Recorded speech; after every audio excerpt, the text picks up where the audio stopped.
And that ends up being a lot of fun and creates a nice discussion, because then you like to share recipes. Or how did you make that? How did you do that? Well, exactly. And so often it falls to one person over a period of years, usually grandma, who does everything, and the kids all show up and enjoy it. But it's nice to take a bit of that load off of grandma this time. Especially with the financial situation that we're finding ourselves in now. It's really a tough situation. Depends on what the living arrangement is. For a person who lives alone, it's one situation, versus a person who perhaps is living with older adult children. But the thought of going into your refrigerator and seeing that because of the economy and because of the situation that you're in now, you just don't have the groceries that you we're used to having. Then some of the ideas like Anat is suggesting makes sense to still have a small gathering and have others contribute. And have people bringing things over. And I like that idea because it is such a communal time. And I know it's hard sometimes to get the motivation to get out of bed and do something, but you really have to push yourself. Don't be isolated. It's tough to be alone on a holiday. I've done that once in my life, never again. But there's really a lot of also the social pressure because of the commercialization at the holiday. You got to spend, you got to all be cheerful and have fun. But you know what? It's really important not to put that pressure on yourself and do what you can and what you enjoy and reach out to people. Because thank God we don't live in a vacuum, and we're humans who like to be with people. But if you're having a hard time, reach out and ask for help. There's so many people, whether it's the kids who say, "Oh, Mom, I'm so glad that now I get to do the holidays. You know, I've always wanted to do it," but you could bring your favorite recipe. And for many of our seniors, you can actually talk about a holiday season during the Depression, for example. What did you do when money was tight? Maybe there wasn't any money at all. How did you make that little gift? What kind of crafts did you employ? And what was that like? So you're opening up communication. Exactly, and that's exactly what I'm thinking, because people's life circumstances, they change. We are all up and down, and it's wonderful to have a great year and be able to share. But you got to be ready for the downtime as well. It's not about the grandness of the gifts or how many people you give gifts to. It's really about the simplicity of just being together with people that you care about. Yes, I agree with that. I know every year we get these hopeful messages. I'm watching It's a Wonderful Life is a real spirit booster. It's true, because we all do make a difference in each other's lives, and watching a powerful spiritual message like that is okay. I think it's nice to indulge yourself in the holiday spirit, even if you have to make yourself for the first couple of days. Because there is a lot of pressure when the holiday season approaches.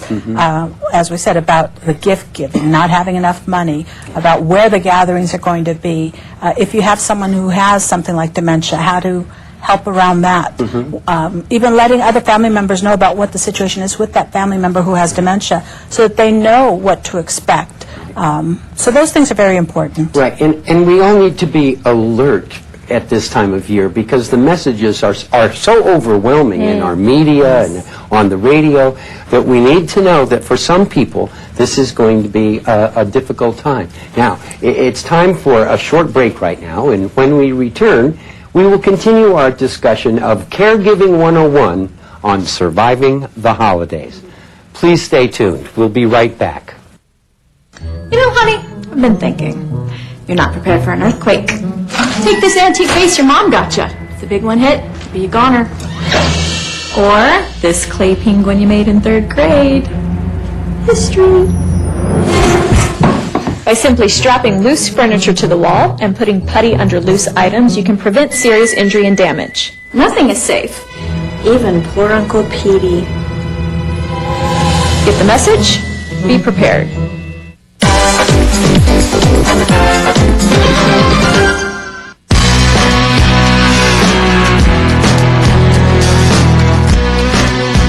The Department of Public Works Bureau of Contract Administration keeps the city's projects on track, ensuring safety first and fairness always, from the streets all the way to the stars.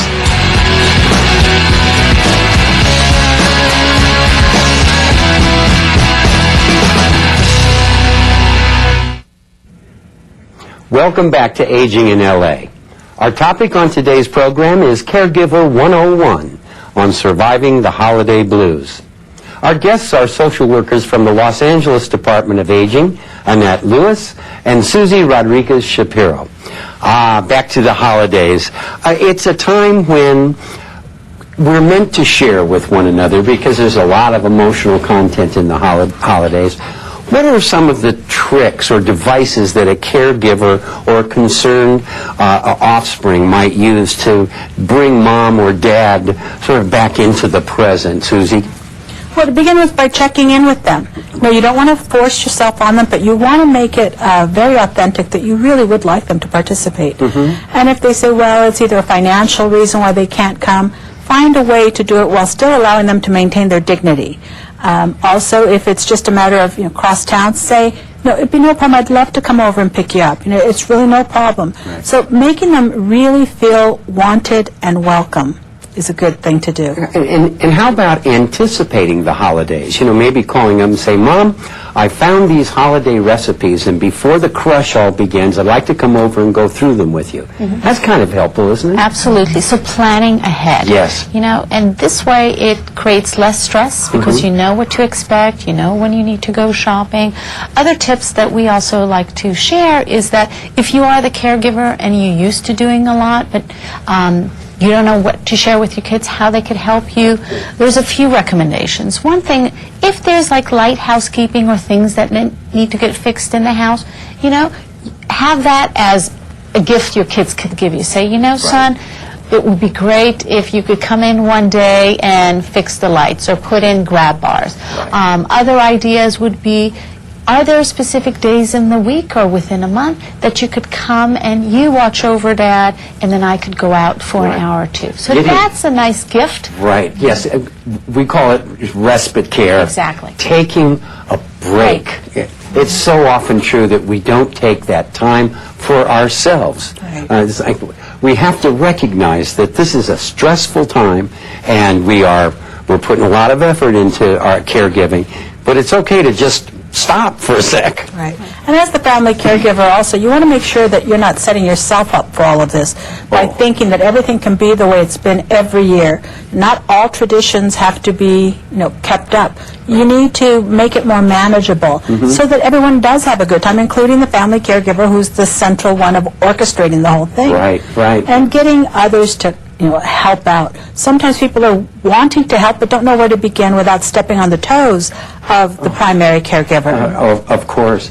But there are little things that we all need to do to make, for example, Christmas more green. There are whole new lighting strings now, which really can reduce the size of your electric bill, for example, which would be a welcome gift for many seniors. True. And there are some basic things for the holidays that we should all participate in, like having a good amount of sleep, eating the right kind of foods, because alcohol and overeating actually creates more depression, being active. And active doesn't mean you have to go sign up at the gym, but taking a walk out in the park, getting some sunshine. A lot of us, if we live in states that it's much cooler weather, then you could sit inside where the sun is shining in to get some sun. If you live in beautiful LA, go outside. Get even just 20 minutes in the morning. Helps with the mood, helps with energizing yourself. And the other thing is that emotional support is reaching out. Call a friend. Go out to meet some people. And if you are in that point where we addressed about depression and you feel like it's affecting your life, that not getting up, you don't want to get out of the house, reach out for someone. Call the doctor, let them do an evaluation to see, is it something medical or do you actually need to get some counseling? Well, now people can contact the Department of Aging as well, right? If they think, I've got some concerns here for the holidays. Are there people there who can say, look, let's have a little checklist right now? Yes, if you call our Department of Aging, we'd be happy to talk to you and help you determine whether this is something that seems like it does need the help of professionals. Right. Sometimes it could just be, checking through a physical exam to see if the person is, the medications are in balance and such. As older adults, remember that there's many medications that are taken in combination. boy. And with the holiday season, alcohol becomes a challenge. And between a little bit of wine with this dinner, a little bit of toasting with that, all of a sudden alcohol can have an interaction that needs to be looked at. Right, the dreaded eggnog. The better eggnog, whether it's got a little spike to it or not. Exactly. But those things are very important to look at. And perhaps the person may need a little counseling or therapy, maybe a medication for a temporary period just to get them through this. Right. Because regardless of what your faith is and which holidays you celebrate, the commercialization of the holiday season does take everyone in and get everyone anticipatory about the gift buying and the gift Right. giving. Right, but I keep returning to this thing of isolation. If you can get out and get with other people, you'll find that they have the similar concerns. They're concerned about whether or not the son or daughter are going to make it across the country, or how much can I spend on gifts, if I can spend on gifts. Being that feeling of isolation, I'm the only one going through this, that's just deadly, when it's not true. Right. All of us feel this. Right. But you won't get the help unless you reach out. Right. And there's so much, family members, what they could do, if you know that grandma lives away, if you know there's a neighbor across the street who's alone, give them a call. Right. It's amazing how just a phone call, just saying hello, could go a long way. And sometimes that's the only phone call that they get for the whole entire holiday. So there's a lot that we can do as caregivers who don't live with our loved one, and there are things that the caregiver who's taking care of a loved one or an older adult who's living home alone, it's to reach out. Right, and one of the ways you can lessen anxiety is to establish a budget, to limit yourself on how much gift giving you're going to do. That's right. In the past years, maybe things were more plentiful, and so therefore people could give grander gifts and give to many more people. But now it's a time to rethink it and realize what really is important. So the smallest of token gifts that you can give to your daughter, your son who's visiting is very much appreciated. Sure it is. And there are gifts that are legacy gifts. A photograph put in a new frame, something that has a substantial memory value, if you will. Those are very nice gifts. Yeah. Yes. I'll give you an example. My mom took the photo album of myself and all my siblings as children, and she recreated it. She literally just Xeroxed it and repackaged it for each of us. That was so meaningful. Sure. And a beautiful gift. Other ideas are the recipes. Those go a long way. Being able to pass down recipes for mom, grandma, the generation, those get lost. And that's a precious, precious, valuable gift that, you can't put a dollar to it. No, and it really isn't dollar values. Now, I know one of the things we talked about in preparation for this show is finding time to laugh, just at the absurdity of the situation. I mean, you can go on the internet if you have access to it, and there are funny places. YouTube has funny videos. You can find that joke each day that somehow says, "Don't be so foolish about this." It is, after all, just a certain time of year. And even when you reminisce about some of the people that are gone now, that are no Yes. longer with you, just remembering some of those humorous situations or scenarios or episodes that happened, that again bring back the memory of the person who's gone, Right. and brings humor to the whole family. It's a little lighter. Right, and again, this message: spend time with other people. Don't isolate yourself. I know it's hard sometimes to pick up that phone, but that's a good way to make contact with people. You don't have to get up from the chair. You can make contact with a live person. Or go outside. Go to your local park, go to your local library, so you are around people, and it's another opportunity to meet people, to make friends. If you're outside, you're in the sunshine, we talked about how important the sun is, but then you'll see other people who are out there, whether they're with children or other seniors who are, sitting on a bench, reading something. It gives you an opportunity to meet, to talk, to socialize. Right, and especially in Los Angeles, our weather is uniformly good. Yes. Get out there. Okay, you got to put on an extra sweater, but still, if you can get to the park, sure enough, conversation is going to develop. Right. And you never know who you're going to have the opportunity to meet out there. Exactly. You'll make new friends. And your family includes friends. Yes, it certainly does. I know that I have seen people who thought they were all alone, and then they kind of made a list of other people they thought were alone, and those are the people who got together and had the most wonderful holiday ever. Right. So plan, you know, make some phone calls, plan ahead, get yourself out there, whether you're going to the senior center, you're going to a local faith-based organization, seeing, you know, what can I do for you? Is there something I could volunteer to do? Right. See, the truth is, we can get through this together. Yes. Now, our time is up for today's program. Thanks so much to our guests, Annette Lewis and Susie Rodriguez-Shapiro from our own Los Angeles City Department of Aging. And now, it's time for today's Stat Shot.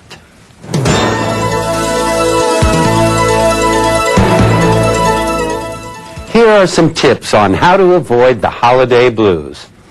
Acknowledge your feelings and seek support. Be realistic about expectations. Set differences aside. Stick to a budget. Focus on healthy habits, eating, sleeping, exercise. Take time out for yourself. Avoid thinking you need to have a Hallmark holiday.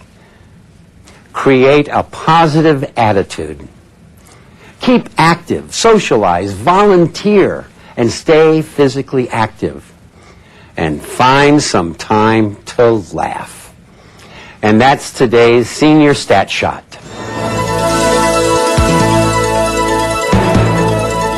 The Los Angeles Department of Aging produces this program with CityView, Channel 35, so that seniors living in Los Angeles and surrounding communities are well informed on the many issues that face them in everyday life. And also to let you know of the many services that the Department of Aging offers our senior citizens. Now, we'd like to hear from you with comments on the program, what you like, what you think can be improved, and ideas for future programs.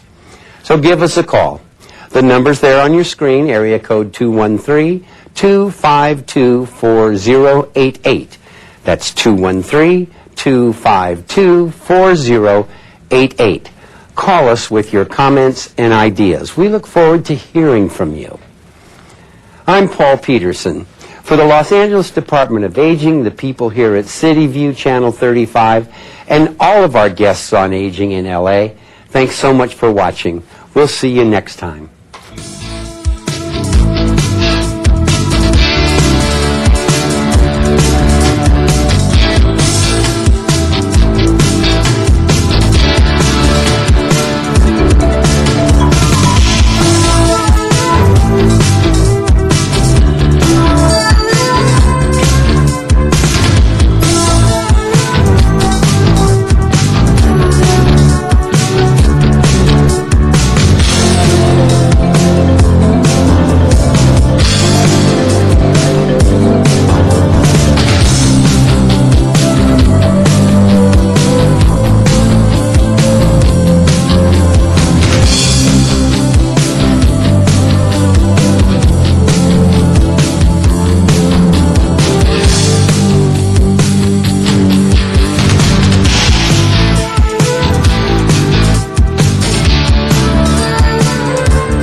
Bulky item pickup?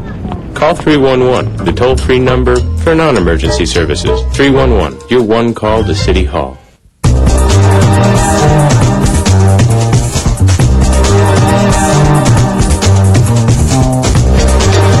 LA City View Channel 35. Your city, your channel.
LaBonge, did you want to make a quick announcement?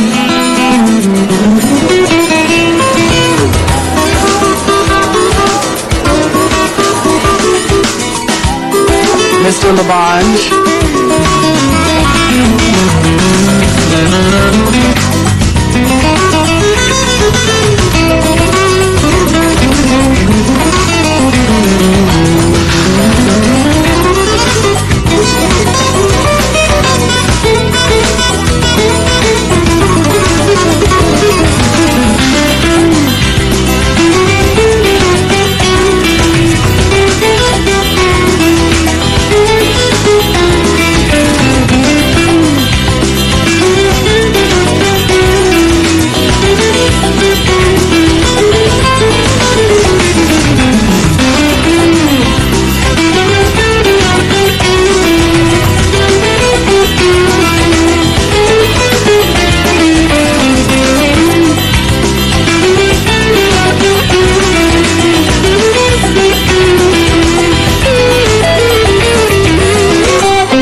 welcome to Los Angeles City Hall. This is the Los Angeles City Council chambers and a meeting of the City of Los Angeles City Council.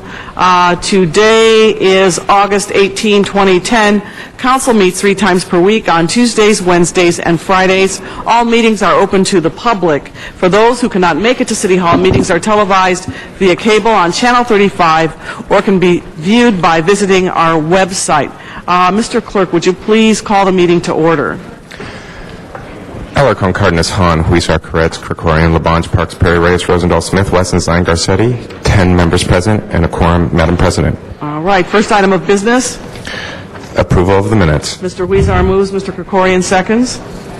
Commendatory resolutions for approval. Mr. Wesson moves, Mr. Smith seconds. Madam President, would you like to run through the agenda at this time? Yes, let's run through the agenda. Item number 1 is an ordinance scheduled for public hearing. All right. I think we'll have to hold that on the desk until we have 12 members. Items 2 through 17 are items scheduled for public hearing. All right. Madam President, for clarification, the Department of Building and Safety advises that items 5, 7, 8, 13, 14, 15, 16, and 17 may be received and filed inasmuch as the assessments have been paid or there has been an ownership change. No specials from any of the members. All right. Open the roll. Close the roll. Tabulate the vote. 10 ayes. Next item.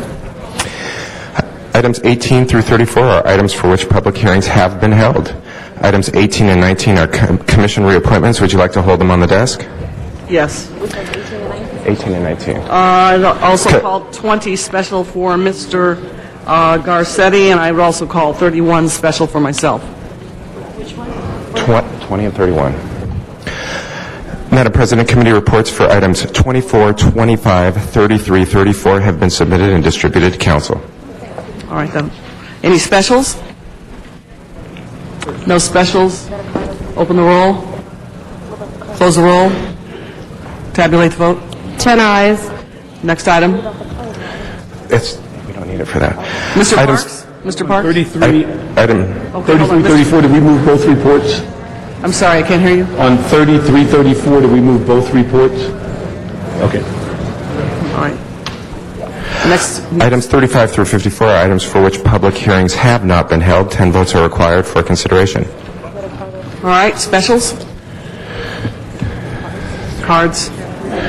We have cards on items 36, 37, 41, 42, and 52? And 52. And 50? 52. 52. All right, and then let's open... All right. All right, we can close the public hearings on the remaining items and open the roll. There's a card over there at the rope. Close the roll. Tabulate the vote. 11 ayes. Next item. Items 55 through 62 are items for scheduled for closed session. Would you like to hold those on the desk? Yes. Mr. Parks. On the closed session items, Ms. Perry, on 57, if you in agreement with that land swap, we could do that in open session. Okay, there's no On objection. 58, we can do an open session, as it's a jury verdict, and also 61 could be done in open session. All right, that'll be without objection. I'm sorry. 55 what? Mr. City Attorney, do you want to take care of the administrative aspect of that now, or do you want to wait till it comes up? 58.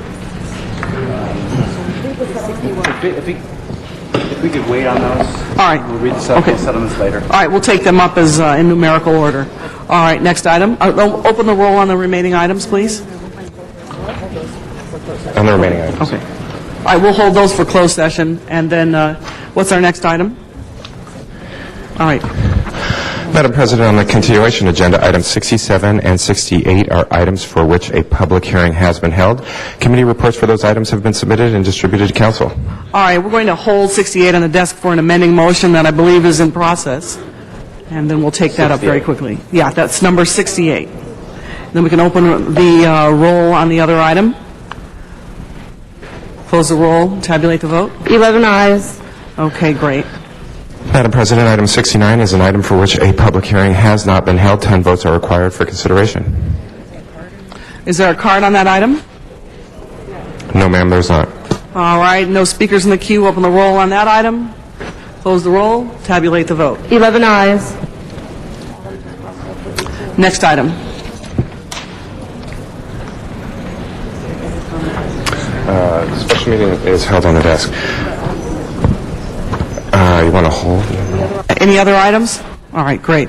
Before we go to public comment, I would like to take up the two commission appointments. That would be items 18 and 19. I see Ms. Misikowski is present, and ask her to come to the center table. Ms. Han, I believe you'll do the introduction on this. Thank you, colleagues. Well, we're here to look at the reappointment of Cindy Misikowski to the Board of Harbor Commissions. Cindy, of course, is no stranger to these chambers, and many of us were fortunate to get to serve with you when you sat here around the horseshoe like the rest of us. And you came to be known as sort of a consensus builder. Correct. Very smart, very much a problem solver when you were on the city council. And I have seen those skills as you sit as the president of the Board of Harbor Commission. So I, off the bat, am obviously pleased to recommend your reappointment. A couple things I thought you might want to talk about here today is, first of all, you've been on the Harbor Commission for a full year as president.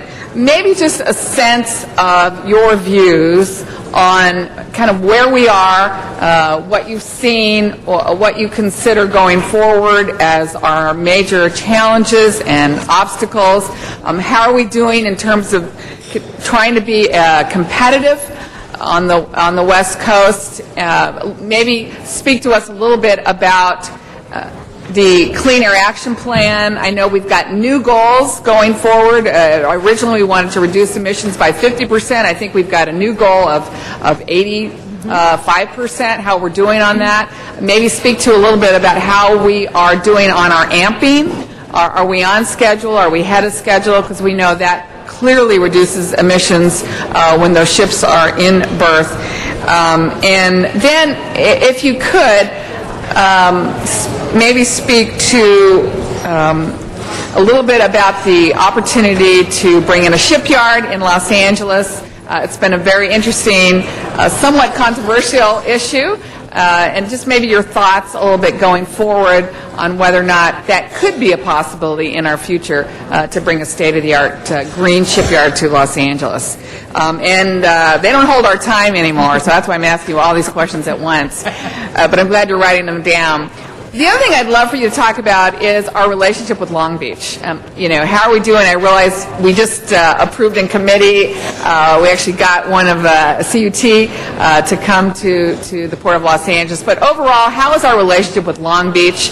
There are so many things we're not competitive on that we're working together on.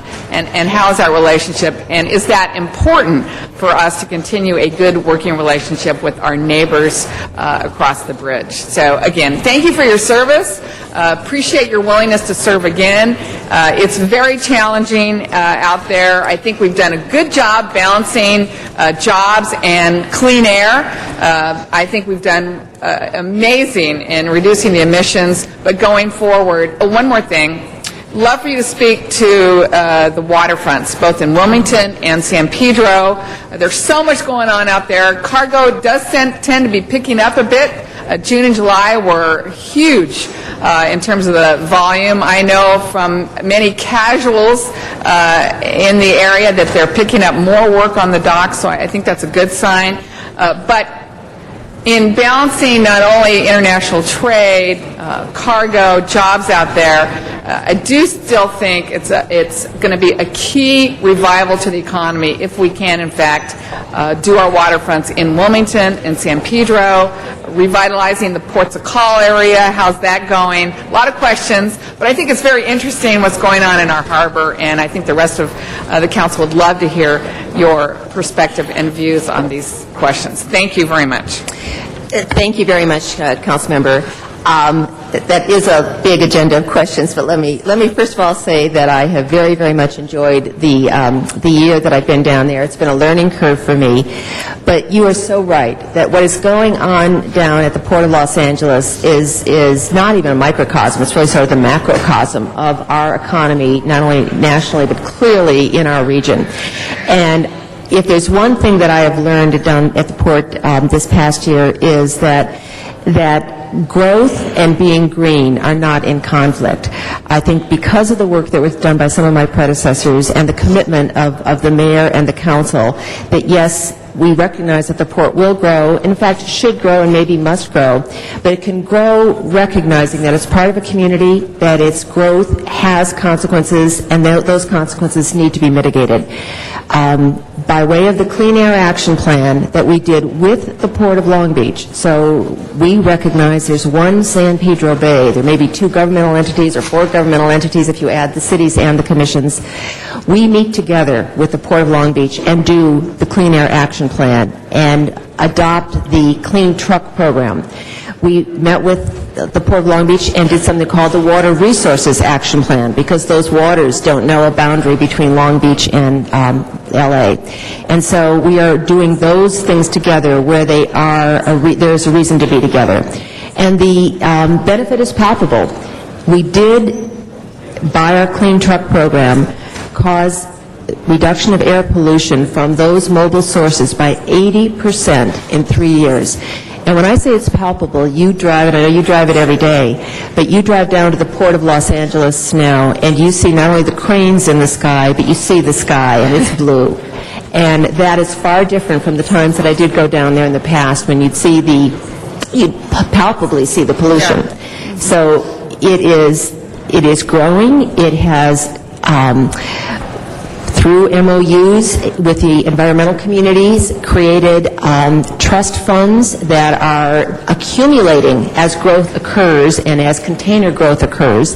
That growth in containers will equate to a growth in revenue to be given to a not-for-profit entity that will put that money back in community values, in community programs like air filtrations in school and other kind of beneficial projects for the community, which has, for generations, suffered the consequence of the growth.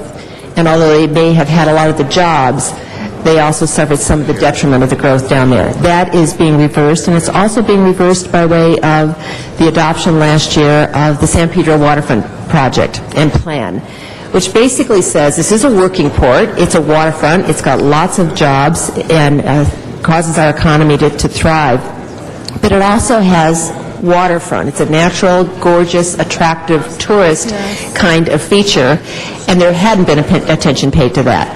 So with the adoption of the local waterfront plan, there's commitment now by the Port of Los Angeles to take some of this growth in revenue and put it back into, not just for the benefit of the communities down there, but it will be an attraction, again, throughout the region.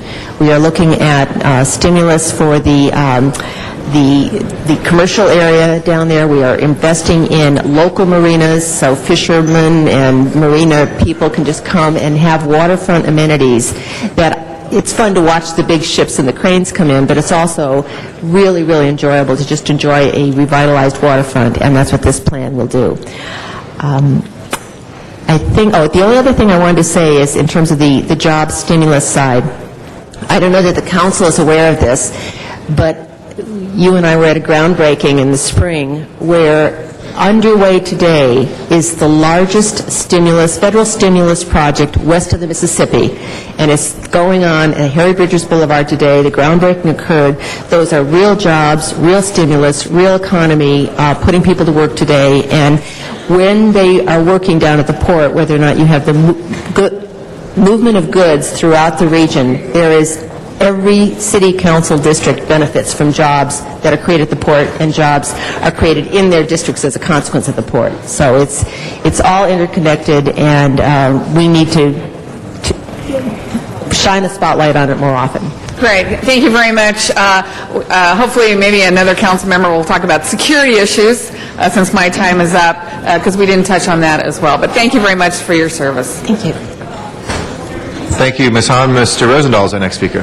Thank you very much, Mr. President, and thank you, Ms. Hahn, for your comments and my predecessor in this job. It's an honor to be with you, and I'm thrilled that you are staying involved with us, considering all your other responsibilities that have come your way. Let me just start with her question on security. Obviously, our port and our airport are vulnerable to security issues. I know that Congresswoman Jane Harman has been quite a leader on it in a national sense. I know that we've had our Homeland Security people come out and all this. What is your sensing right now about our preparedness for any security concerns? It is our number one constant management issue. We have Captain John Holmes, who is the head of our Operations Bureau, who is in charge of Homeland Security and security at the port. He is recognized as a national leader in port security, Homeland Security. The folks from Washington come out or fly him back to Washington just to interact with him, because this is the biggest port in our country, and as I say, our national economy is dependent on it, not only from the economic side, but clearly from the security side. And so that we are doing constant monitoring, and even that isn't enough. You can't ever say we're doing enough.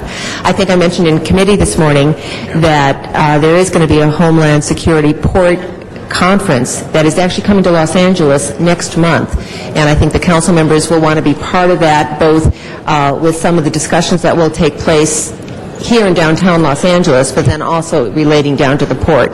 So hopefully we'll be able to do some interesting demonstration projects and tours, and people need to see what's going on, because it's important and vital, and you can't ever let up your guard. Yeah, and we thank you. In committee, we covered a lot of ground, so I don't want to cover it all here. Just one other thing is wetland credits, which a lot of people care about, which is the opportunity to take money and do environmental things. And we are going to be, as Councilmember Hahn indicated, because of a new movement from the Port of Long Beach to the Port of L.A., down the line over the next 10 years, we're going to begin to look at building additional piers, which will create more collection of wetland credits. And we will need to be looking to spend that, and instead of doing what we're doing now down in County of San Diego, we need to spend it here in Los Angeles. I know that there's areas up in the 11th District that could benefit from that. I know that Councilmember Hahn has said that there's areas in Wilmington that she's looking at it, but we are going to be creating an awful lot of wetland credits that we then need to put back into wetland restoration, again, environmentally benefiting our coast. That's obviously music to my ears. You're a treasure to L.A. Thank you again for stepping up to the plate to serve the city. Thank you. Mr. Cardenas.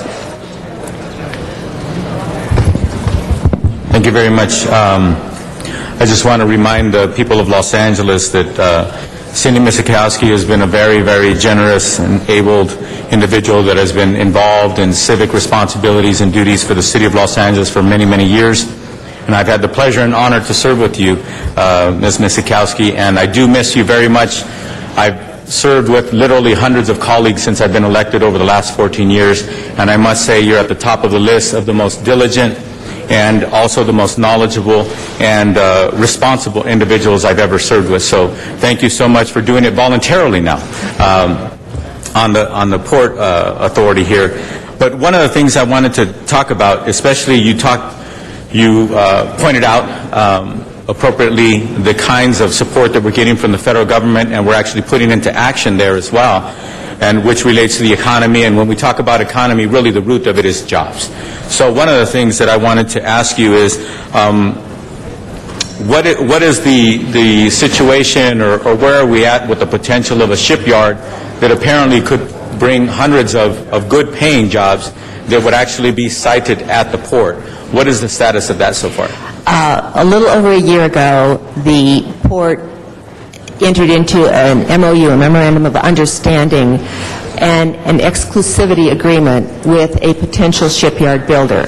And the commitment on the part of the port was to work with this potential shipyard builder, to look and analyze the situation of a specific location, whether or not it could be made viable for shipyard, and whether or not, more importantly, because in fact prior to that the port had looked to do a fill in an area that the shipyard builder would not like to see filled to the degree it was going to be. We have been going through that for the last year. We are coming to a decision point in the very near future as to whether or not that can go forward under this framework or not. The critical factor there is not whether or not a shipyard is important, because I think separate from that we could say that a shipyard is important, and this may be a very, very good site for a shipyard.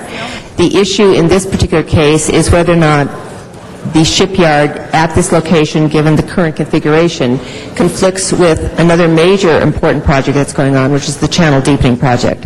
We, the city, agreed, and now the Army Corps has let a contract to do a major dredging and major deepening of our channel. The reason that's important is because ships are getting bigger.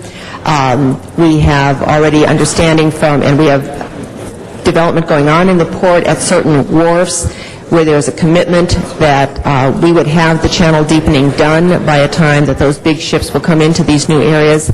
So we need to be in this delicate balancing act that we will not jeopardize the channel deepening project either by time or money while we explore the shipyard process.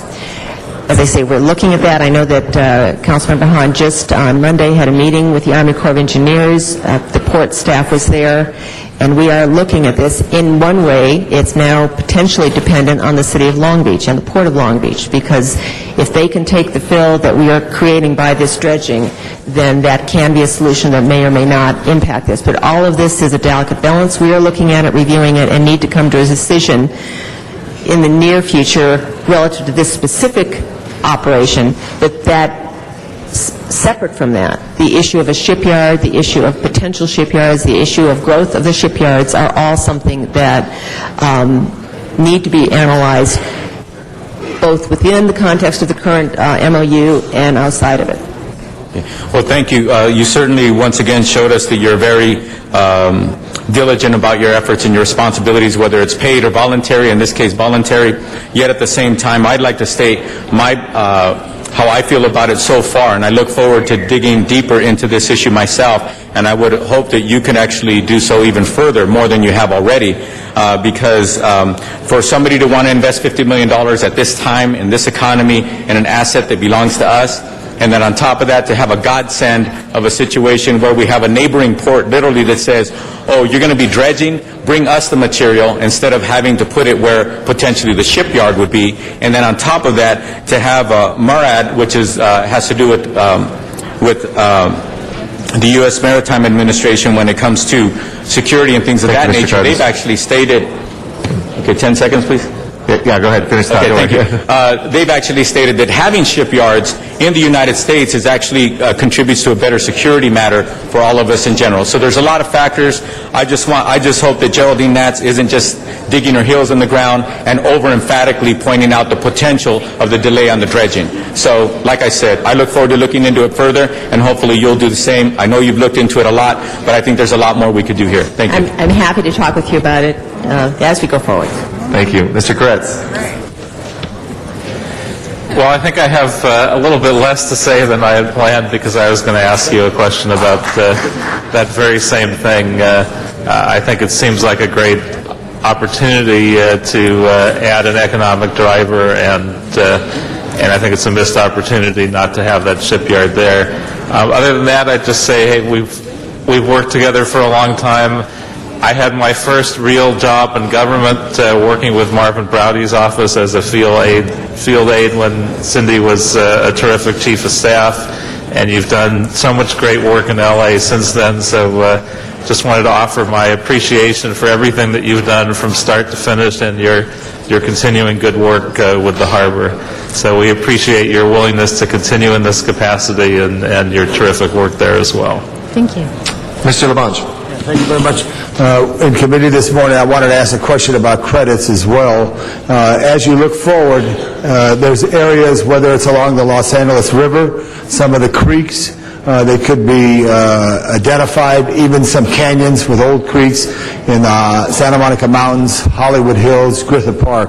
So if anyone from the Port of Los Angeles, as the future comes to look at those, I don't know if you mentioned about the Pier 500, but to look at those opportunities, certainly would welcome them in the city. I know it was a long stretch to be in San Diego, but it was at a time when no one claimed the idea to bring it back into the city. Now there's enough in the city. Tell me just what, for the city, city urban design along the Port of Los Angeles, I know a champion as Ms. Hahn has been for that. I love the walkways and try to connect, the Ports of Call area, try to connect back to the water. How much support could you give to that and focus in creating that livability that so many people enjoy? Well, I think that is the linchpin of the item I mentioned earlier, the San Pedro waterfront. Its linchpin or a theme is from the bridge to the breakwater, that you will be able to walk, bicycle, run from the Vincent Thomas Bridge all the way to the breakwater and the lighthouse. So that's part of it, really to connect all that, make it connectable and walkable, and then obviously take a coastal bike route all the way around the Palos Verdes Peninsula. But the important contributing part of that from San Pedro and Wilmington is something now that is about a part of both of our plans, both the Wilmington waterfront and the San Pedro waterfront. And in some areas, it's actually taking things away from industrial users on the waterfront, moving them back a little bit so that the waterfront becomes a public resource and a public place. I know I visited with Ms. Hahn and talked about from the bridge north into Wilmington a little, connecting Wilmington and looking at some of those aspects as well. Thank you. This is America's Port. How's our relationship with the city of Long Beach? What percentage of stuff do we do jointly? Are we solely competitive? We do a lot together with them, particularly as it affects the air quality for the whole basin and the water quality for the whole basin. Absolutely. Very good. So we're both competitors and in large measure partners. And as far as cruise ships, because of the challenges in the economy and also other challenges, what's the future of the cruise ships? And who has a better cruise ship opportunity, Los Angeles or Long Beach? Oh, clearly L.A.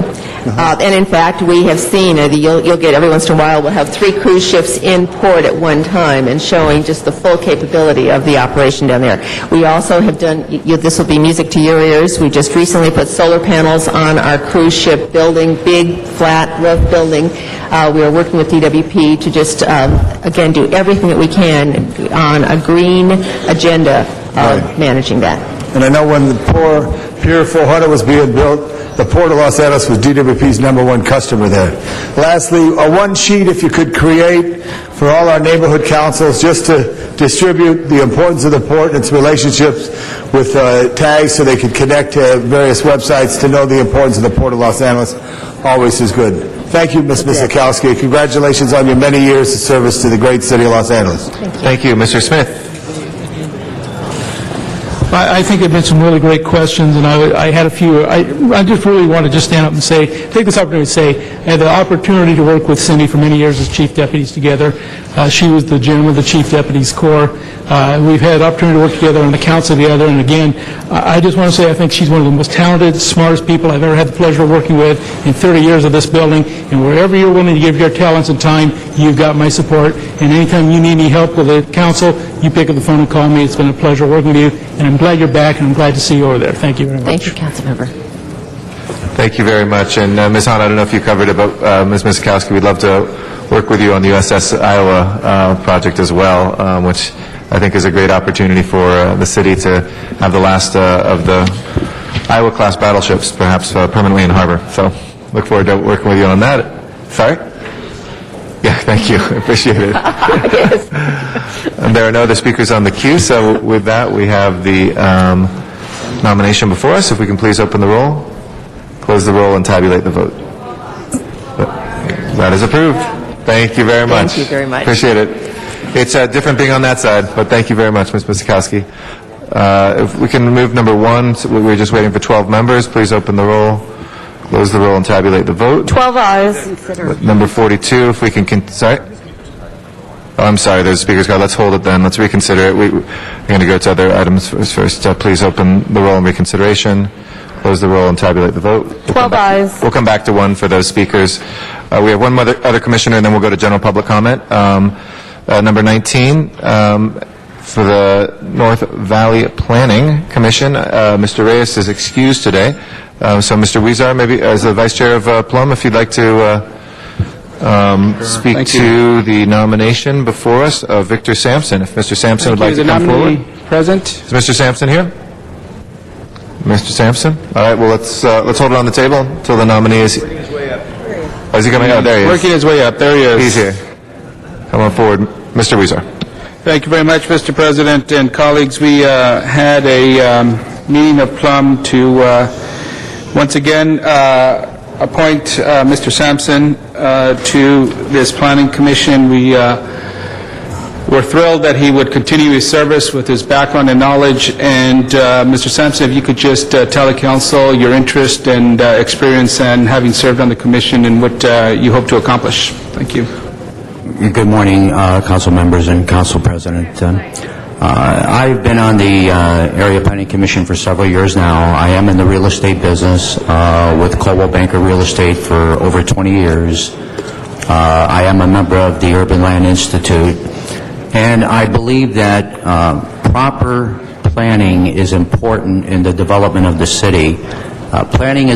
Development is going to continue, and I think you just need to absorb it and plan it properly, and done so, it can be a benefit to the citizens of Los Angeles, and that would be my goal. Well, thank you very much, Mr. Sampson, and certainly what you've done so far and your background experience, we really appreciate the work you've been doing on there, so thank you for your service, and colleagues are urging a vote on Mr. Sampson's reappointment. Thank you. Thank you, Mr. Smith. Well, thank you. I'm very pleased to stand up and recommend this gentleman who lives in my district, for one, who has been a very active participant in our community for the 25, 30 years that I've known Mr. Sampson and his wife. There is not a thing that goes on in the North Valley that he doesn't give his time, his energy, and his finances to support.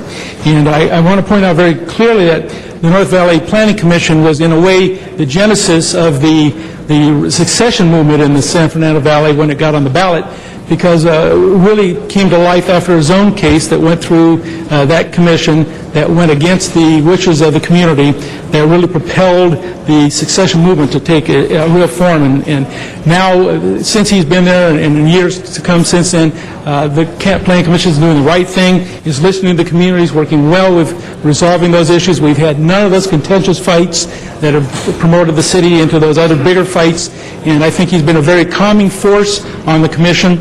He continues to serve, and he's now serving on the advisory board on the Jack Oakey House, Oak Ridge Estates, which we just acquired, and is giving his time there.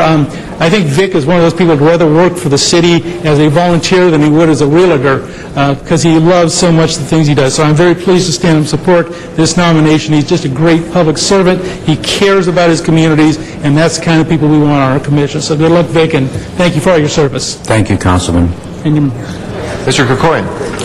Thank you, Mr. President. I just want to briefly stand in strong support of Mr. Sampson's reappointment. As Mr. Smith says, I think Mr. Sampson brings a level of professionalism and calm to an often contentious board. This is an area of the city where development issues are always extraordinarily challenging, and striking the right balance between providing for the needs of our business community, providing for the need for affordable housing, all of the development issues that we have, while still balancing that with the interests of communities and the concerns about impacts, is something that I've personally witnessed Mr. Sampson take a strong leadership role in, and try to strike that difficult balance.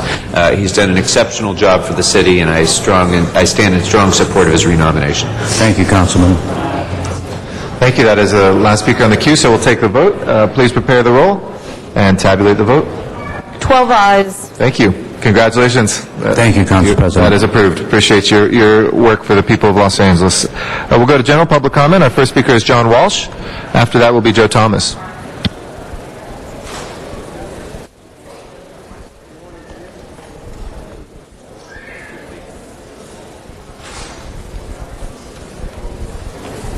The screen for public comment, or are we done? Made it in time. HollywoodHighlands.org. It is what with great honor and a privilege today to stand here and speak before one of the most distinguished groups in Southern California. Los Angeles can. You're doing a great job. A great job. And incidentally, you arrested 3 of these people, and the Republican DA and the Republican city attorney kicked it out. Fascist Democrats saved by Republicans. Can you believe it? They are the only ones fighting for our rent control. And you can beat them up. You can kick them. You can stamp them. And we will continue fighting. And who is our enemy? The liberals. This guy over here, Bill Rosenthal, phony liberal. Garcetti, phony liberal. Come to HollywoodHighlands.org. I'm telling you, the racism in this city, 2 deaf people beaten up by policemen, not LAPD, the Benefit Improvement District in Hollywood. Did you see that? Did any of you see? These were deaf people. The alarm went off when they left at Hollywood and Highland, and the 2 cops, rent-a-cops, they beat the hell out of them because they couldn't speak. And do you give a damn? No! And I want to tell you the most biggest racism of these people up here. And I want to tell you, when I talk to these people, it's an all-white jury. Every single one of you are white. And I'm telling you right now, it's just a matter of time before we get our rent control back. HollywoodHighlands.org. Power to the people! Thank you, Mr. Walsh. Our next speaker is Joe Thomas. After Mr. Thomas will be Ana Hernandez. Good morning, sir. Good morning. My name is Joseph Thomas, and I'm a member of the Los Angeles Community Action Network. I'm here today as part of the LA Human Right to Housing Coalition, or the Collective. We are here today enforced because of your lack of response and action to the human rights violation on May 21st, 2010. On that day, you said you wanted full rent stabilization reform. We can hear you a little better if you just put your head a little further back. It won't distort as much. Thank you. We'll save your time. So, we presented our demands to each of your offices. We will revisit those demands today because you are about to go on recess while tenants continue to suffer. We won't be silent today, and we won't be silent when you come back. We expect RSO reform to move forward immediately when you get back in September. Your lip service must be turned into action. Also, we demand your accountability for the police violence on May 21st, which several of you have acknowledged as being inappropriate and wrong. Yet there has been no public accountability from the police for brutalizing dozens of people. We have demanded a public hearing on this issue, and some of you have agreed, yet 3 months later, nothing. You are accountable to uphold the human right to housing in L.A. We represent low-income residents from across the city who are ready to uphold your accountability. Therefore, we are not going to go away. We're still here. We'll be here when you get back, and we're going to get what we want one way or the other. Thank you. Thank you, sir. Ana Hernandez is our next speaker. Is Ana Hernandez here? Ana Hernandez? If Ms. Hernandez is not here, we'll go to Davin Corona.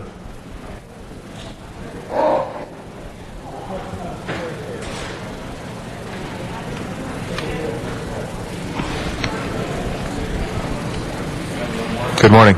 Good morning. So we're back, and it's about a quarter of us from last time when we were shoved out by the police on May 21st, and we're going to continue to come back. My daughter's here again, and she will continue to be here because we are also tenants, and it's time for us and something to happen. So I just want to go, and I don't need to say much about it, but we've been visiting people's homes, we've been visiting people's offices, neighborhoods, and had certain sessions with people on the council here in the council chambers. And a lot of you have apologized for what happened May 21st. Unfortunately, an apology is not enough. We actually do need an investigation also, a full investigation. And we're hoping that we can get that soon. What happened on May 21st was unfounded. It was actually really cruel. And I don't think anyone has stepped up yet. And we're hoping that certain council members here now can step up and really start this investigation. There were certain council members who promised that they would try to open something and say something publicly, and I hope they will today. And that's just where I want to leave it. But it was a shame that it becomes nerve-wracking to even want to bring your daughter to city council when this is something she should be a part of, and it's something that she should be coming to and feel open to be a part of. And unfortunately, that's not the way everyone feels. So we're hoping that we can learn from what happened on the 21st, open an investigation, and we're going to continue pushing. You all are going on recess. We'll be back when you're back from recess. We'll be back the month after recess, and we'll continue to be here. So until something happens, something needs to move. Thank you. Thank you, Mr. Corona. Ana Hernandez.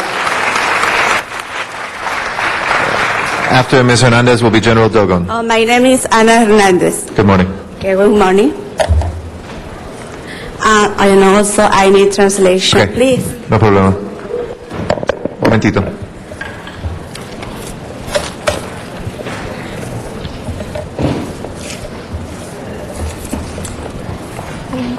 Okay. Buenos días, miembros de concejales y todos los administradores públicos presentes y la audiencia. Good morning, council members and administration and the public. He aquí Ana Hernández. I am Ana Hernández.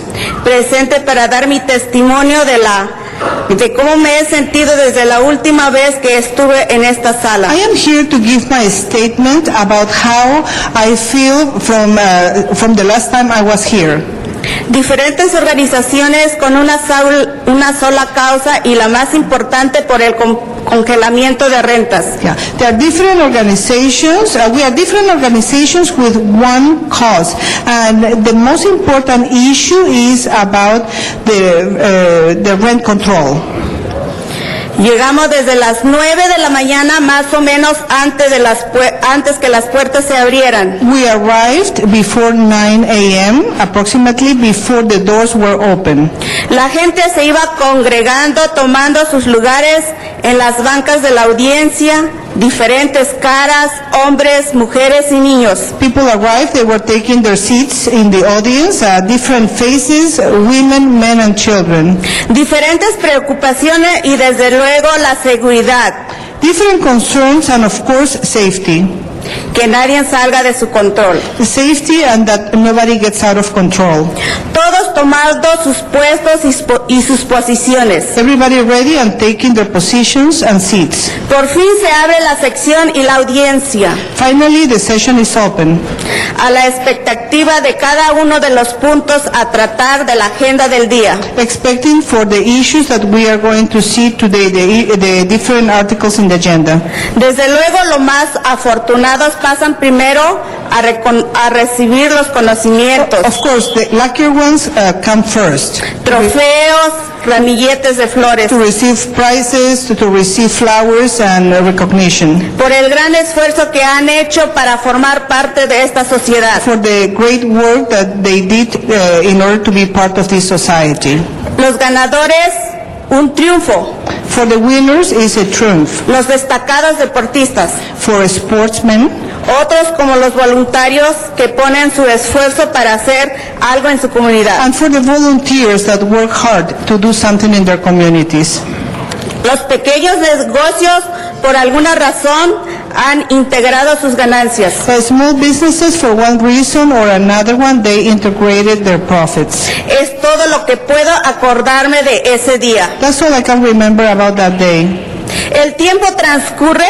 Time goes by. ¿Qué ha pasado con el congelamiento de renta? What happened to the rent control? El reloj marca el tiempo de lunch. And the clock already shows lunchtime. Como en este momento. Like at this moment. y mi estómago, como el de muchos, pedían comida. And my stomach, like many others, they were hungry for food. Muchos se sintieron débiles. Many felt weak. No hay suficiente glucosa para el cerebro. Yeah, we didn't have enough sugar for the brain para pensar más. in order to think. Gracias, señora. Mucha gente empezó a abandonar la sala de la audiencia. Many people left the room.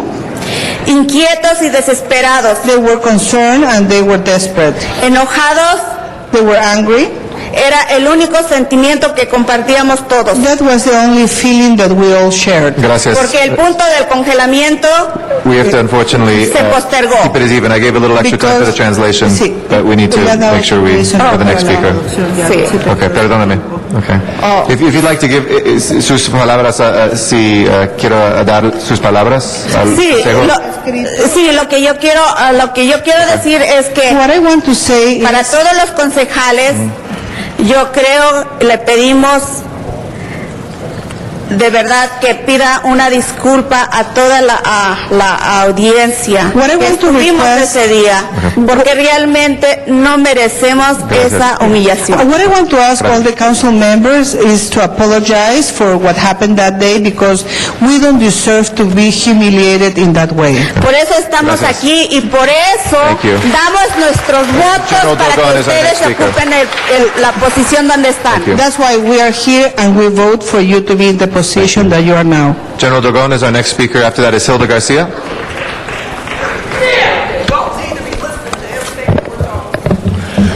General Dogon, Skid Row resident and organizer and member of the LA Human Right to Housing Collective. I am here today to talk about your failure to have a full public hearing regarding the police violence that took place against us on May 21st. We demand you hold this hearing immediately after your recess and also move forward the RSO reforms. I am also here today to talk about your supposedly prestigious City of Los Angeles proclamation that you give to honor citizens for a good deed done. I was given this award for what Councilmember Parks called an outstanding job. You all heard me, a gangster, turning my life around and taking a 12-week anti-violence class so I can come help give something back to my community. On May 21st, I came to City Hall with the good in my heart, knowing that all you council members were going to do the right thing. But lo and behold, after most of you voted against low-income tenants, all of you stood quietly and watched the police attack us. The very same police department where I received my anti-violence training used unnecessary violent tactics to beat us, tase us, and falsely arrest me right here on the floor of the council chambers. I ended up with a 3-strike felony case. I was facing 25 years to life for simply participating in the public process. I was forced to give up my DNA, in which I refused to give back. The case was thrown out. Not one charge was filed in any of the arrests that day. Yet there has been no apology or public accountability from this council. We are here to demand one. If the City of Los Angeles' response is to use violence against citizens peacefully exercising their rights, then you can take back your honorary trophy or whatever it is back, because it ain't worth the paper that is printed on. Hilda Garcia is our next speaker.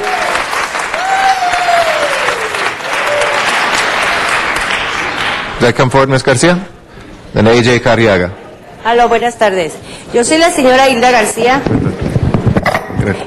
Buenas tardes. Yo soy la señora Hilda García. Soy residente de Boyle Heights de toda mi vida. Un momentito por traducción. Soy la señora Hilda García. My name is Hilda Garcia. Soy residente de Boyle Heights de toda mi vida. All my life I have resided in Boyle Heights. Y soy miembro de la Unión de Vecinos. And I am a member of Unión de Vecinos. Lo que quiero expresar a hoy, este día es el día que el día 21. What I want to express today is my anger about what happened on the 21st. Como fuimos tratados ese día. The way we were treated that day. Yo estaba aquí con mi hija, con mi hijo, con mi nieta. with my daughter, my son, and my granddaughter. Y vio todo lo que hicieron con nosotros. And they saw everything that happened to us. Ellos no quieren volver a saber de este lugar. They don't want to know anything about this place Y lo anymore. que queremos es que nos den una disculpa por todo, porque no puede haber pasado esto en esta sala. No pudo haber pasado eso, y eso pasó. What we want is for you to apologize because that shouldn't have happened here, but it did happen. Y yo miro que todos los congresistas, toda la gente se quedó como con nada. Toda la gente se lavó las manos y nos dejaron ahí que nos hicieran picadillo. Yes, and I'm able to Les see valió that madre the todo. Congress, the people from the Congress, yes, saw and they washed their hands and they didn't care what happened to us.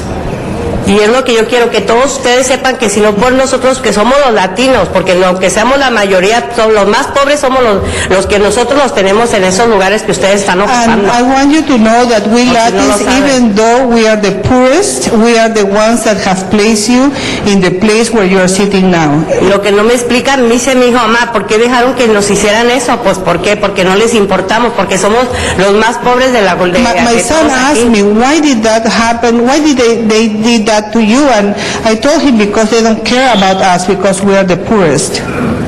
Y yo quiero que nos den una disculpa a todos los que no están de acuerdo, los que nos vieron que nos hicieron eso y que ni siquiera se hicieron que nada, no pasó nada y aquí mira, no vimos nada. I want all Pero of us to nosotros vamos a apologize. levantar una demanda sobre eso, contra todos los que estuvieron aquí no nos hicieron ayuda. I want all of you to apologize because you didn't do anything for us. That you just play blind, and we are going to sue you if you don't apologize. AJ Carriaga is our next speaker. Gracias.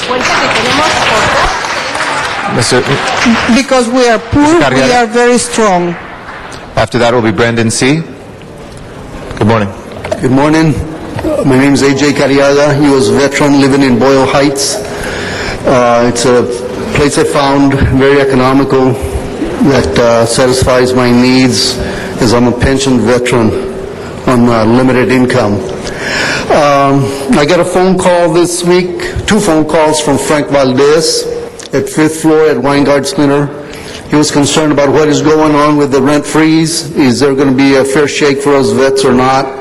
So I need to have something coming out of you guys here so I can return something to them. We also have another group of veterans, homeless vets looking for a house, looking for housing, fair, decent, clean housing somewhere in LA. They're out there in Inglewood. But we are having problems in here. I would like to declare May 21st as a day in infamy here, as beat down day, and I think it should be a day that should be revisited every May 21st from now on into the future to make sure it doesn't happen again. I did talk to Mr. Rosendahl a couple of weeks ago over at Mar Vista about declaring a city hall chambers as a no weapons zone. We had men, women, and children in here, children in baby strollers, people in wheelchairs, and I think an accident with a firearm would be totally disastrous in here. So let's all get together on this and declare this area in here as a weapons-free zone. We already went through scanning at the door. We should not be using excessive force in here. And I understand excessive force as I was a nuclear weapons specialist. And I think when I was in there, they accused me of having a lousy attitude because I really didn't want to use it. But when we must, we must. Thank you, sir. But I think here in City Hall, we should declare no weapons zone. Thank you, sir. Brendan C. is our next speaker. Brendan C. After that is, following Brendan will be Leticia Andrade. Good morning. My name is Brendan Carey. I live in Palms and I'm a part of POWER, a community organizing group that works in West LA, Pacoima, and San Pedro on social and economic justice issues. Today I'm here to talk about why this city council needs to revamp the rent stabilization ordinance immediately. This issue before the City Council is not just a question of getting rid of an unfair subsidy for landlords by removing the 3% minimum rent increase This is a choice between protecting the tenant's human right to housing or eliminating risks for landlords on their financial investments. This council's refusal to revamp the rent stabilization ordinance would be a very clear message that they choose profits over people. We demand that our city government, created for and by the people of Los Angeles, immediately revamp the rent stabilization ordinance and repeal the 3% minimum rent increase when they return from recess in September, and that Dennis Zine publicly apologize for the brutal treatment of the citizens of Los Angeles in the council chambers on May 21st, 2010. Thank you. Thank you, sir. Leticia Andrade? Leticia Andrade? Here? If not, Telmi Perez then? After that will be Barbara Sabo.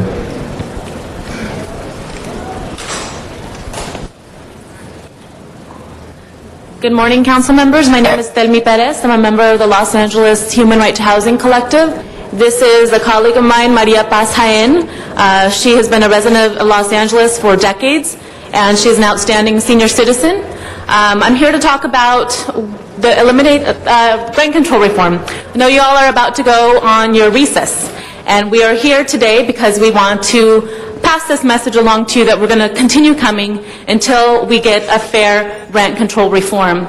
And I'm specifically talking about the point of eliminating the 3% minimum rent increase. Doña Paz, as we call her, is a senior citizen on a fixed income pension. She makes just over $850 a month. This year, she's paying $669 with some odd cents for rent, and her rent increase is over $20. That will leave her with about $100 and something for all of her other expenses. This is devastating to senior citizens, to veterans, to low-income families on fixed incomes, to people who are jobless right now looking for employment, and this needs to be changed. We are asking for an elimination of the 3% minimum increase. We want the increase to correspond with the CPI. This year it's negative. We should not be paying these increases. It is unfair. And also, just to echo what all of my other colleagues have said, we demand a public apology for the police brutality that was issued upon us on May 21st. Thank you. Thank you very much, Tommy. Barbara Sabo is our next speaker. After that is Maria Edith Alvarez. Good morning. Good morning. My name is Barbara Sabo, and I'm a tenant and a member of the LA CAN. I am here today as part of the LA Human Rights to Housing Collectives. In May, when you defeated the rent increase moratorium, you called for a full RSO reforms. We've still seen no action. We are here today to put our demands in front of you before you leave on your vacation. While you're gone, we hope that you will reflect on how your interactions hurts low-income tenants, how we're struggling to pay our rent and make ends meet for our families. You've had your study on the RSO for more than a year. It shows that tenants are hurting more than landlords, and it's time for you to correct that. I want to talk to you specifically about one of our RSO reform demands. We're calling on you to remove that 2% rent pass-through for utility payments. The data shows that this pass-through is a windfall for tenants, and this is unfair rent increase that affects almost solely the lowest income tenants in Los Angeles. We're talking about an extra 2% every year, let me remind you, for people who don't pay their own utilities. It's not our fault we don't pay our own utilities, but in most buildings available to extremely low income people, that isn't an option. Therefore, we get a penalty for paying unfair rent increases. You must remove this rent increase from the RSO. We demand that the RSO reforms come back to HCED and your full council agenda in September. We will be here to hold you accountable. And just to let you know, I was also here on May 21st, and I had a 2-year-old with me, okay? This 2-year-old is afraid to even just hear the word City Hall or police. He was tortured that day, pushed against the wall. Let me remind you, and you guys did not a damn thing to help, okay? A 2-year-old. What the heck? And here you guys are sitting here today doing absolutely not even listening. And you guys call yourself city council, here to help the people? Let's see you try now. Maria Edith Alvarez is our next speaker. After that will be Blanca Espinosa. Good morning. Buenos días. Buenos días, señores concejales. Mi nombre es María Álvarez y represento a SAGE y a todos los inquilinos necesitados. Good morning. My name is Maria Alvarez, and I am here representing Sage and all of the needy tenants in the LA. Nos gustaría que aprueben fondos para que las organizaciones de inquilinos puedan ir de puerta en puerta informándoles a todos los inquilinos sobre los derechos, porque me doy cuenta de que mucha gente que tiene problemas en sus casas no conoce los derechos que los deben proteger. I would like to ask, on behalf of the tenants, that you approve funds to hire tenant organizations to inform the tenants of Los Angeles about their rights, because I realize that many tenants do not know about those rights that may protect them. Antier nada menos supe de una mujer que salió de su departamento cuando el manager la amenazó con llamar a la policía si no se iba por su cuenta después de que ella se había quejado de tener demasiadas cucarachas y chinches en su casa. Just the other day, I learned of a woman who left her apartment when the landlord threatened with calling the police to evict her. And this was after she complained about too many roaches and bedbugs in her apartment. Ella no sabía que las leyes protegen contra los desalojos y que ni el manager ni la policía lo pueden desalojar sin que haya ordenado un juez. Por eso es necesario que la ciudad haga más por informar a la gente sobre sus derechos. She did not know that there are laws that protect against illegal evictions and that neither the landlord nor the police could have kicked her out without there being an order from a court judge ordering her eviction. And so that is why it's necessary that the tenants be informed about their rights. Les pido por favor a todos los concejales y a todos los miembros de aquí que hagan un punto para todos nosotros los arrendatarios y que nos tomen en cuenta, y que el señor Garcetti haga el favor de pedirnos una disculpa por todo lo que pasó en la última sección que tuvimos aquí. La palabra dice acción, compañeros. ¿En dónde estamos todos? ¿Dónde? Ayúdennos a seguir adelante. Gracias. Gracias.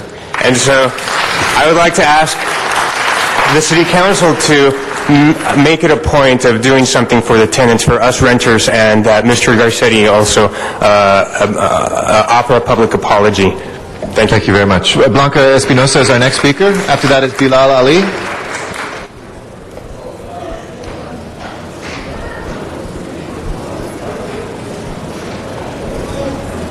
Okay, if not that, Maria Rodriguez. Okay.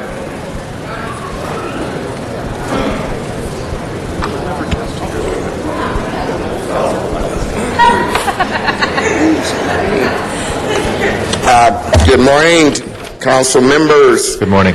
I'm here to speak about the Costas-Hawkins Rental Housing Act and the RSO reforms. The rent stabilization ordinance as currently constructed has failed to live up to its mandate to balance the ability of tenants to access affordable housing.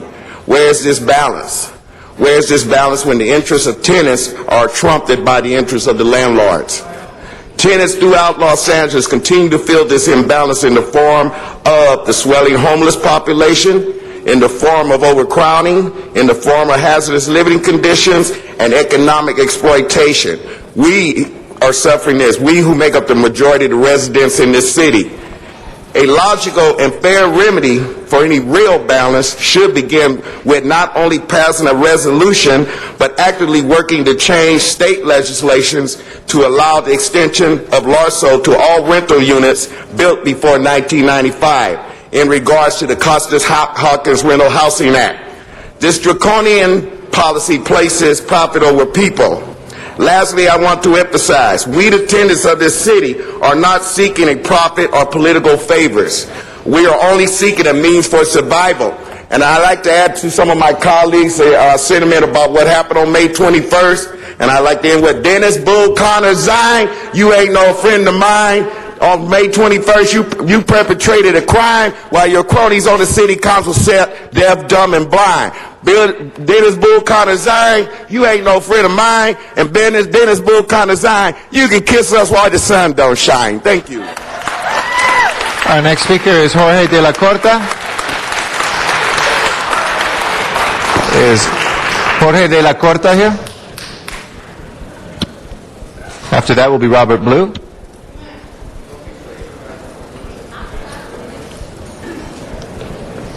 Buenos días.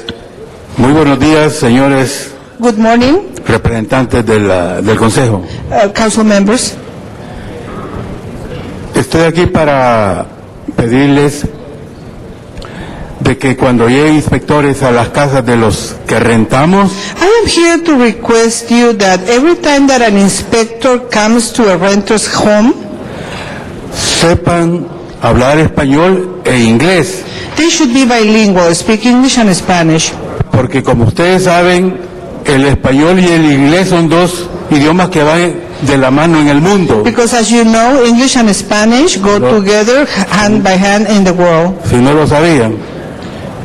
La cosa es esta, que cuando llegan los inspectores hablando en inglés, When the inspectors come and they speak English, a la gente que no tiene un inglés fluido como el que ha nacido aquí, yeah, whoever doesn't speak, as a person that was born in this country, lo confunden they get confused. y no da su testimonio como tiene que ser. And they don't give the information as they should. Es de ahí donde se aprovechan. And that's when they take advantage. Así que por favor les pido, señores, que se enmiende esa resolución. I ask you to please amend that resolution. Por el otro lado, quiero decirles que todavía tengo en mi mente la agresión que se nos hizo aquí en este respetable local. I also want to tell you that I still think about the aggression that happened to us in this respectable place. Y con todo respeto quiero decirles a ustedes que nos representan And with all my respect, I want to tell you who represent us que se me vino a la mente la opresión que existe en los países de Oriente donde se ponen los militares y dan miedo. that it just came to my mind what happens in our countries with the oppression and what the military does and makes me feel fear. Creo que debían de enseñarles relaciones humanas I think you should teach them human relations. y que no actúen como computadoras, They shouldn't act as computers. porque son humanos como nosotros. They are humans like we are.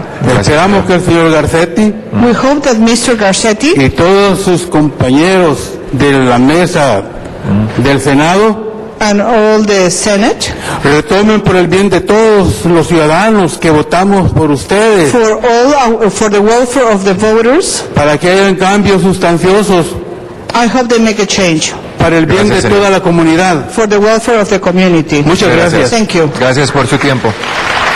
Robert Blue is our next speaker. After that is Dr. Clyde Williams.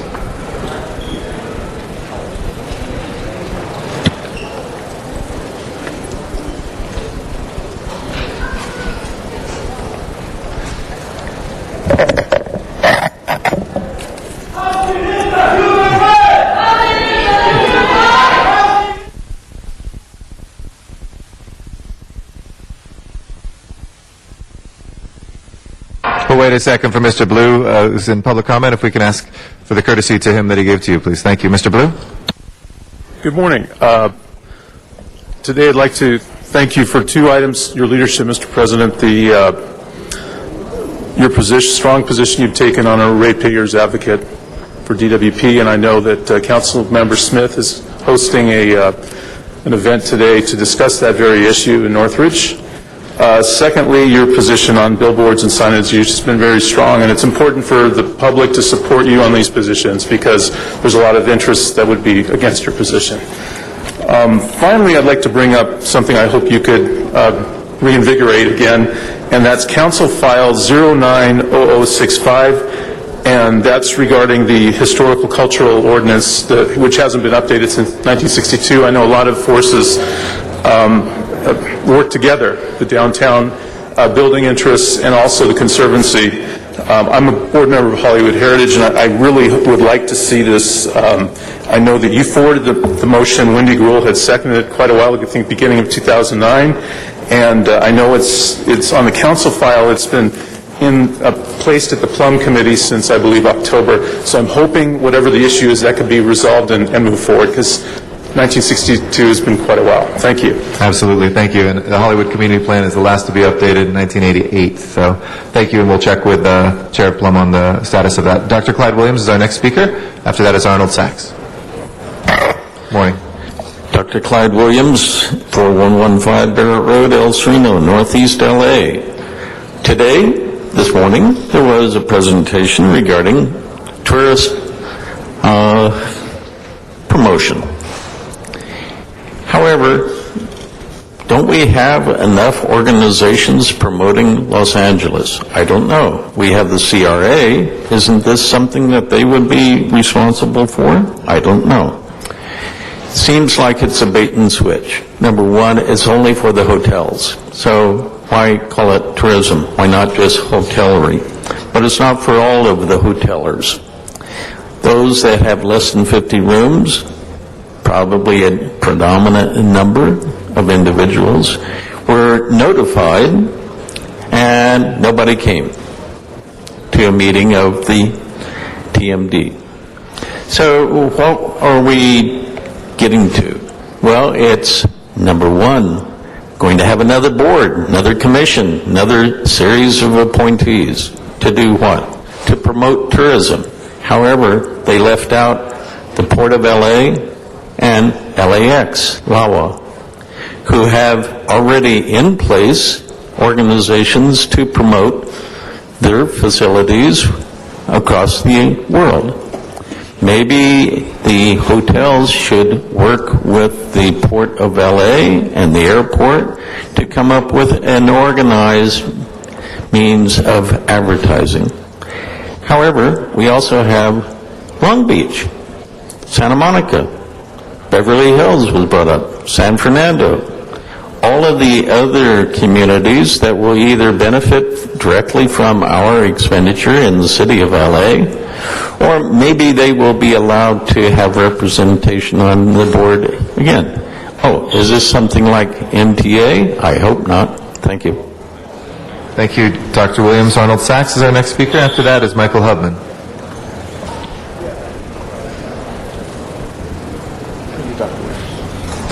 Thank you. Good morning, Arnold Sachs. You might have read in the downtown news this little story about LA becoming the capital of this hip-hop craze called jerking.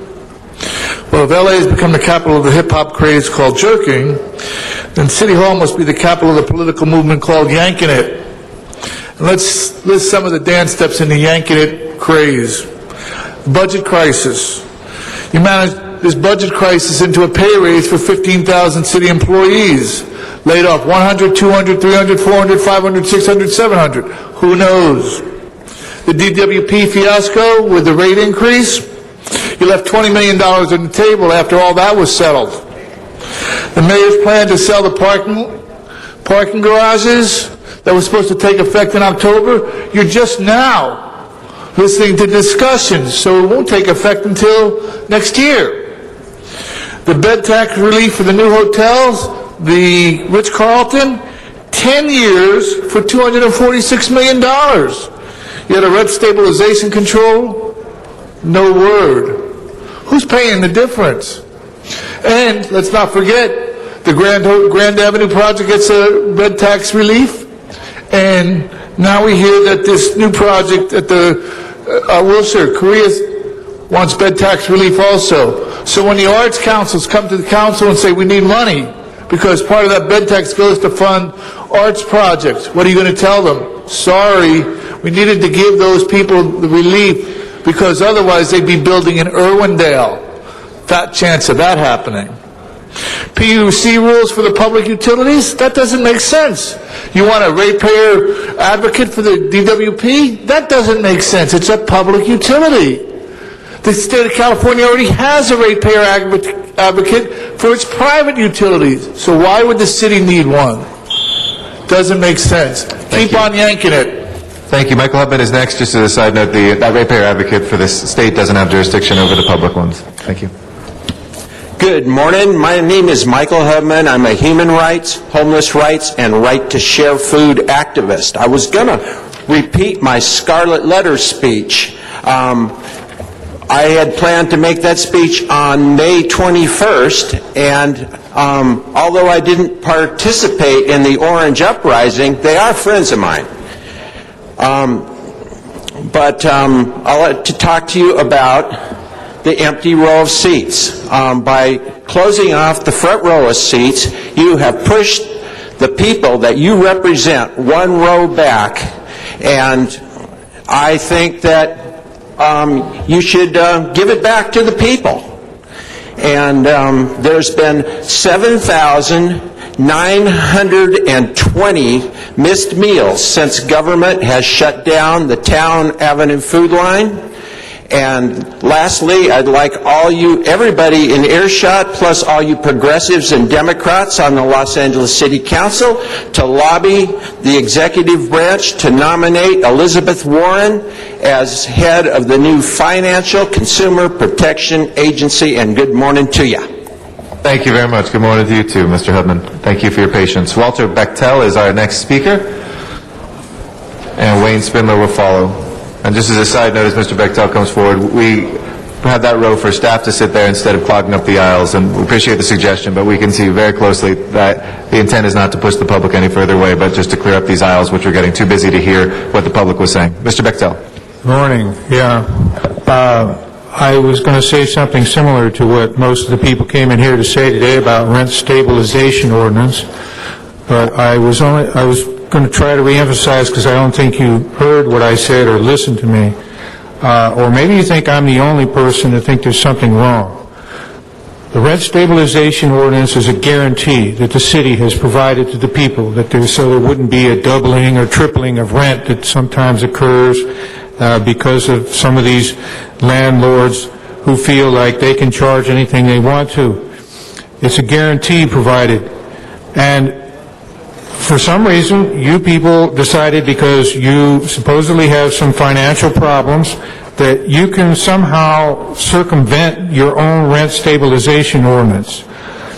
If you look at the Ninth Amendment, it says quite clearly that the guarantees provided by these amendments here are in no way intended to disparage other rights that are guaranteed by the Constitution, other parts of the Constitution of the United States. In other words, you can't use the status of SRO to bypass the guarantees of the rent stabilization ordinance. SRO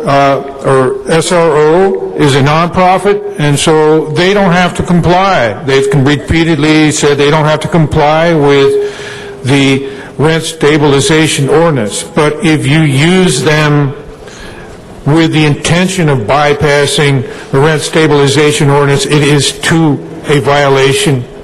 It is a constitutional violation, not just a local amendment violation. And that is what the problem is with you people. You keep lying about the money you have and don't have. The problem is you just keep on pocketing the money, and you're getting a lot of people angry at you. You need to knock that off. Thank you, Mr. Bechtel. Wayne Spindler is our next speaker. Richard Robinson will follow. We had a hearing yesterday on 1601 North Vine Street. This is an interesting thing. A person in 2004 sold the CRA, which is the taxpayers of the city, a couple of pieces of land for well over $5 million. Now, in this worst real estate market we've had since 1981, the city of Los Angeles is deciding in its good graces that it should give that land back to the seller for about $825,000. So that would be a windfall of almost $4.5 million. So I know the real estate market's bad, but how can it be that bad when a piece of property depreciates 90% in 5 years? Also, there's tenants that are there that have long-standing ties to the community of Hollywood.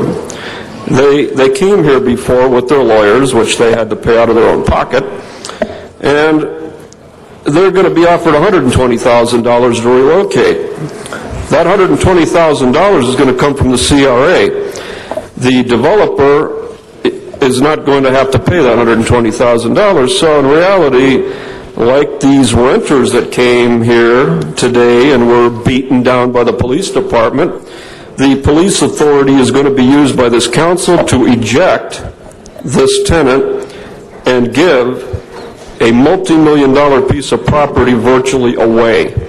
Plus, there's going to be long-term financing, and if the CRA finances the project, the interest rate will only be 3% to build an 8-story office building. And Mr. Zine decided to step in this fray and waive environmental restrictions as well. So I don't know what you guys are doing. You continued that matter till September the 8th. It's a crooked deal, and everybody knows it. Thank you. Thank you. And Mr. Spindler, I think you'll see the outcome. The lawyer for it is here, among other things, and that's why it's continued to work out that deal for that tenant that is there right now. Richard Robinson is our next speaker. After that, Leonard Woods will follow. Good morning. Morning, sir. Mr. President, members, Richard Robinson.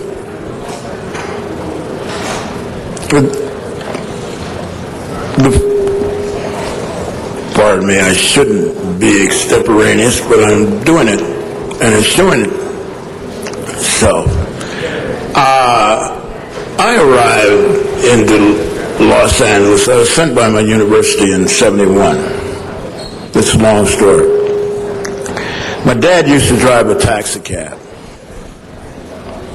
1947, after being discharged from the Marines, he used to have in his taxi cab up and down Hollywood Boulevard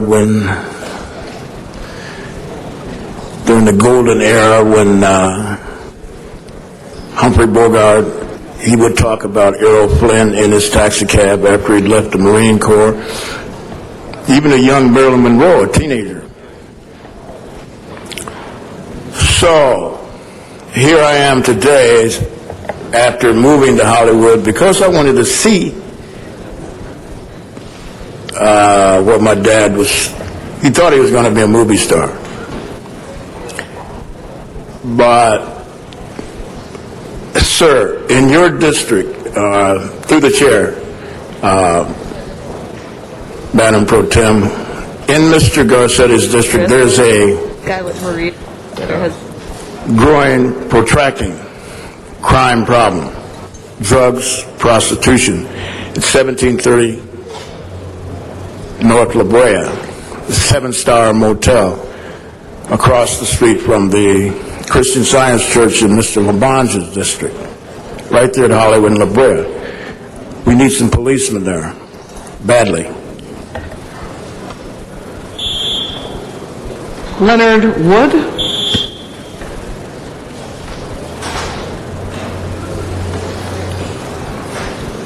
Is there Leonard Wood here? Hilda Garcia.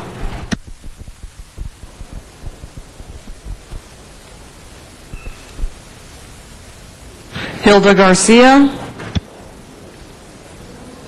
Drew Fenton.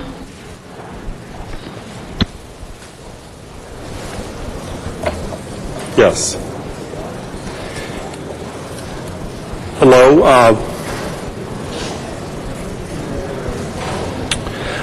I wish to thank this distinguished body for the opportunity to speak on 3 issues that I believe are critical to the city of Los Angeles. My name is Drew E. Fenton, MD, FAAM. I'm a board-certified medical doctor with a private practice downtown.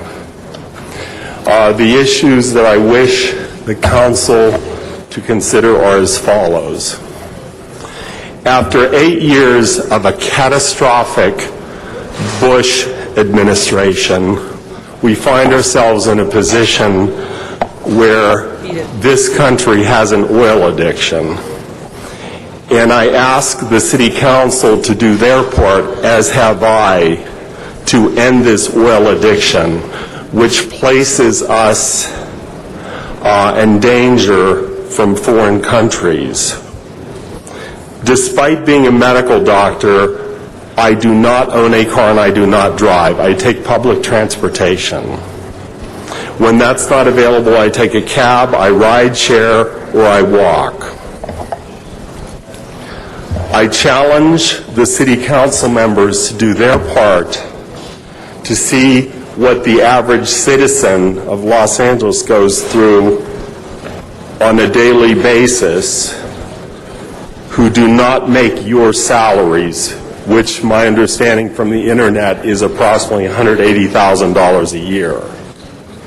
A lot of the poor citizens in this city make $10,000, $15,000, $20,000 a year, and as we know, the unemployment rate is horrific. I challenge all city council members to stop using... Thank you. Well, that was fast. Thank you very much. There are no additional public speaker cards. This marks the end of public comment. I believe Mr. Smith has a motion he would like to make. For reconsideration of item number 21, so we have 12 votes for the emergency clause. Let's open the roll on 21, please, for reconsideration. Close the roll. Tabulate the vote. 13 ayes. All right, the item is before us now, Mr. Smith. Thank you. Now with 12 votes here, we're able to pass it again, once again, and it just allows us now with the 12 votes to pass the emergency clause portion of it, which lets the water conservation plan go into effect immediately rather than waiting another 30 days. All right, thank you. Let's open the roll on that 12-vote item. Close the roll. Tabulate the vote. 13 ayes. All right. I believe that there's been a request to continue item 42. Is that correct, Mr. Clerk? Forthwith on 21. Oh, and I'm sorry. On this last item that we just voted on, Mr. Smith has requested that it go forthwith, please. All matters will be going forthwith today because we are about to enter the recess period. Okay. Again, there has been a request from someone to continue item 42. Is that correct, Mr. Clerk? Yes, Madam President, there is. There's been a request to continue item 42 to September 10. Okay, so that'll be without objection. And what's our next item? That brings us to item number 1, called special for cards. All right, we have 2 cards on item 1. John Walsh and Wayne Spindler. Is Mr. Walsh present? All right, Mr. Walsh, you'll be our first speaker.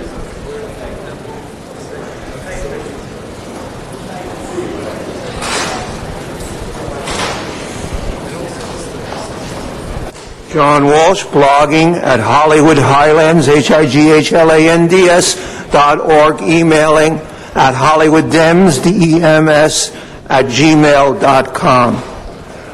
And a new post is out today. Check it out, the August Post. This is an item, notice for public hearing. It's at Fauché Exposition Lighting District. In 1966, 44 years ago, I student taught at Fauché.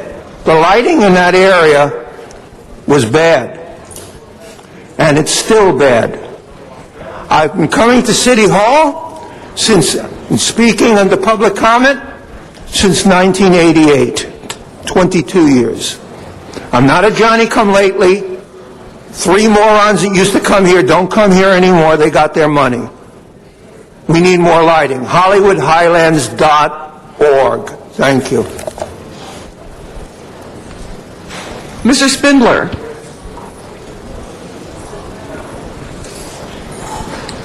Yes, all of these lighting assessment districts, there are many of them. This is just another way to go around the city and pass on the costs of doing something that should be provided by the city on the backs of homeowners.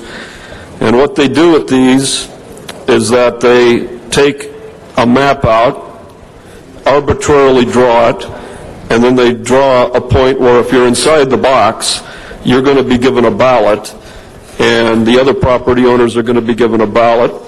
And they use a state constitutional process under, I believe it is Proposition 208, where the size of the lots, and Janice Hahn likes to say the size matters. Yes, it does matter on these special assessments, because the larger the lot, the more share of a vote you get.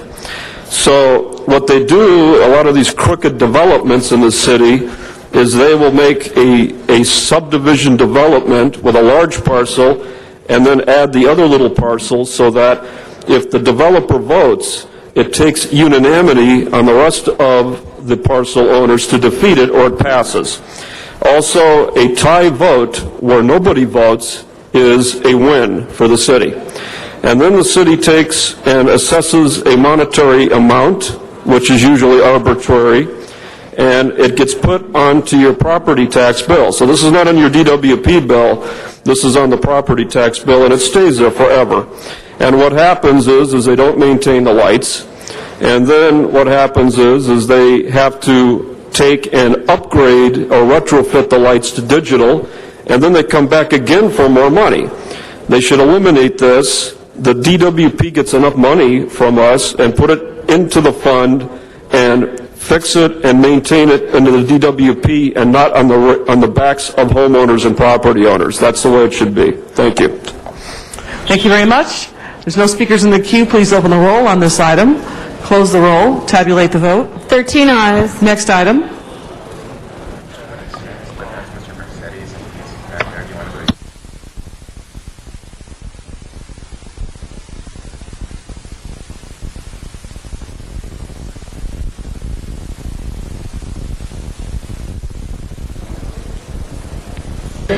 Item 36, called special for cards.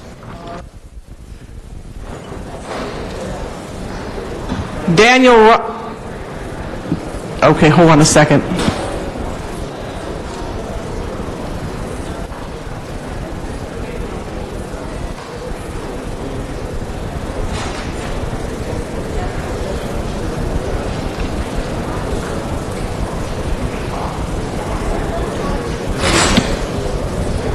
Okay, one moment. We're just going to take Ms. Perry off of the board on item 36.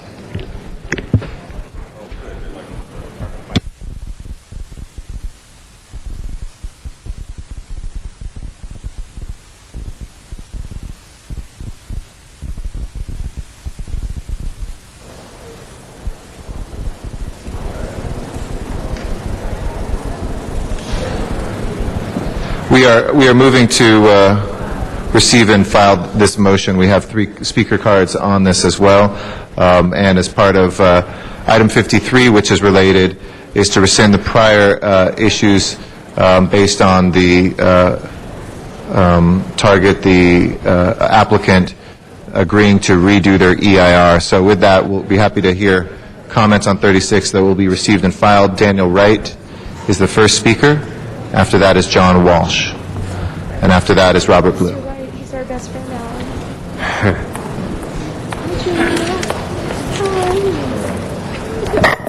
Good morning, council members. Daniel Wright, 215 North Marengo Avenue, 3rd floor, Pasadena, 91101. On behalf of the La Mirada Avenue Neighborhood Association of Hollywood. A Target store in Hollywood, which is what this item is about, or these 2 items, would be a welcomed addition if it was done in the parameters of the existing specific plan that the community and city planners crafted, and if its environmental impacts are fully mitigated. Under the specific plan, this project ought to have certain physical characteristics: a maximum height of 35 feet, a limit on parking, transparent building elements, and other key community protections that were adopted in the zoning. Target, at the request of the council office, changed its code-compliant project into an 80-foot tall, over-code parking, non-transparent building. Target seeks a project with 9 exceptions or variances from the current zoning. In other words, Target has proceeded as if there is no zoning at all. Because the findings cannot be made, this project must be sent back to the drawing board. Second, now that the project has 2 lawsuits against it, including an environmental lawsuit, the city and Target have informed us that they are sending this project back to prepare a full EIR. We appreciate that the city recognizes that the current litigation is meritorious and our lawsuit was the catalyst for reconsideration of the indefensible mitigated negative declaration. With Target in the national headlines for its controversial political contributions, the shine on its community reputation is tarnished and in serious question. A rising tide of community voices demand that Target and the City Council office respect the zoning and environmental laws in reconsideration of this project. Thank you, and I hope that this gets better as it gets reconsidered. Thank you. Thank you very much, Mr. Wright.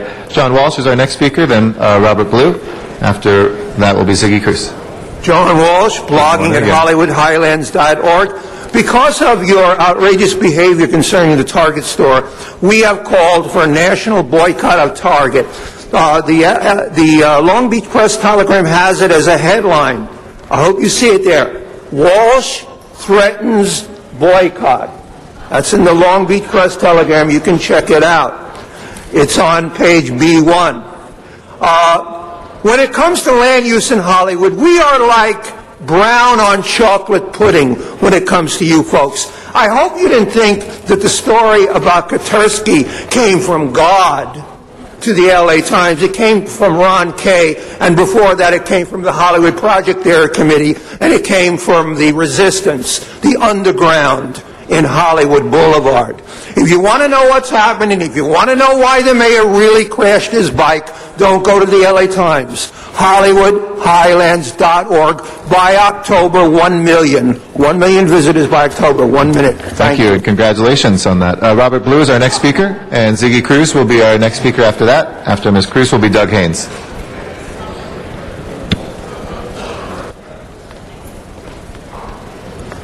Good morning again. Good morning again.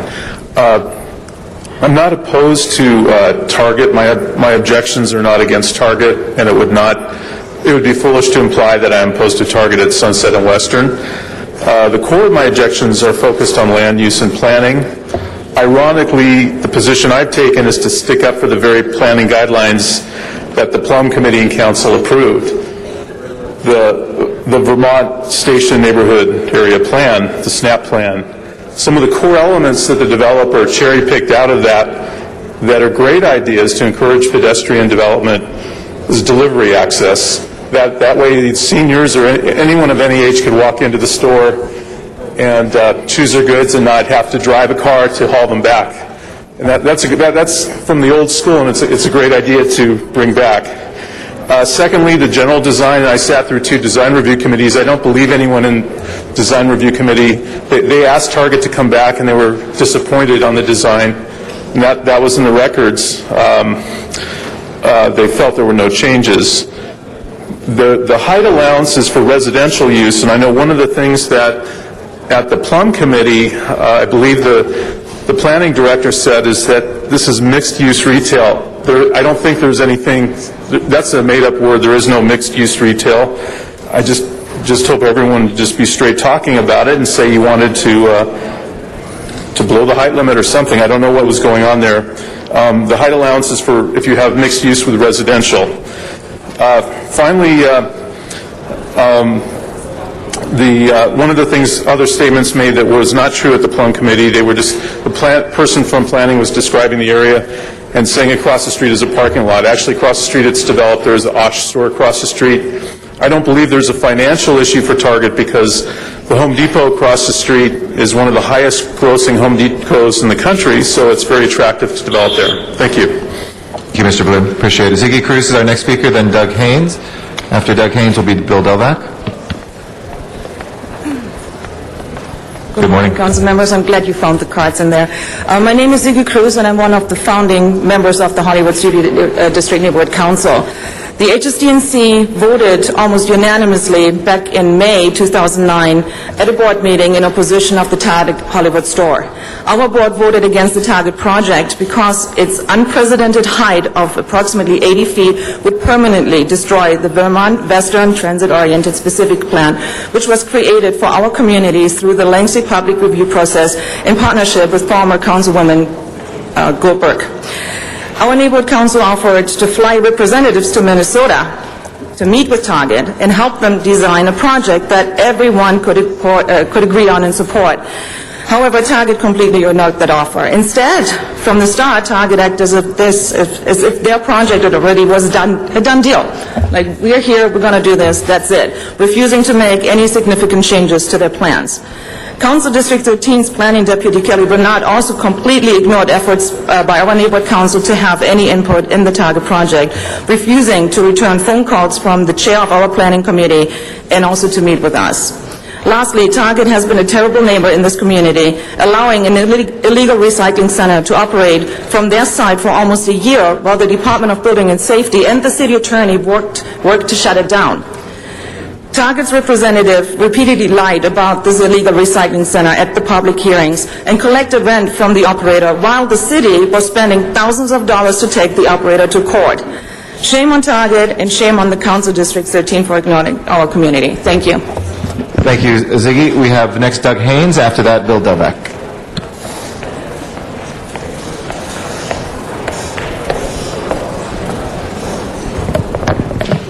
Hi, my name is Doug Haynes of La Mirada Avenue Association, and most of the council members aren't really paying any attention to this issue, although Councilman Krikorian seems to be listening, and Tom LaBonge.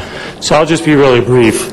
It's very frustrating to us that we had to go to court in order to get the city to listen to the concerns of this community. Kelly Bernard said at various hearings that Target came in with essentially a code-compliant store, which is what we as a community want, and that she told Target, we don't want that for Hollywood. Those are the exact words, that they want to put heightened density on Sunset Boulevard. That's unacceptable to us. The specific plan was created by this community in partnership with Jackie Goldberg, the former council member for CD13. It's supposed to guide our development until 2020. We don't want Sunset Boulevard to become Sunset Canyon. We would appreciate a Target store, but we'll live without it. So what we want from CD13 is to finally start listening to us, stop shutting the door on us, return our phone calls. Ed Hunt couldn't even get a phone call returned on this, and he's the chair of the Neighborhood Council Planning Committee. So I'd appreciate in the time now that we have for this going back for reconsideration, that this community will get some respect from CD13 on this matter, will listen to us, and Target will come back with that code-compliant project that we'll all support. Thank you, and thank you for listening to me, Councilman Krikorian. Thank you, sir. And we do return your phone calls, and I welcome you to my office hours every 2 weeks whenever you'd like to come by to speak with me directly as well. Bill Delvac is our next speaker. President Garcetti and honorable council members, Bill Delvac of Armbruster, Goldsmith, and Delvac. I'm here today on behalf of Target Corporation, which is the applicant in this matter. Yesterday, Target unfortunately felt it had to submit a letter to the city withdrawing and surrendering its approvals, including the matter before you today. This was necessary due to two unfortunate lawsuits that have been filed. Target stands behind the approvals that the City Council granted and that the Planning Commission granted, and would very much like to proceed at this time. However, in the interest of avoiding unnecessary litigation, Target has determined that it will withdraw the approvals, and we ask you therefore to receive and file this and to stand at the ready when Target comes back, ready to build, ready to add jobs to Hollywood, and ready to serve the community. And we thank city staff and the council office for all the support. Thank you. Thank you very much. If you can please sit down, sir, please. And if I could switch out, I'll just say a couple things.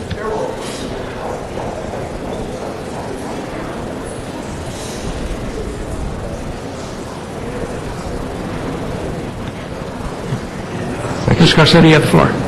Thank you very much, and thank you to the members of the community who are here.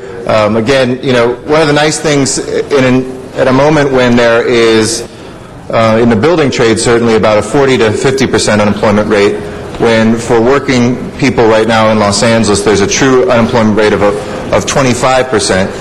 And when most neighborhoods have stopped doing anything in Los Angeles in the Great Recession, that we do have the opportunity to even discuss development projects that are still happening in Hollywood, where we're having groundbreakings and ribbon cutting still, where we're being able to put people to work in a number of different places, is pretty unique. And one of the things I think I would agree actually with Mr. Walsh, that planning a long time ago was not very community-based in Hollywood, and he may agree and other people may agree or say that there is no community input at all. I think it is the most robust place. The thing we all know about community planning is it never results in universal agreement, but this is a good thing today, and I think a good outcome for everybody listening to the community and the city attorney's advice. And I just want to say to Mr. Haynes and anybody else, as I mentioned just a second ago, I always have office hours.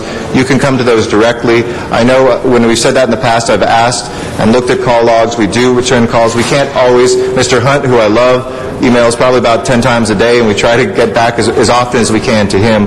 But we are very proud of the way that we have a design review committee, which doesn't exist in many parts of the city. We listen to the good and the bad. People agree with some parts, disagree. Mr. Blue, I think, had very nuanced points as well, where here's the good things, here's the bad things. This isn't always about bad, bad, bad, or good, good, good. That's what community planning should be about. It's that we never get 100% of what we want, but we also don't just get to know.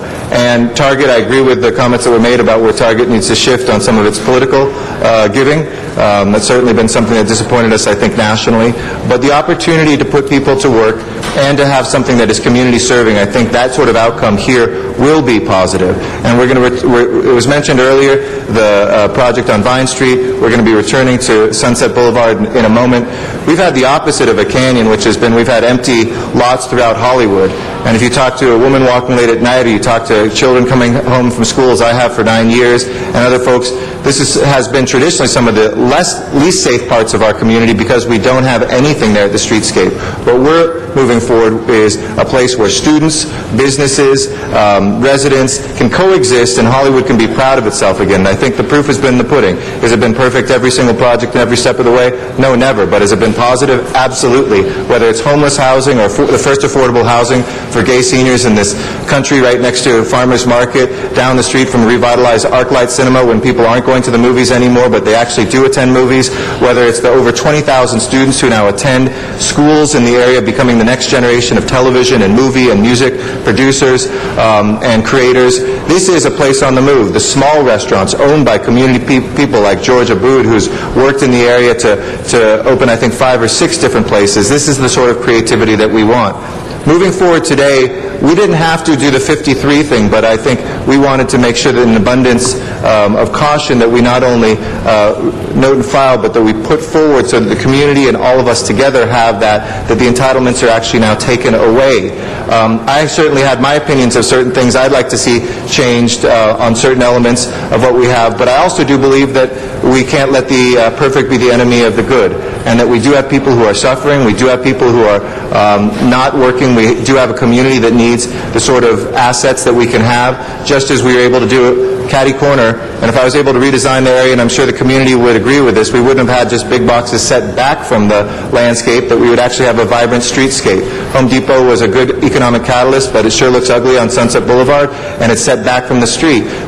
Orchard Supply is pushed away, and it's a big parking lot. We have Food for Less, which is a big parking lot. When we had the first parking lot that I was able to deal with in my time there, or the assemblage of land, with the Walgreens that wanted to come in, we forced them to go to the street and to put affordable housing for our community members right there, and the SNAP plan helped us. So this is going to be very positive. I would ask if we put this together with 53 to move 53 forward, and also to I think it's note and file this, or receive and file? No, to receive and file this. And we can look forward to sitting down with Target, which is continuing to believe in investing in the area, which I think is a really positive thing for all of us, and we appreciate their work and their continuing work. And I think it would be great to fly people out to Minnesota. Maybe we can do that too. Thank you, Mr. Garcetti. Mr. Labange. Thank you very much, Mr. Garcetti. It's interesting. That is a lot of activity. Your work at Vine Street has been tremendous in changing that element of use of land. At Sunset in Westwood, I remember that was a very big thing for Peggy Stevenson when they built the Ralph's there, which is now is a Food for Less, and they built the markets to the west. Now it's ever changing, and there's always a challenge. But you have to meet that challenge and pushing it to the street, because much of what is driven, and some people question us about why we support public safety so much, much of it is driven because people were afraid to park behind buildings. So planners put parking in front of buildings. Now we're trying to create that space on streets to try to do that. I know what the city of West Hollywood has done at La Brea and Santa Monica Boulevard with Target, and that complex there is their gateway. It could serve as a gateway for the community. And also another greater challenge, Eric, as I looked the other day on Santa Monica Boulevard is the old Sears property, which is an opportunity. So there's a lot of people to look at, do things right. I see Mike Davis shaking his hand, a veteran. Good to see a veteran city planner still here in the City Hall to come up with concepts to enhance our community. There is $1 billion plus investment of our subway system, the corridor Western Avenue. Target is a gateway store, as you saw it over there in West Hollywood. This type of opportunity here could possibly help East Hollywood, Little Armenia, Thai-Town, all of that area, the Western Corridor. So I wanted to thank you, Mr. Garcetti, in working with you on everything that we try to achieve in changing the face of the commerce of Sunset and Western Avenue. Thank you. That ends the speaker queue. Mr. Garcetti, did you say this is to be received and filed, and you want to take up number 53 with this? No? Okay, thank you. So this is a receive and file.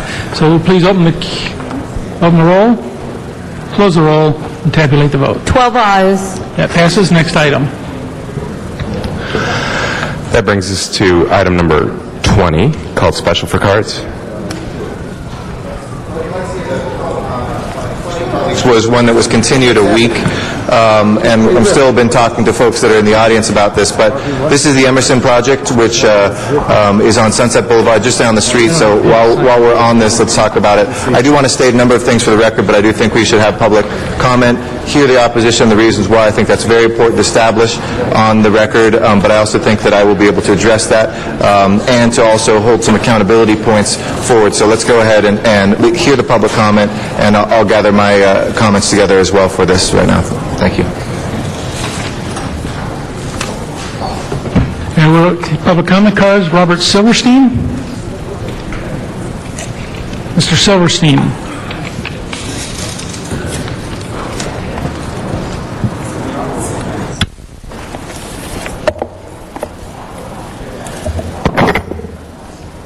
And for the council's information, this is a fair hearing matter requiring the council members heighten attention to the speaker at the podium or at your monitors at your desks.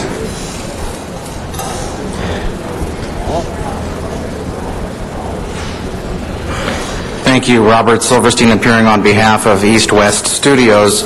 Let the record reflect that I filed written objections with the city clerk on August 10, 2010, and provided an additional copy of those again today for the record.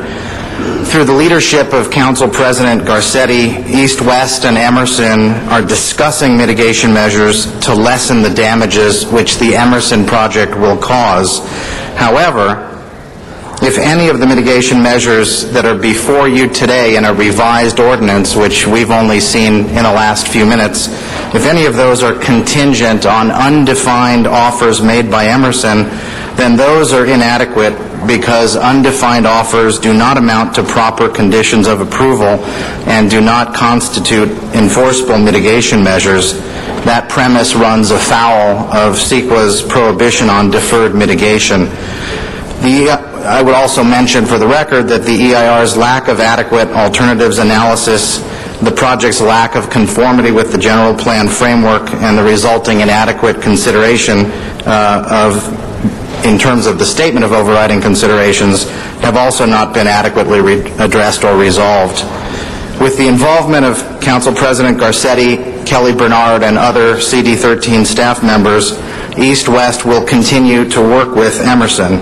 But until proper mitigation is presented in an enforceable document, the current proposed mitigation measures and the proposed approvals before you should be continued for further consideration.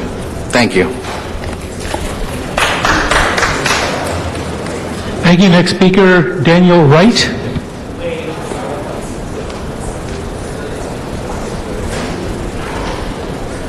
Mr. Wright is waiving his comment. Thank you. Ziggy Kress, K-R-E-S-E, or Cruz.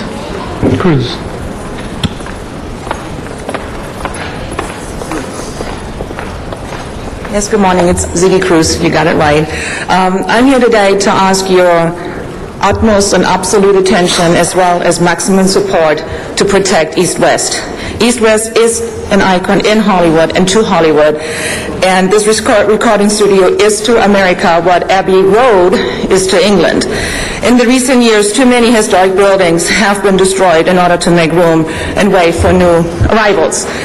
History in Hollywood has always been neglected, so I'm hoping today that the little history that is left in Hollywood will be preserved by all means. I had recently the opportunity to meet a recording artist's relative, a recording artist from the Motown era, who had the privilege to record at the location long time ago. She added that it is a shame that the leaders in Hollywood and of Hollywood show little to no interest to save its history. I hope we can prove her wrong and help East West to maintain the business, to keep Hollywood's history, as well as to keep the recording in Hollywood, so we don't have to, go out there and have people go someplace else. Well, thank you very much, Ms. Thank you, ma'am. Shamari Davis.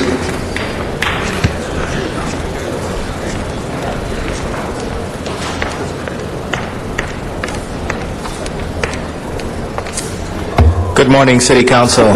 My name is Shamari Davis. I'm a business representative for IBEW, Local 11 Electricians Union.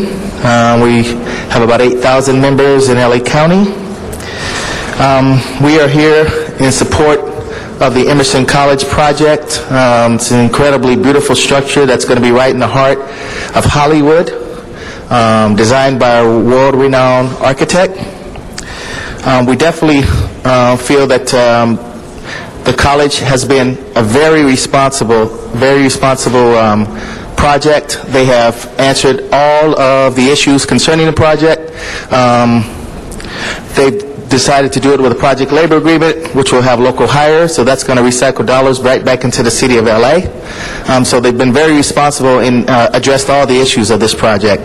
If there is concerns from a complainant that has been seen that it has no merit, it should not hold up the work to come forward and beautify LA and also put people back to work. There's so many of our members that are out of work that are looking to do incredible projects like this one, and this is one of the responsible ones. So I urge you to please push this project through. Thank you very much.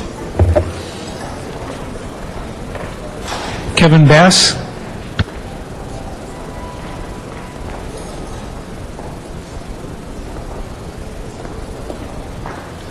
Good afternoon, City Council. My name is Kevin Bass. I'm with the International Painters and Allied Trades. We represent about 11,000 members in the LA County area of 4 different trades and about 15 different unions. And on behalf of them, I'd like to ask for this project to move forward as it addresses many issues. I mean, we're looking at beautifying a blighted area. We're looking at addressing education, bringing Hollywood back some jobs, and also we're looking at putting many of our members in the crafts back to work. So again, I would just like to ask for your support on this project. Thank you very much. Myriad Donovan.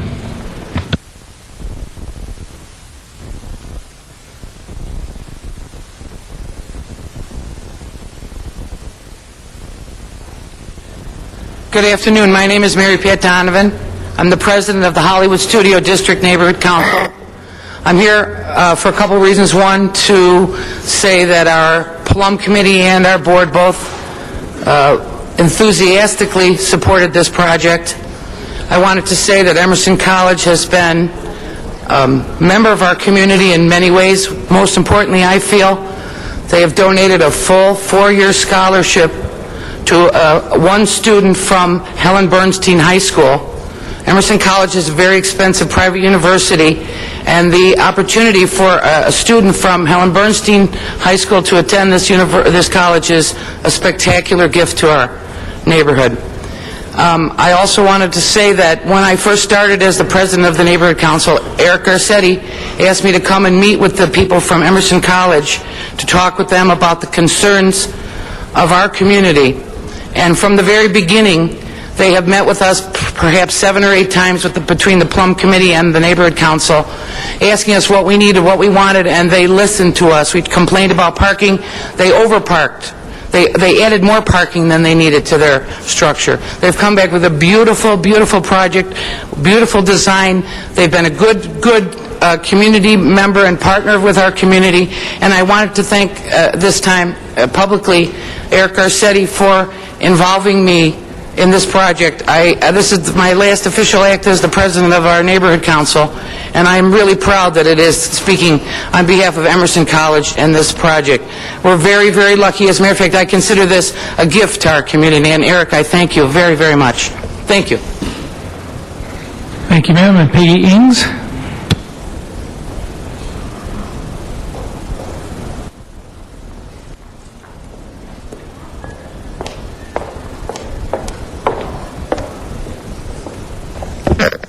Good afternoon. Good afternoon, Council President Garcetti and fellow council members. On behalf of Emerson College, I would like to thank the many city agencies for their tireless efforts and assistance on this project. And in particular, I would like to thank the Council President, who has given us support and encouragement from the very beginning. As a result of President Garcetti's efforts to mediate differences between East West Studio and Emerson College, there now exists a true likelihood to settle remaining differences to mutual satisfaction and move this project forward. Emerson College looks forward to the day of becoming a permanent fixture and a contributing member of the Hollywood community. Thank you very much. Thank you, ma'am. Piedmont Brown? Piedmont Brown. Okay, next speaker, Robbie Hunter.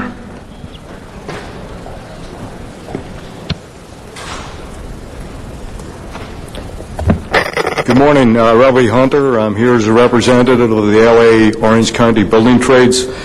Emerson College, at the moment they're situated in the city of Burbank. The city of Los Angeles, Hollywood, are very, very lucky that Emerson College has chosen this city to place their college. It will train people in a high-paying industry. It will service the Hollywood entertainment industry. You know, they have come in, they have passed every committee, planning. They've met with the community council. They have done outreach at a level that every city would like to see. It's just a great project. It's going to give an opportunity for people to get skills and trades and have a higher income in this city, and this is the type of thing we're looking for. We absolutely support this project, and we would like it to move forward as soon as possible, and I wish we had more projects like this. Thank you very much. Thank you. And final speaker, Ron Miller.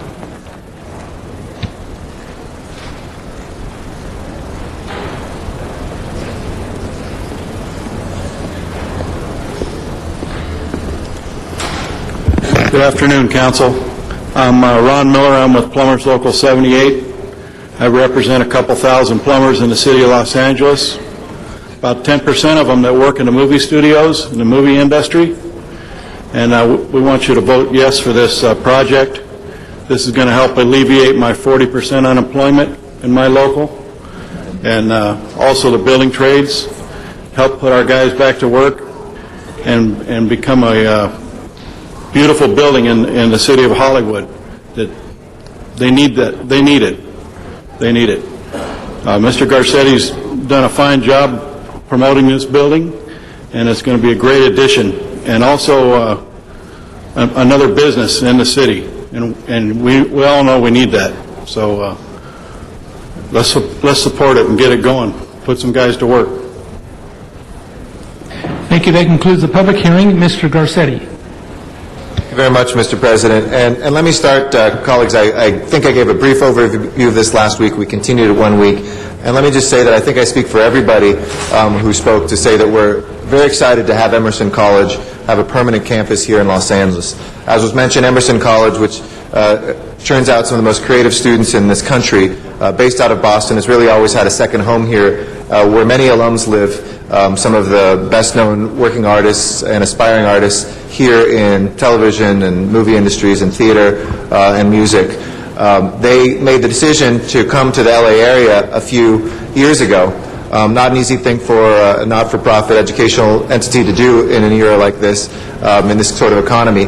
But then when they were looking around and they're trying to figure out where to be, it's precisely because of places like East West and the Palladium down the street and the studios that they said, we want to be in Hollywood if we can make this work. Can we make this work? And I gave them, my word, as much as I'll give my word on something else in a second, that I would work with them to work with the community, to take those neighborhood leaders, the head of the neighborhood council, the head of the Chamber of Commerce from the beginning, and to sit down so they could have those relationships and we could figure out, are there pieces of property right now that we could put this into if they were able to raise the funds. Not only did they deliver their piece of that community engagement, and I want to thank them, whether it's the scholarship at Bernstein, the countless meetings that they are a part of in the community. Hollywood is a complex community, but it's a vibrant community, and we love it.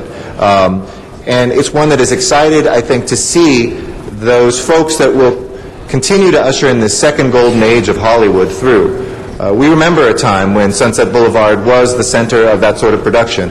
And in the 80s and 90s and the beginning of this last decade, we saw people leave. We saw the radio studios leave. We saw television studios pack up. We saw the music industry go to other places or be dissipated in other cities and countries.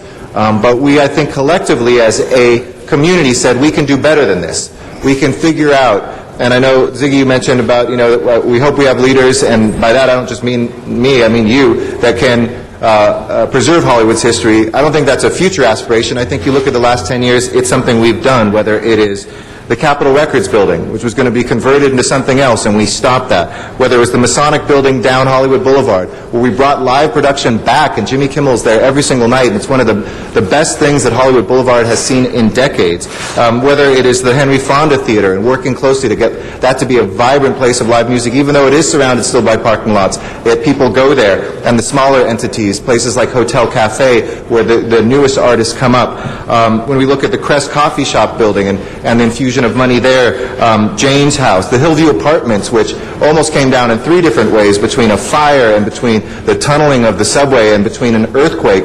Not only is that back, it's been beautifully restored. The first apartments ever built for actors, when in the early days of Hollywood there used to be signs in the apartment buildings that said no dogs, no actors in most of the apartment buildings. CBS Columbia Square, another place which was threatened with the wrecking ball, which we said no over and over and over, and worked with the community. And I said, if Hollywood Heritage doesn't sign off on this, I won't sign off on it. And together, when Hollywood Heritage came and said, and we preserved 80% of what is existing there to be able to continue, the best way to preserve history, I think we learned in the 80s and 90s, is also to rewrite part of it. If we don't have activity and a current history we're making now, it will become a hollow shell of what it once was. It'll be empty parking lots, it'll be cheesy places to go for tourists that stay there for 10 minutes and get a t-shirt and leave and don't really invest. It'll be low-wage jobs.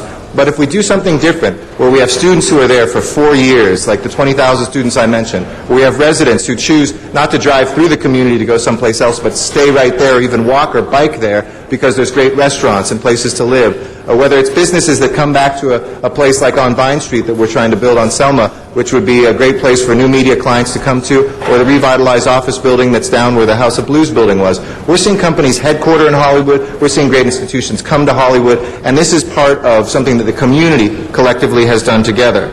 Now, I agree, today we have before us something in which we have the entitlements to move forward with a dynamically designed, I think, catalytic project for an empty part of Sunset Boulevard. Across the street, we have an amazing asset. I think you put it very well, Ziggy. It is like an Abbey Road of Hollywood, just like Capitol Records and over at Henson Studios. Those 3 studios that have survived are where more records were recorded, more hits, more artists. And today they are doing that as well. That is the history that Doug and his employees are writing every single day in those studios. And it's tough to have construction right next door to where there's a recording studio. And yet we, I think, are going to be able to say, looking back in 2 or 3 years, that we were able to sustain a business that where 51 people are employed, where art is being made daily, and a place where that next generation of artists is being trained at a great campus.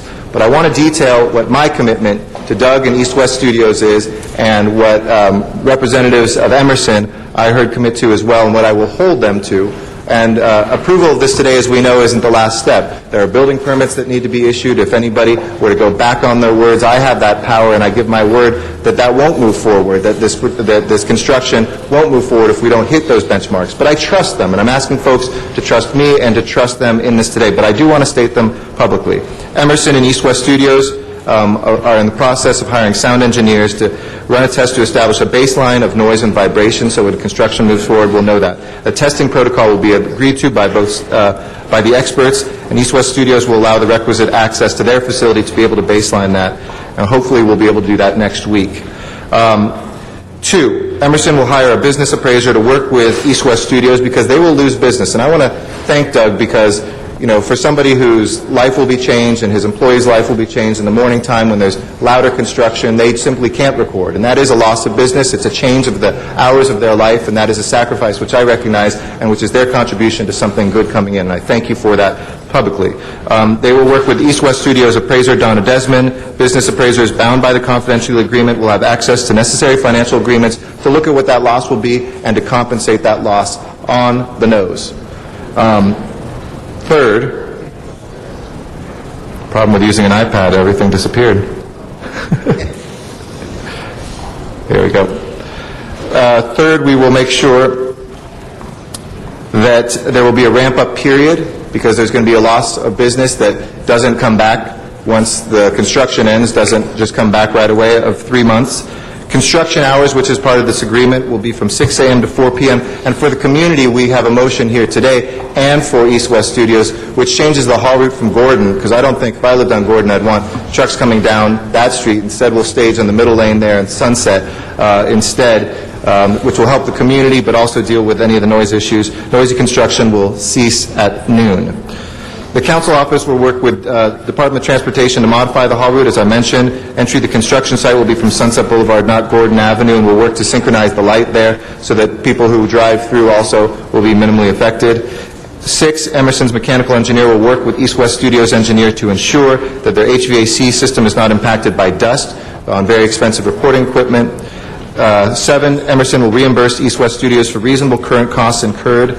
And 8, the final agreement will include a non-compliance penalty if there are days which they're not compliant to make sure that 100% of that lost business is brought to East West Studios.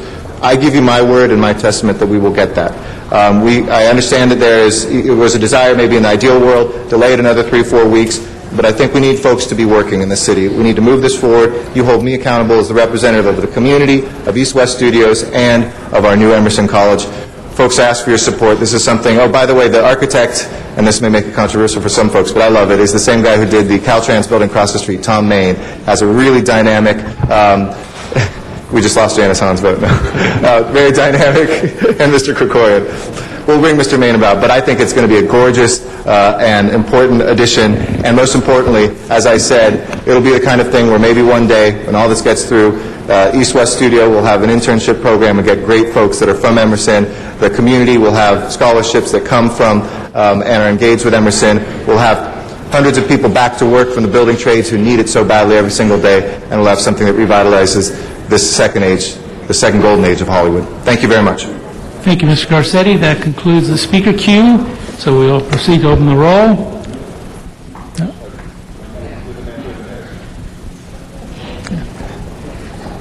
20A is the hall route. I asked for that to be a friendly amendment. There you go. Okay, now we're on the same page. Open the roll, close the roll, and tabulate the vote. 12 ayes. That passes. Next item, please. Should we go to 31 for Perry? That would bring us to item number 31, called special for Councilmember Perry. Ms.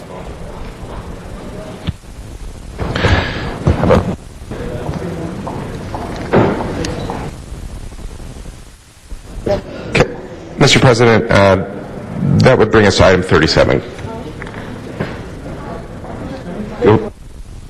Pardon me, I believe we are ready for 31. 31.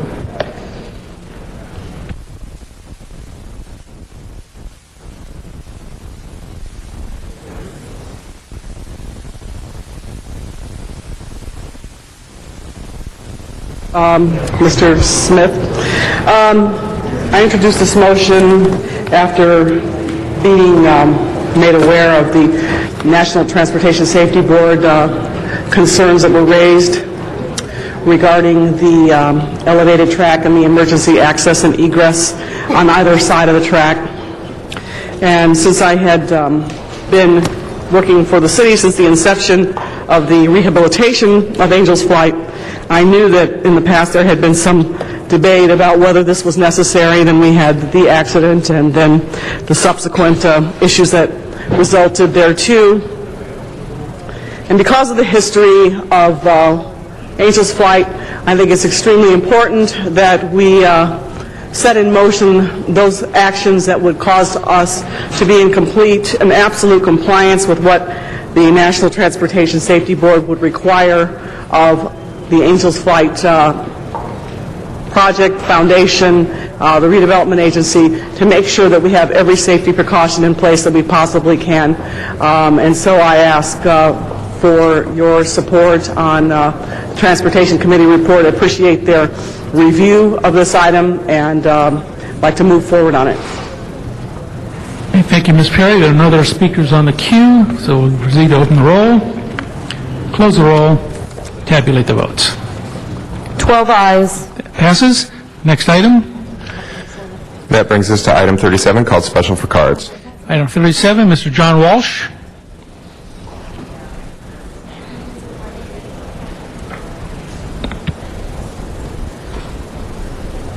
Minute 3, HollywoodHighlands.org, and Mickey Jackson also co-blogging there. Heartily support the appointment of Barbara Freeman to the taxi cab commissioners. My father, John Walsh Sr., was a cab driver for decades in New York City. But I would like in the future to think about appointing an Ethiopian American to this spot. We have more Ethiopians here than any city in America. I lived 2 years in Ethiopia. I speak fluent Amharic.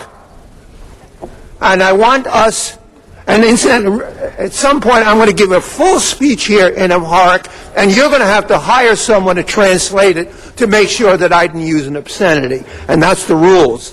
We want to dedicate this to the phantom cab driver who caused the mayor's accident. And to this day, not one damn reporter has been able to find this phantom cab driver. 1 minute. Thank you. Arnold Sachs.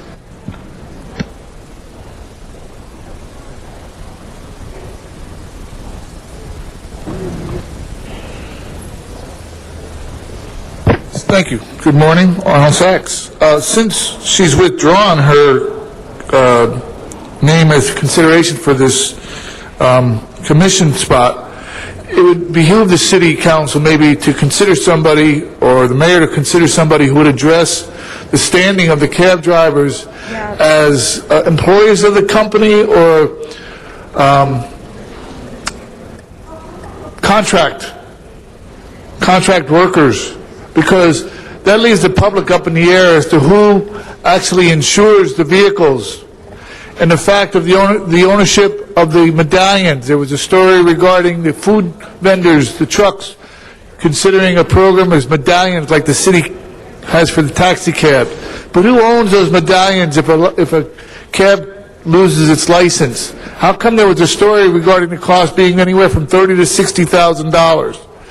And finally, the situation at LAX. Please investigate. Thank you.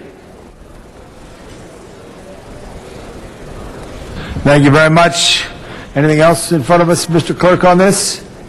Open the roll, close the roll, and receive and file. 13 ayes. Thank you very much. Next item. That brings us to item 41, called Special for Cards.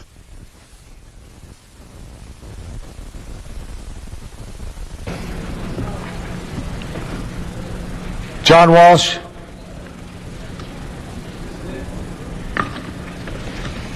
There's a lot of cards for 41. John Walsh, blogging at HollywoodHighlands.org, a new post out today. You know, you tried to sneak this through last Wednesday and we stopped you. This is a giveaway. Public-private partnership, you're giving it away. You built it, now you're going to have... Last week, Richard Alatorre was back here. He's a lobbyist. He was back here, a lobbyist for these operators. He's sitting there with Mike Hernandez. I took a picture. It's a picture of two convicted felons who used to be city council members. You want to see it? Mr. Walsh, can you just address the chair on this issue, please? Thank you. This has to do with lobbying on the parking structures. The lobbying is out of control because you're giving it away. You're going to go in the back room against the open meetings law. You're going to decide who to give these... What you are giving these people is, in fact, a license to steal. We do not... Manage it yourself. 1 minute. Hollywood Highlands. Clyde Williams. Dr. Clyde Williams, 4115 Barrett Road, El Sereno, Northeast LA. Public-private partnerships, I've done them. We used to have a saying, it's actually the private plundering the public. What do they need? They need the ability to have taxes, some CRA money maybe, a few other things all together. So what are we talking about? We're talking about the assets of the city of Los Angeles, such as, hey, this building. Hey, how about DWP headquarters? All of these things have definite asset value. Do we have an independent audit as to what the market value of these are? Can you influence the market value? Yeah. If you would put a $1 a day fee on every ground level open car park in the city of Los Angeles per space, that would generate probably as much, if not more. However, you would have impacts upon retail. What will happen here? The increased fees on our public parking will drive away retail from the downtown area and sacrifice retail sales tax. You'll have to make it up someplace else then, and that's called us. Thank you. Robert Blue.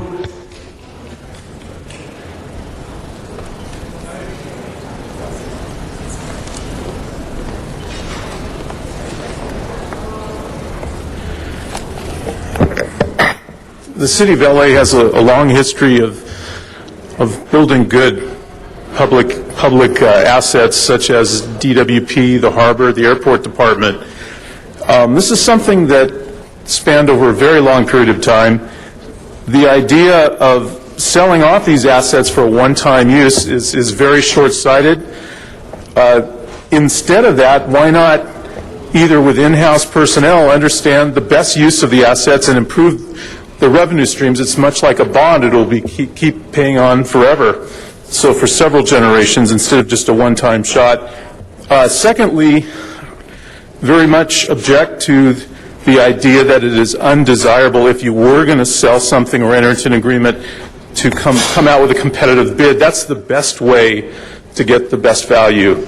That's common sense. I mean, if you look at eBay or any auction service, that's the best way to get the best price. You really determine the market price. But again, I object to the selling of city assets. That's what really makes Los Angeles strong, and you can keep it strong for several generations if you keep the assets and make them function better.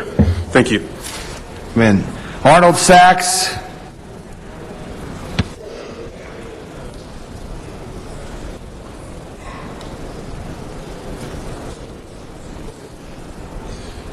Thank you again. Arnold Sachs. You want to analyze communications with the Chief Administrative Officer and the City Legislative Analyst. But what about the effects on the budget? This was the mayor's ace in the hole to balance the budget come October 1st. Yet the hearings that we had, you just had last week, claim that this won't take effect until April of next year. So how will that affect the budget? October 1st. What about layoffs? What about service cuts? When are you going to analyze that part of this problem that relates to these this private private-public partnership with these parking garages. It was the mayor's flagged standard. We're going to balance the budget, we're going to sell these lots, we're going to do just like Chicago, and presto changeo, everybody will be happy. But it's not going to take place. So where does that leave the city? Where does that leave the public? Where do you go for answers if you're just going to talk about everything but the problem? Thank you. Thank you. Wayne Spindler is next.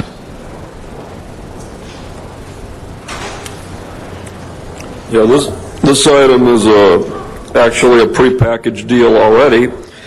It's on today's session, item number 55, which is in reality this item, because once they vote for this, they have already listed prime real estate involving parking garages. There are a dozen of them, including the Pershing Square Garage, the Robertson Boulevard Garage, Friar Street Garage, Hollywood Highland parking structure, and there are a list of negotiating partners, and they're going to do this today, right now.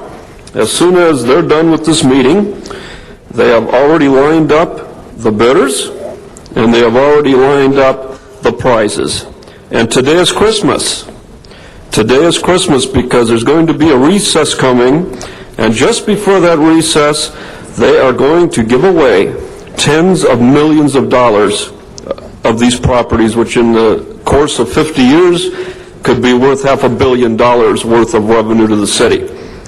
The city is going to encumber these properties for 50 years, therefore they are not marketable. The bond rating of the city will be cut as a result of this. The city will be unable to sell these properties should they need to later. And more interesting, if you look in the bankruptcy code under Chapter 12, once this contract is entered into with these various entities, if the city does go bankrupt, the bankruptcy court would be able to protect these agreements and enter them in force. And what would happen? Your parking rates are going to go up even higher. In Pershing Square, they kicked out the concessionaire a couple of years ago and raised the rates substantially. This is a backdoor crooked deal. It violates the Brown Act. Carmen Trutanich is not here today. Nobody is here today. The public is screwed. Thank you. Thank you. We do have the city attorney here for the record. He's raising his hand right there. Thank you. Russ Brown is our next speaker. After that is Hillsman Wright. Good morning. Russell Brown, I'm Executive Director of the Historic Downtown Bid, also President of the Downtown Neighborhood Council, and also Chair of the Pershing Square Park Advisory Board. We're here to acknowledge the financial issues and the concerns that the city has, but we have grave concerns that the city is using a long-term asset to cover short-term operating costs. Even if $50 million of this goes into the city budget in March, you've given up 50 years of revenue, and effective all control of the parking garage and the rates is lost. Every economic development center in downtown, from Culver City, Glendale, Burbank, 3rd Street Promenade, Old Town Pasadena, even the Grove, understands the critical importance of parking. Yet the city of LA does not seem to understand that. We're not only looking at rates increasing almost 100% over 5 years, but Pershing Square, since it has the largest block of public parking, also moderates the rates in all of downtown. You'll see an escalation of rates and an abandonment of most easy-to-get-to retail downtown. Also, the Pershing Square Garage funds a significant part of the Recreation and Parks budget, including the Pershing Square Park itself. Almost all of the increases will go to private patrons, and very little of this will go back to the city. Again, this is a short-term fix by giving away and selling the city's assets in a down market at rock-bottom prices. This is a bad deal for the citizens of LA. Thanks. Hillsman Wright is our next speaker. After Mr. Wright will be Kate Bartolo.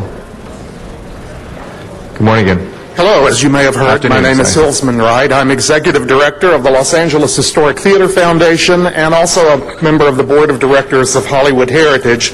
And I want to wear both of those hats this morning since both areas are affected. Would like especially to thank Chair Garcetti for his remarks about the revitalization of Hollywood and the important role that historic theaters take in that revitalization, as we've learned around the country. We also welcome Emerson College. You may not be aware of this, but Emerson College went into the combat zone in Boston and revitalized 7 historic theaters. It is no longer called the combat zone, it's called the theater district. And the theater district is what we're talking about today on Broadway. When we spoke last week, we explained that there were more than 10,500 seats within a block of Pershing Square. Restaurant Row on 7th Street, increasing shops and nightlife. And the critical element in all of this is some sort of viable, affordable parking. Our first preference had been that the Pershing Square garage be excluded from this deal, but that seems to be a non-starter. But we are especially concerned, and I understand a motion will be entered later on in this discussion, that a certain number of these spaces be forever dedicated, or at least for the 10 to 20-year term, for commercial use to support the revitalization of the Broadway theaters. We don't have a lot of big public parking garages in downtown Los Angeles. We have even fewer within a block of Broadway, which is why the billions of dollars in public and private investment that have come into this area over the last 30 years needs to be reinforced and protected. And by protecting this important parking asset for the future of Broadway and downtown is an extremely important step. Thank you for your support of bringing back Broadway, and thank you for your time this morning. Thank you very much, sir. Kate Bartolo is next. After that is Robert Hennesab.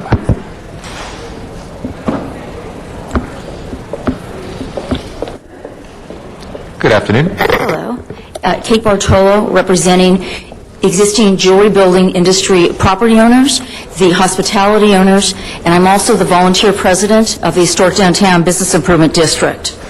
What we are requesting today is to maintain the existing founding purpose of the Pershing Square Garage, which was to maintain it for commercial use. What we have achieved is a compromise, an uneasy compromise, but a compromise in light of the city's interest in plugging its budget deficit, which is to maintain and preserve 1,200 of the spaces, even if the parking garage total count goes up much higher based on rejuvenation at 1,200. Secondly, we're requesting that in terms of CPI increases, and this is very important, that they be based on year one. What we have now is within 5 years, we have CPI based on the increases projected. The increases would go and double parking at what was always founded on as a public parking garage. This is actually a win-win. We're not looking for a subsidy here. Commercial is historically much more lucrative than residential, and it will be in this area, and it has been. Parking is a key economic development tool. The city still doesn't have an economic development strategy. This is an opportunity to validate that we actually need one and to implement it. The jewelry industry has 15,000 employees, the largest in the United States. They must park at Pershing Square because they need the physical security provided by its proximity. The Biltmore Hotel, a union shop, requires Pershing Square parking because of its proximity. A lot of the profit, there's been discussed a lot about the need for it. A lot of it has been a lack of marketing on the city side. There's an opportunity for reduced expenses, and what hasn't been explored is density transfers. It's an essential, Pershing Square is an essential economic development tool. We must balance that with the need to plug a one-time budget hole. Thank you. Thank you, Kate. Robert Hennesab is our next speaker. After that is Flora Cho. Mr. Hennesab here? Robert Hennesab? If not, Flora Cho. After that will be Ann Williams.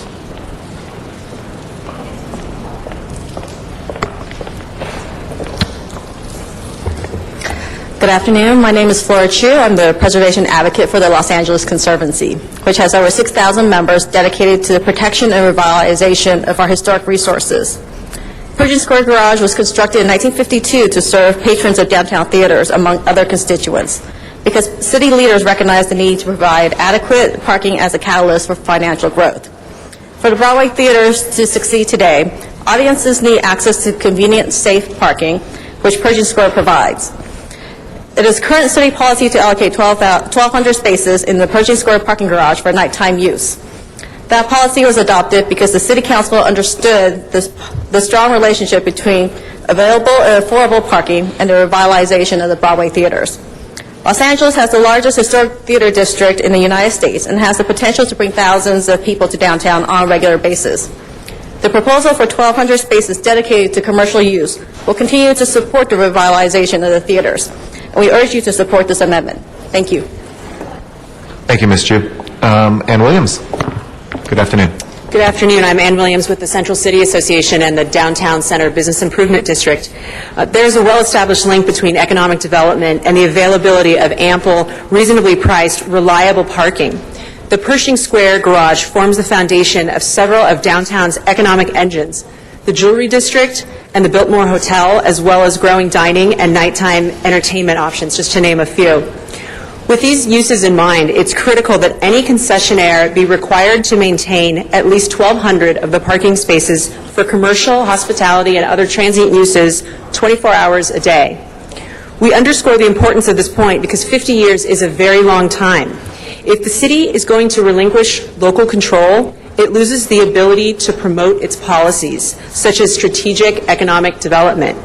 It must be absolutely certain that its policies are carefully built into the contract for the full term of the contract and that future uses are protected. There are already competing uses in the area, and as much as we support the growth of residential development, it cannot be allowed to push out the businesses and commercial activities that create jobs and generate substantial business taxes for the city.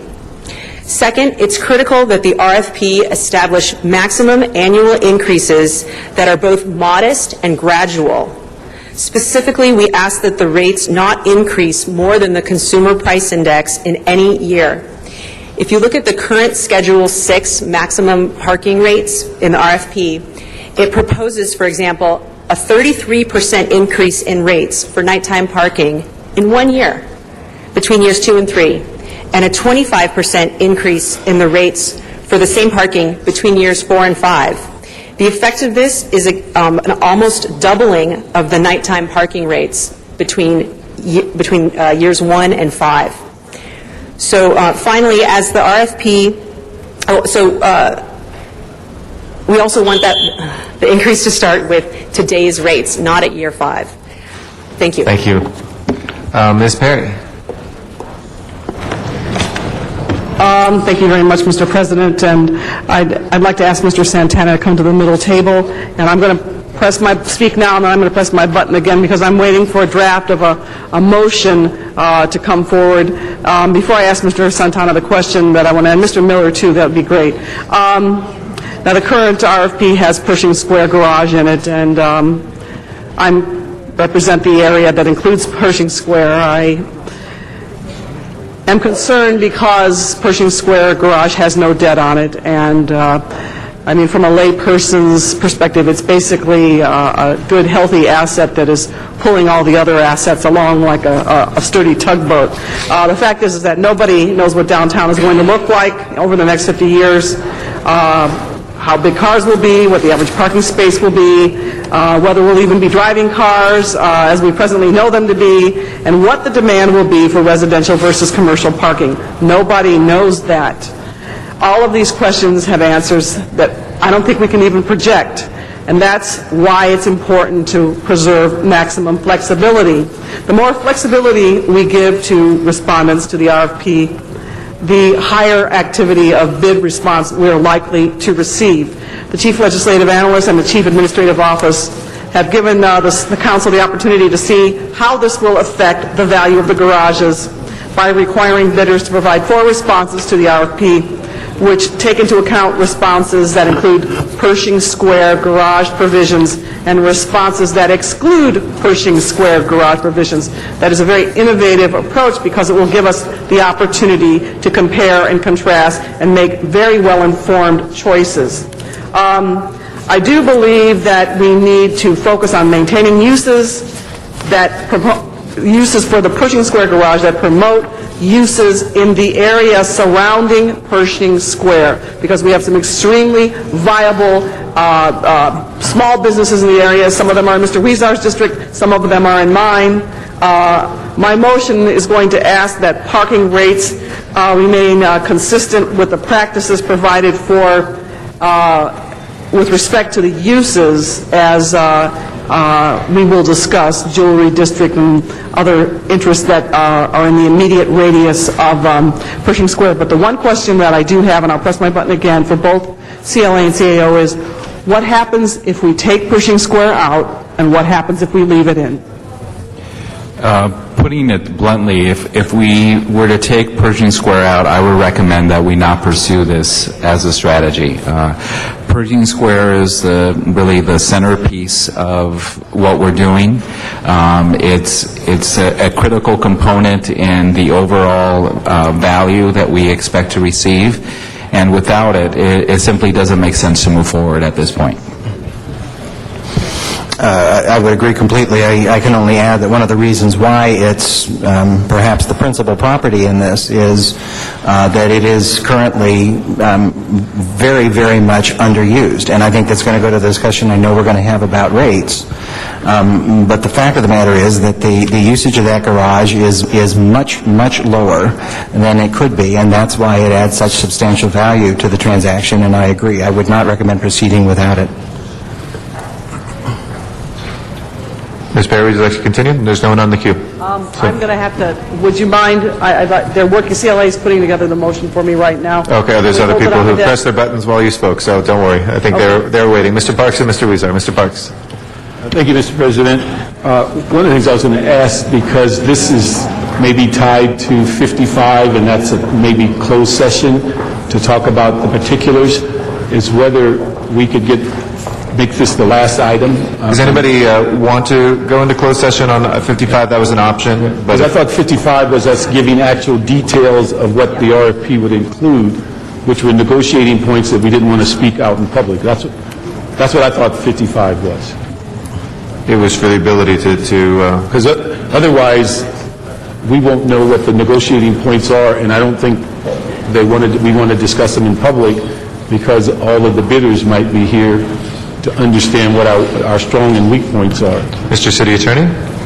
Just as a warning, that code section in the Brown Act, the closed session exception is extremely limited, and it can only have to do with the price and terms of the sale or the lease. Well, that's what I thought 55 was, is to give instruction to the CAO about what are some of the parameters that we thought should be in that price and sale, are the parameters on funds and how much and how long and things of that nature. Well, again, regarding funding sources, I don't know if that should be discussed in closed session. When I say funding, I'm talking about revenue that may be generated. If the conversation is limited to price and terms of the sale or lease, then it could be in closed session, but it has to be extremely limited. Yeah, okay. Well, that's what I thought it was there for. But the issue is, being that they're tied together, I don't know if we could ask questions, but as far as setting parameters of what they may be negotiating, I don't know if we could do that in open session. Well, it's up to us as a body. I mean, I've, for instance, just speaking as an individual, not as the council president, I've talked and found out those answers myself. But if folks, I would need somebody to say that they want to hear those things, and very specific. If you'd like to, Mr. Parks, if you have questions that have not yet been answered, or well, I'll get started, and if you wave a flag, I'll stop talking. Yeah, okay. We can try to do it in public. Let me just say some of the concerns I have is that, and I think Ms. Perry hit on the issue of a piece of property that has no debt, that if you follow with no changes whatsoever, over 50 years you could make $170 million. From what I understand, we are looking maybe at less than that for the package. And I don't know if that's true, but I'm just saying we may be looking at less than that for the package. My concern also is that if, as I mentioned to you before, if we get back a lump of money, how is that going to be dispersed? Because I think, if I remember correctly, several council members expressed a concern in the past about getting a lump of money, and in a year we'd be standing next to Chicago saying, we don't have the money and we don't have the parking lots, and what do we do now?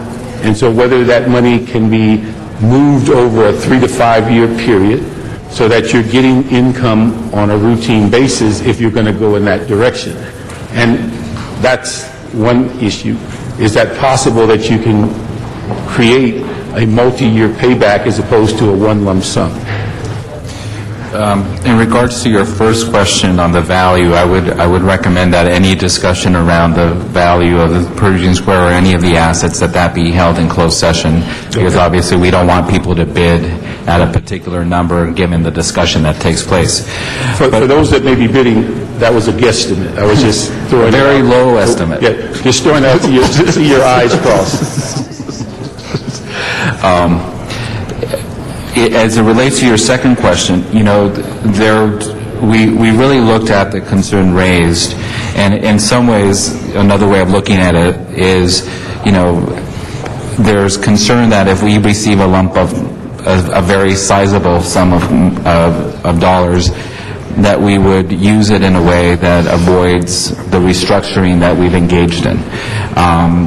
One of the things that we need to do immediately is that there are a few of these garages that we currently have bonds on, and those would have to be defeased immediately.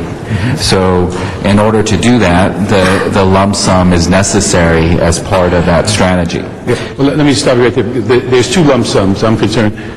It absolutely is a necessity that you defease the bonds. Otherwise, we shouldn't be talking. That's the minimum. The other issue is the lump sum above that. That's the one I'm concerned about as to what do you do with it, what's the plan? Because if the plan is to go forward and spend it in 1 year, we'll be just where Chicago is. We'll have less debt in the sense of debt service, which is a great thing. But on the other hand, what do you do with the lump sum above the debt service? Right. And what our recommendation has been is that we first pay back the reserve fund.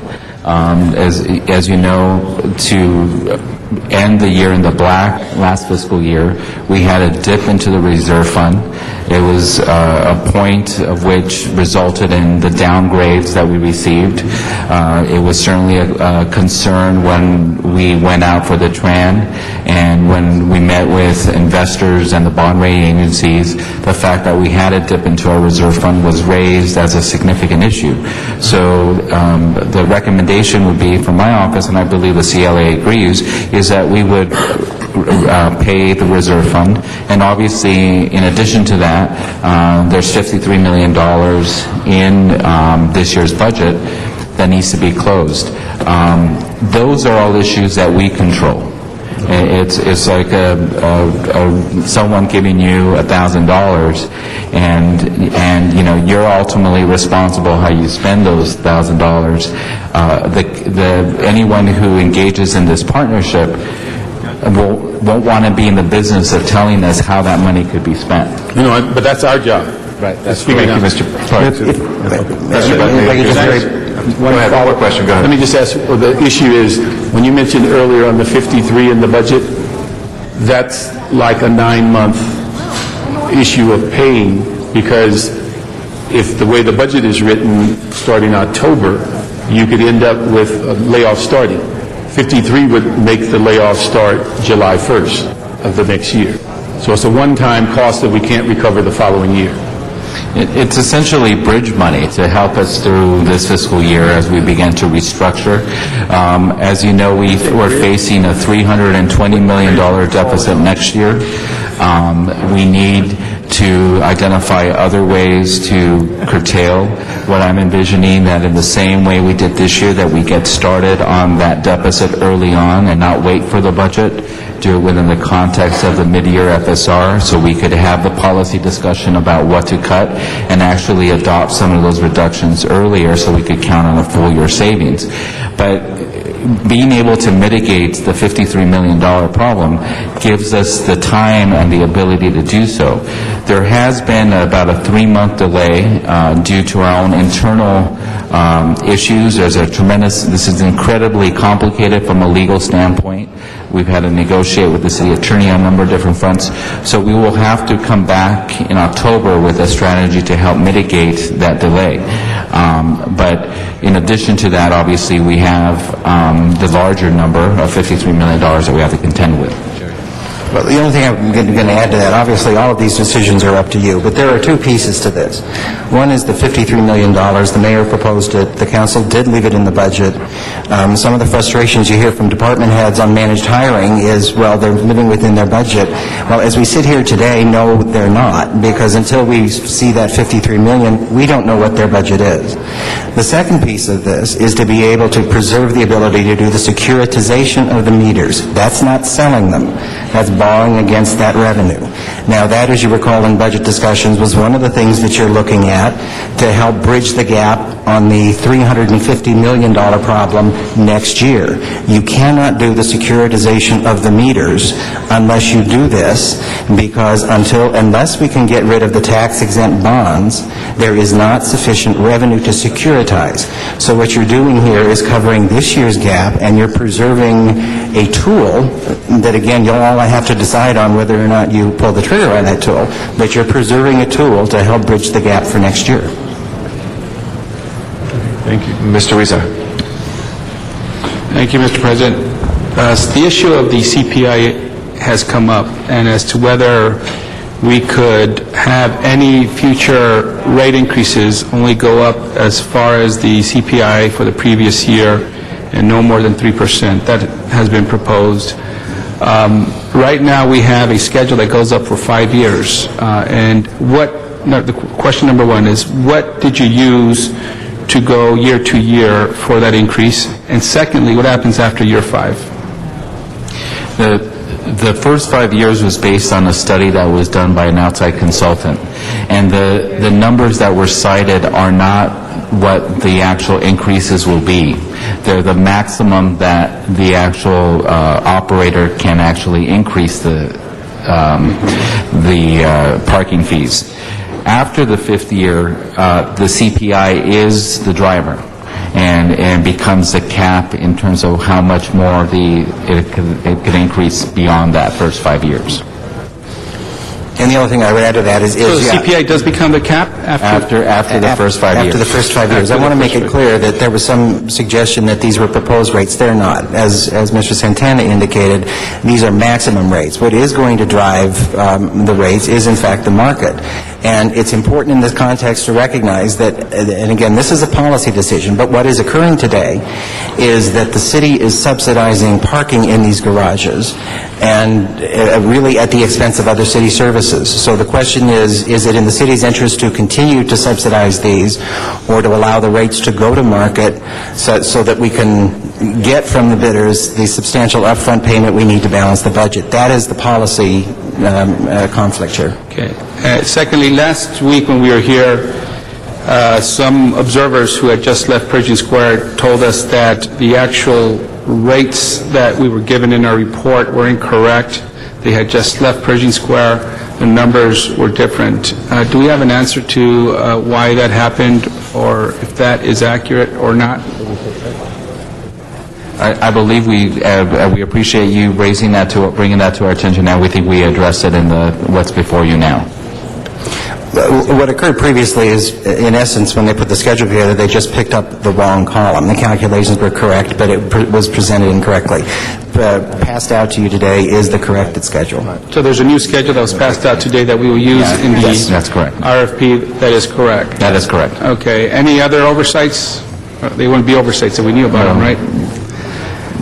But that's a very simple... If we know of any others, we would have fixed them, but, we appreciate you bringing that to our attention. And why did that occur? We just looked at the wrong column, and administratively what we have here, we didn't know it was a copying mistake. It's a copying mistake. That's right. Thank you.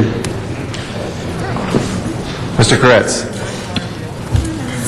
Thank you, Mr. President. I had a somewhat similar and somewhat different question to what was being asked in Pershing Square. I'd also like to find out if there's a way to do a with and without bid, with and without the Broxton parking lot. And in that case, it wouldn't be to exclude it. It would be to see whether we got a high enough number, not including it, for community business people to get together and pay more than we would have gotten for that lot. So that if we were getting $300 million for the package, and we got $290 for the package minus Broxton, and we could get a bid of $15 million from the businesses in the area, we would actually make a net gain. So I'm not asking if we can do that for the purpose of taking it out, but if we were able to do something like that, it would be a win-win for everybody because the business community would have more control over the lot, and we would bring in more money at the same time. So I'm wondering if there's a reason why we couldn't ask an alternative question of whether we could take this comparatively small lot as an alternative choice out of the package and see whether we were able to get more money by bidding that and the lot separately.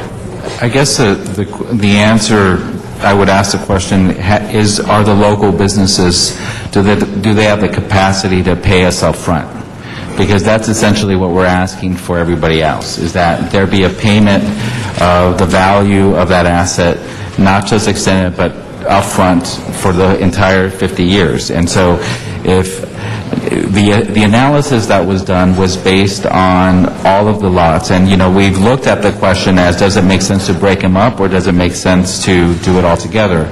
And what we've been consistently told that the greatest value comes from having it all together. And so if we were to separate the Westwood lot or any other lot, the same, I would recommend that the same standard be applied in terms of how the payment would be done. Yeah, I certainly wouldn't disagree with that. I'm just saying if we offered people that as an alternative, they don't have to bid on it. They could bid substantially less and it wouldn't work. But if it turned out not to be very much less and the business community actually was able to put up that money up front, it would be a win-win for everybody. So if there was a way to consider that option, I certainly would advocate for that.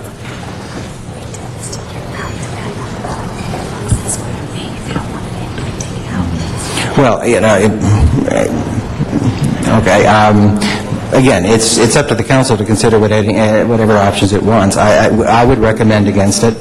That garage happens to be one of the best performers of all, with the highest rates and the highest occupancy. It is an important asset, and the feedback we've gotten from our advisors is if we start breaking this up into pieces, certainly the teams that have expressed interest, the large ones, the ones that are most likely to be able to do this, are going to drop out and not bid. I think an alternative for the community might be that if they're able to come up with money to buy the garage, perhaps they could be negotiating with the operator to purchase validations for their customers so that they, again, can have some control over how the garage services them, but we don't take the risk of having a transaction that we don't get enough money for to pay off the bonds. If I could just make one more point, which I'm not hearing a clear answer to, I wouldn't suggest it as an alternative, as the only alternative, and just have us separate that out. I'm suggesting it as an option that we could offer to the bidders. So what would be the downside in having them say, no, we're not interested in that option, or we're interested in it, and giving us a number and possibly finding out that it actually works for them? That's what I'm not clear on. If we can make it as a no downside option, I'm not trying to screw up this deal. In fact, as you know, I see the alternative as layoffs, and I'm not for them, so I want to make this deal work. But if we could make it work as well as we can for the community and for the council and for the city, I think that would be the ideal. So that's the question, is there a downside to taking my approach of giving people both alternatives? Does it have a negative influence on the process? Because if it doesn't, I don't see any reason why we shouldn't go ahead with it. Again, this is your asset, so ultimately if the council decides to do that, then we should go ahead and do that. From everything we hear from our advisors is that the more simple this is, the more likelihood we're going to get interest from. But, ultimately, if that's what your council decides to do, then we should proceed forward and we'll have that assessment. But again, we're trying to do it based on your feedback too. So if we think we'll harm the process, I'm not suggesting it. If it just gives us an opportunity to have a better result, then I would suggest it. Well, again, I will sort of expand on what Miguel said, and what the advisors has said to us is that we're talking about major organizations, major bidders that only participate in very large transactions, and quite frankly, you run the risk of if there is if the council hasn't decided it wants to move forward with the package, and it's unclear about what package it wants to move forward for, the risk is that some of these bidders are going to say, I'm not going to spend $1, $2, $3 million to put a bid together unless I know that the city is committed to moving forward on this. Thank you very much. I'll go to another transaction. Now, nobody can look you in the eye and say that's going to happen, but our advisors have consistently said that that is a significant risk. May I recommend we have our advisor perhaps give us some direction on this particular... That would be great. Mr. LaBonge. The CAO's recommending this? Yes, sir. CLA's recommending this? Yes. Okay, and I have another recommendation, okay? If you want to try to enhance it, I was here on Sunday, went to the Nisei parade. All the traffic was backed up on Temple Street. Is there any way to look at some facilities like this, not this City Hall, but the City Hall East garage on weekends? We own 12th and Broadway. Correct? Do we own parking at 12th and Broadway? We bought 12th and Broadway. No, we have rights to certain spaces. We don't own the garage. You don't own any of that? We own the building? We own one of the three buildings, and we have rights to spaces in the garage. We do not own the garage. Is that another way to look at trying to put more pie together to try to enhance the opportunity? Personally, I don't like to sell anything that we own, but we're in a very big bind. Is that correct? We're not selling this asset. But I mean, you're selling the asset in the sense you're owning it, but you're selling them to operate it, right? We're leasing it. We're doing a long-term lease, and so right. It still will be owned by the residents of Los Angeles. Right. What other examples do we have of these type leasebacks that? Because I think they were very popular in some parts of the 80s, if I could remember a little bit. In some areas, leasebacks were a thought. But this here, could you give us a little idea on that? Who's doing some other leaseback? P3s. Who's else doing P3s? What else is similar to this? I think in the market currently, the city of Hartford as well as the city of Pittsburgh are doing similar deals with their parking assets. The state of New Jersey's Department of Transportation is in the process of doing a similar deal. Do airports do this? Well, they have a lot of parking lots. I think there will be, I think to the extent that people find success in going down this path, it will then trickle down. But you're really on the vanguard with the other cities in terms of doing this type of concession. Do they do this around the world anywhere? Do we know? I think we should have a lot of this information. Members, this is a big course change. I want to support the CAO, the CLA, because we're at such a critical time as financing is so difficult to operate the services necessary for the people of Los Angeles. So this is an option that we have to look for. So I think we should have all those things there. I think we should go take our steps forward, but have our eyes wide open. I really hope we solve the Central City Association. I haven't heard from Carol Schatz. I know she's here with her yellow jacket on, but I haven't heard from her personally. But I think it's real important that we look at this, but also let's look outside too. City Hall East is on a weekend. Where do people park? They could have an opportunity there, and I don't know if there's an additional line that you could say, and on these weekends you could operate these facilities. I also would say too, and this is totally aside, we have to find a way to install, where appropriate, more parking meters so we can enhance our ability to serve the people of Los Angeles. Thank you, Mr. President. I just want to make sure there was a long-term lease done. There are two different parking deals in the city of Chicago. There was a long-term concession done of the 4 major downtown parking lots 4 years ago. I just want to make sure everybody understands that's different than the parking meter deal that was done last year. I got that. Okay. Thank you so much. Thank you, Mr. Rosendahl. Thank you very much, Mr. President. In some regards, I feel you have us over a barrel, that we don't have options really to deal with. When I'm told we got a hole in the budget, and then I'm also told we could lose 1,000 employees. That's extremely real, because we've just been through this. But I feel there aren't many options. That's the first thing. You got us over a barrel. We got a hole in the budget. We have dramatic needs in the next year's budget. These are real issues. The second part that's problematic for me is we're in the worst of times economically since the Great Depression. And you talk about a fire sale. I know we're not selling, but 50 years, at least I ain't going to be around in 50 years. And that's my second part is the asset value. And the third is, I guess we have no control over what they'll charge. Is that right? If we lease it out, they can raise the rates to whatever thing that works? No. Or how do you deal with the rates? The rates, there's a schedule that we produce. It says the first 5 years. First 5 years, and after that is based on the Consumer Price Index. So it'd be tied to the consumer price. And if at any point beyond, within the 50 years, that they want to go beyond what's established, they have to come to your council and seek approval What for that. percentage of the revenue do we get from this leasing operation year to year? Percentage of what they charge a ticket for? We did an analysis of what could be generated, and what's established is that we could get 50% beyond what is actually met based on that analysis. And then if they were to pursue other ways that we currently don't have with our garages, let's say, for example, if they were to choose to do advertising, some garages, there's advertising on the wall, that sort of thing. In order for them to do that, they would have to get approval from your council to do so, at which point we would negotiate the percentage that we would receive of that additional revenue. Mm-hmm. So our decision today is to go forward with what?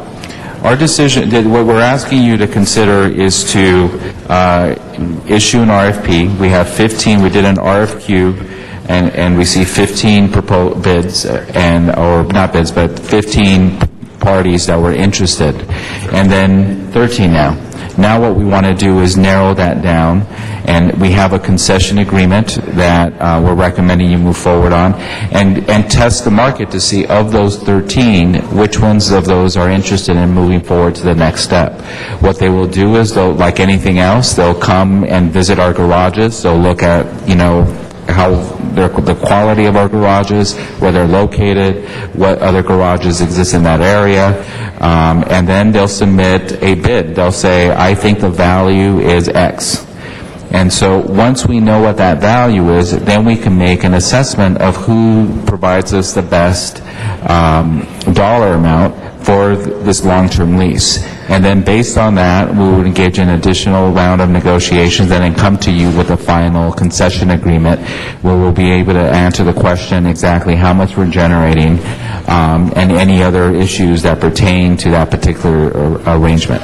I appreciate that. And my last question is, how do we know, the value from our perspective, because it is a city asset, it's a public asset, and so on, with this down recession, and they're all out there on the edges looking at it, and so on and so forth. I don't want to sell it at a fireside sale, the option, but I want to be able to have the flexibility enough that we can get the maximum amount of revenue for the city. How do we do that in negotiations? And I know we might have to go into closed session on some of this aspect of it, which would be important for us to get a sense of the low figure, the high figure, the in-between figure, what not only just closes our budget gap, that's the gun to the head or over the barrel, but what in the long-term interest would be our opportunity here. Well, we're fortunate that we received so many bids, so many proposals. I mean, if we were talking about 2 proposals right now, then we should consider whether it would be worth doing, because obviously we would have such few internal competition. Right. But we have generated a tremendous amount of interest, even more than what we anticipated.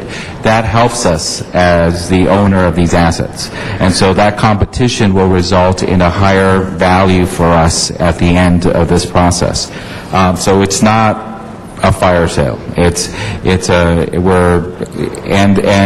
there's interest in the marketplace for these kinds of arrangements. So the good news I'd also like to add that, again, when you talk fire sale, this is not like selling a piece of real estate. This is not like buying a house. What the bidders are going to be looking at is the revenue potential over the next 50 years. So although we are clearly in an economic recession today, they're not going to be looking at what the underlying fee value of the fee, and they're going to be looking at what do I think I can generate over the next 50 years. So it's a much different analysis than buying a house alone. So then the good news would be from our end is that with all those bidders, competition is great. Maybe they'll bid against each other. The price will go up. But when the dollar figure is where we want to be, we'll be able then as a council to say either we like it or we don't. Right. So there's no commitment today other than to go forward with the process. Correct. Okay. Thank you. Mr. Alacon. Hi, I just wanted to delve a little deeper into some of the comments you made, Jerry, with regard to the subsidy that we are essentially providing under the current system. I mean, one would think, you said we could go to market rate, that the reason we're doing this is to be able to go to market rate. But why couldn't we just go to market rate and stop subsidizing it? You could do that.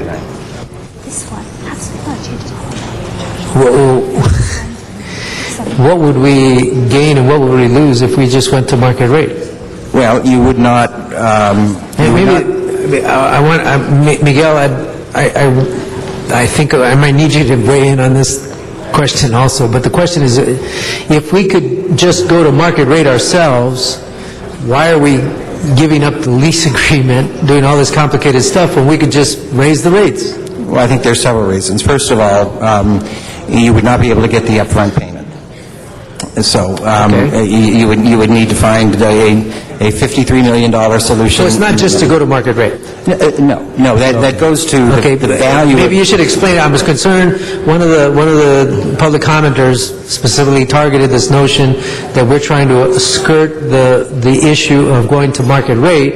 And when you said we essentially are subsidizing when we need to get to market rate, but we can do that if we privatize, you're sort of feeding into his argument. I wanted to be clear as to why we are not, it's not just about whether we could make a decision to go to market rate, because I think, frankly, we would do that. That's right. So what are the reasons why we as a council cannot simply go to market rate? You said one of the reasons is that we need the money up front. Right. One of the reasons is the upfront payment. A second reason that we've discussed frequently is whether the city is actually good at leveraging and maximizing these assets. There was a lot of discussion about economic development. I can tell you I've worked very closely with the parking fund for 15 years now. Well, that's a very general statement. I think one of the things you might be implying is we can't afford the new technology to get to market. What would be market rate? No, in fact, the market rate today, my button is ready to go, but the market rate today, based on current technology and situation, is quite different than what it would be if we privatize.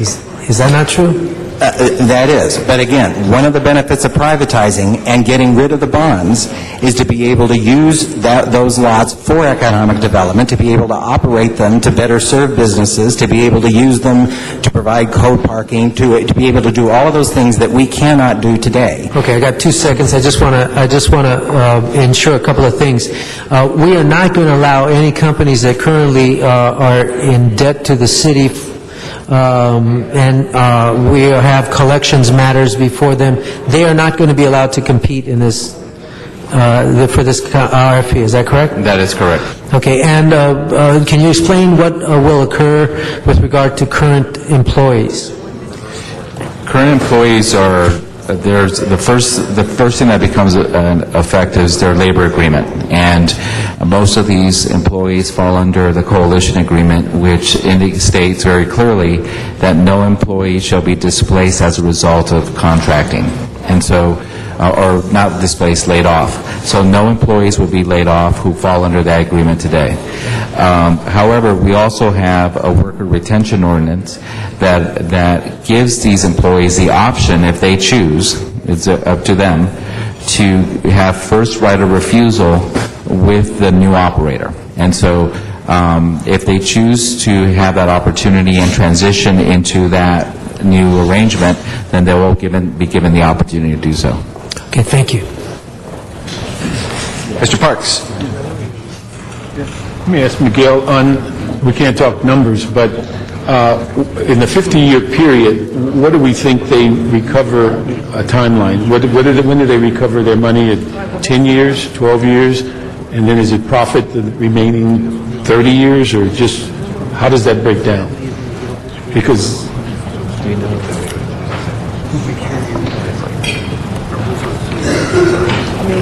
State your name. Peter Bino, Southside Advisor from Loop Capital Markets.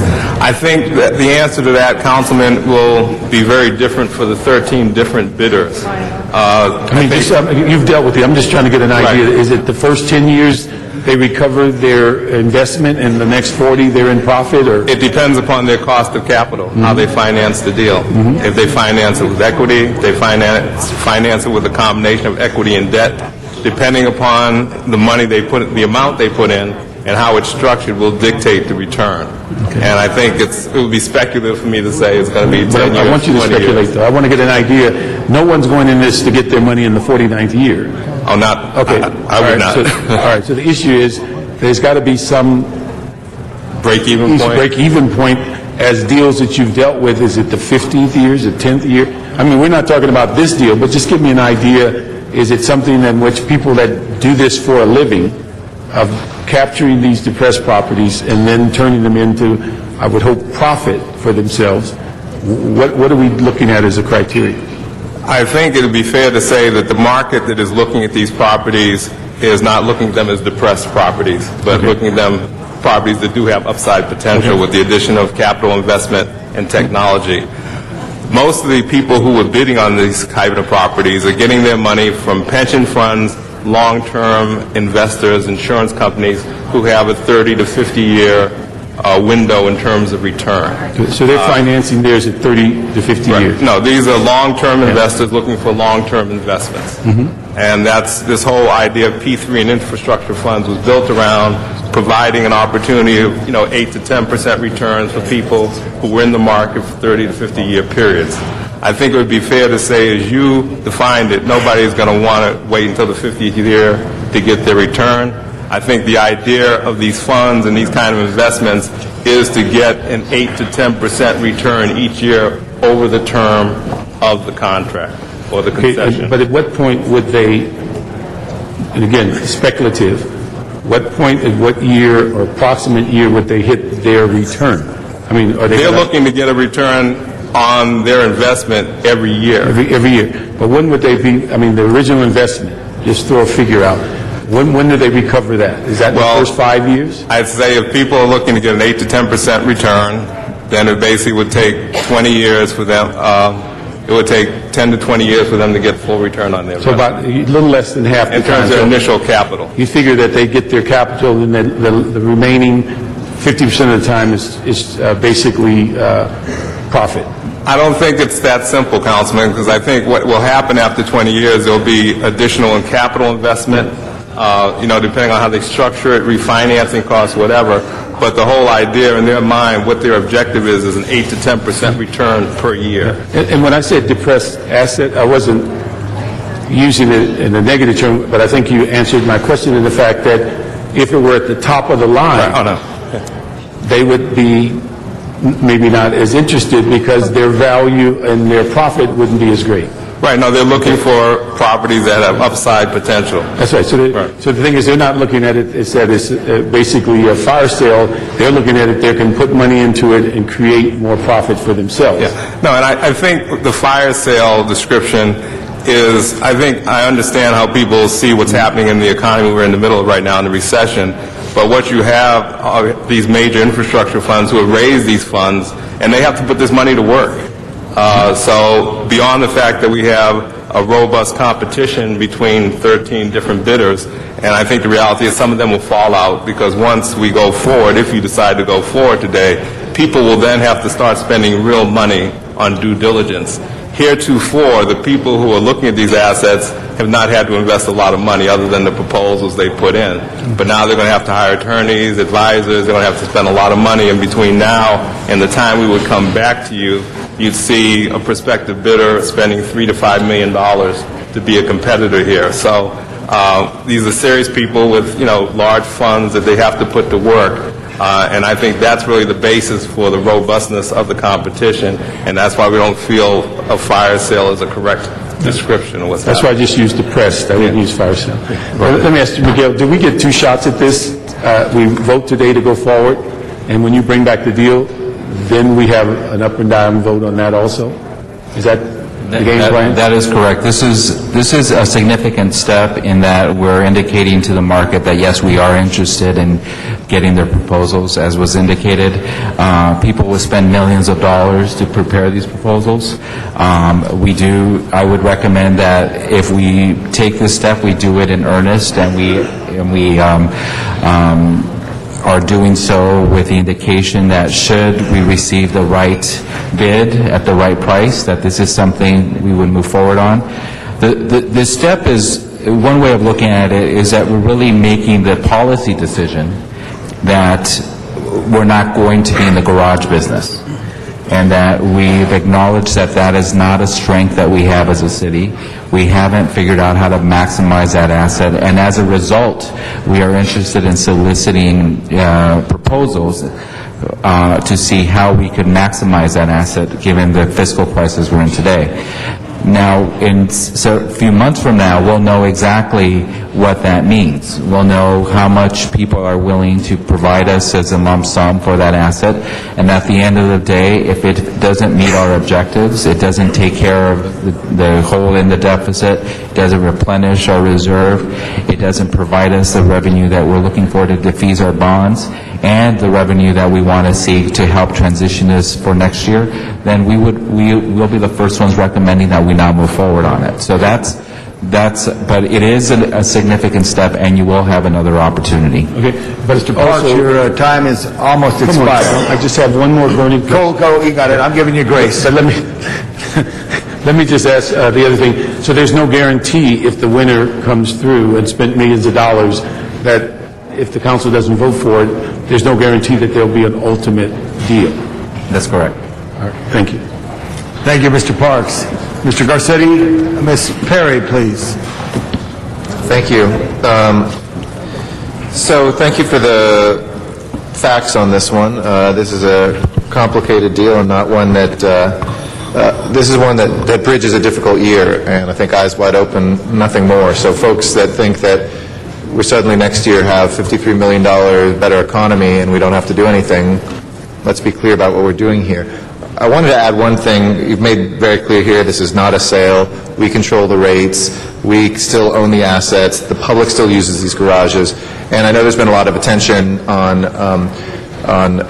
Pershing Square, but I think the great bulk of these are in my district in Hollywood. A parking lot that is, I think, as big as Pershing Square, Hollywood and Highland. Maybe it's a little bit smaller. But collectively with the other Hollywood lots, certainly it's the most in the city. And I stand to support this partially because this also pays down our debt. And that's the most important thing I want to say, because some folks are saying, well, we're losing future revenue, and it's true, way down the line when these things no longer have debt, we would get some revenues. But can you tell us, this year's budget would not only get an estimated $53 million or so from this, but what do we not have to pay this year in terms of debt service to these garages? Do we have what that number is? Because that's another important thing for the public to realize, that their taxpayer money, or in many cases, their parking meter money goes into paying off what is big debt on each one of these things. So maybe, Natalie, if you know those numbers, or what does that amount to each year for these garages? I believe that the amount of debt service each year is about $8 million. We've already paid half of that the first half of the year.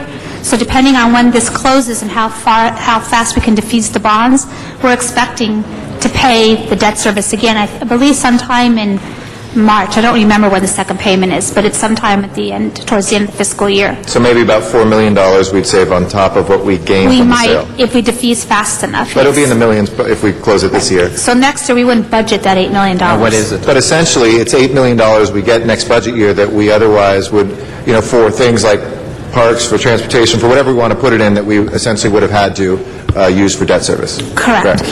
So that's an important point, too, colleagues. I don't want that to be missed in the coverage of this as well, that there is an upfront amount, but the gift that does keep giving beyond this year is the debt that we're paying on these.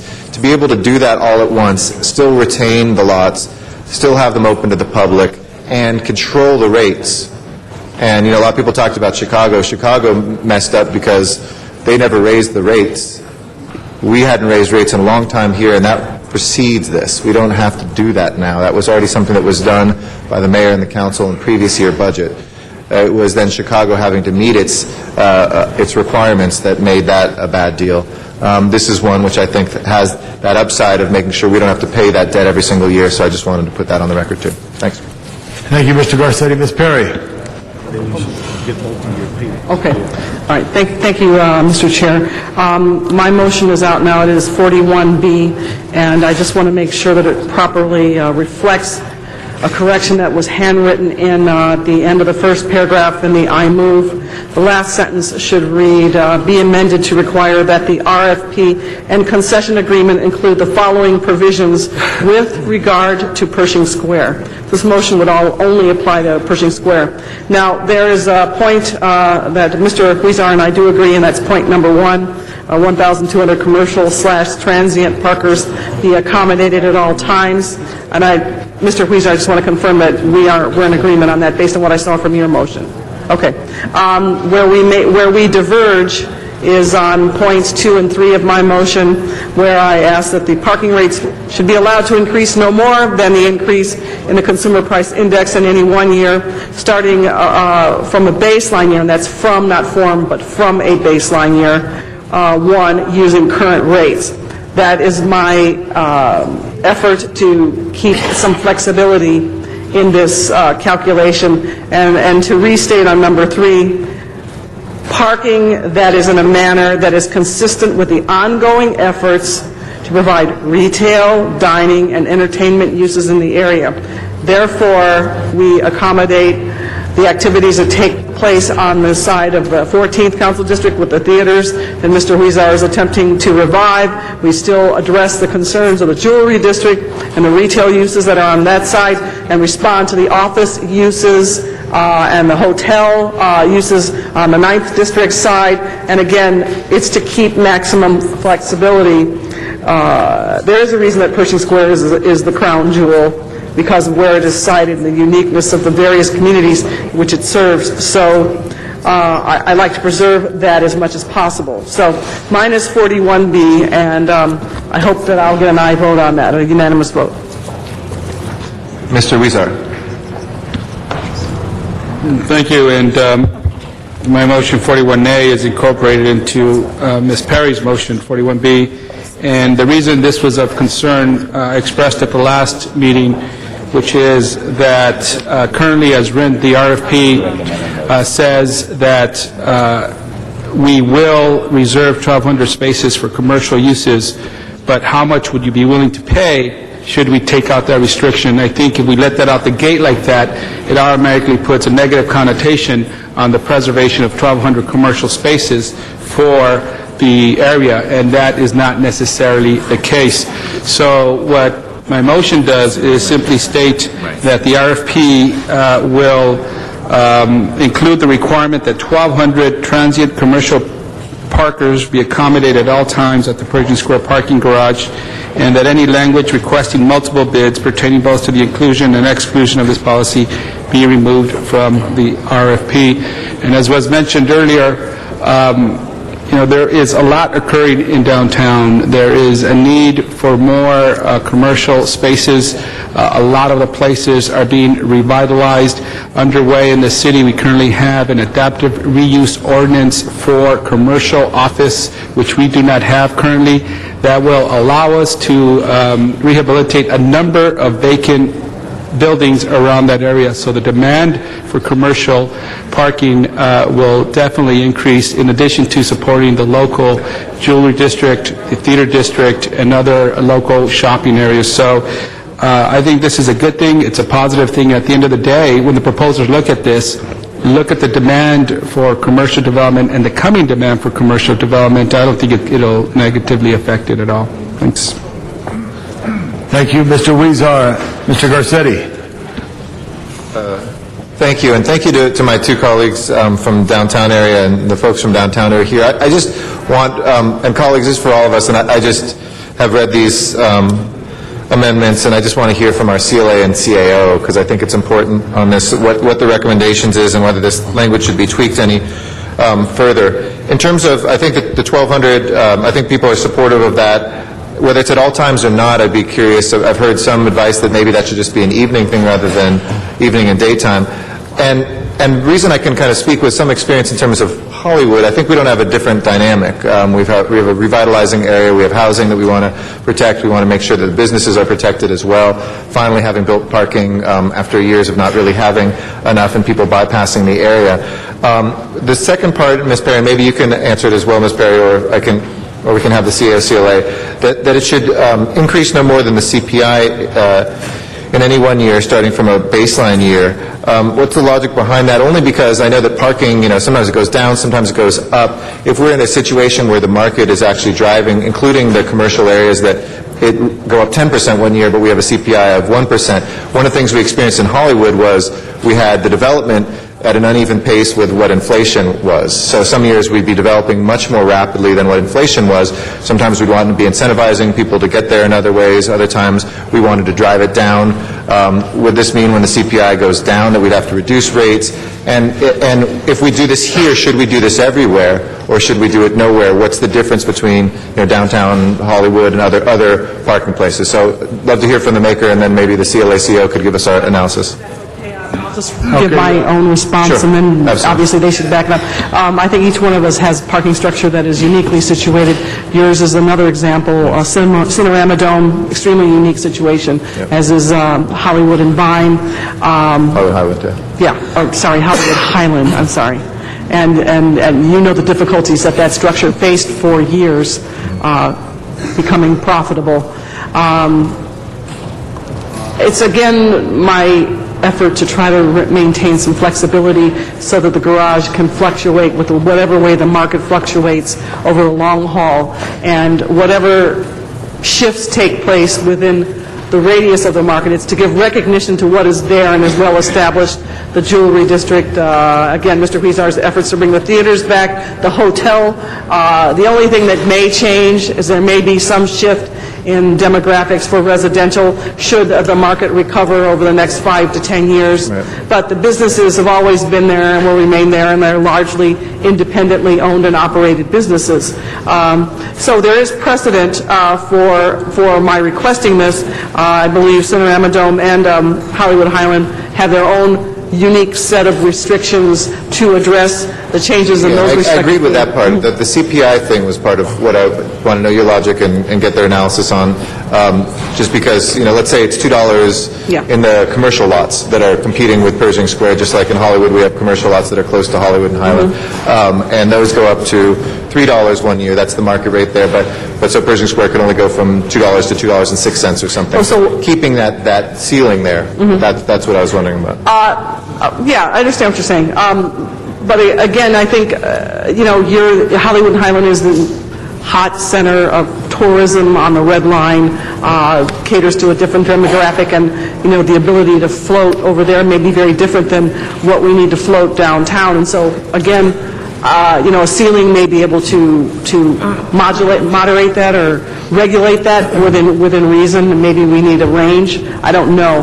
But again, I'm just trying to preserve that flexibility, particularly for a garage that's been profitable. And I very much want to support you, and I get your intention on that. I'd be curious to CLA, CAO on that, what your take is on that mechanism to, forget the Hollywood example altogether, the mechanism to do that. Is that restricting us in any way? Is that something you'd recommend us including as well? Or does it take away, or is that something that speaks to taking out Pershing Square altogether, and then I know you said we shouldn't do it at all. Well, in my view, actually, this does restrict you. It could have a substantial impact on the value. What is before you is to, in essence, let the rates go to market rate over the next 5 years, and then subsequent to that, the proposal is to cap it at the CPI. If they need more than that, they need to come here. But in essence, what this would do is say it can't go up more than CPI starting at the rates today. But part of the concept behind this is that we are below market, and I think that goes to my earlier comment of sort of the policy decision of whether we're going to subsidize parking at the expense of other city services. So let me stop you there. Does that capture what Mr. Miller said, Ms. Perry? Does that capture the intent of this? That, and maybe I misread that. Like all the garages, it would, we'd have that baseline that would go up for all of our garages to market rate. We control that, by the way. And then future years there would be no increase more than CPI, or is it that we would keep this one subsidized? Because if that's the case, then I just also want to be eyes wide open. In Hollywood, they're going to say, well, why don't we keep that at the $2 instead of jumping it to the $3, because that's what happened in Pershing Square, and then only go up CPI from that, and then we have a whole other thing and probably a bigger hole in the budget than what we budgeted for. So is that what Mr. Miller said? Does that capture your intent, Ms. Berry?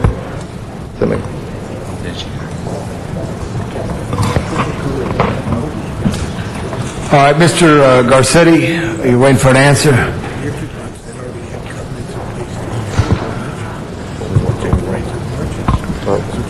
Hold on. Let's hold on table. We can go to the next speaker.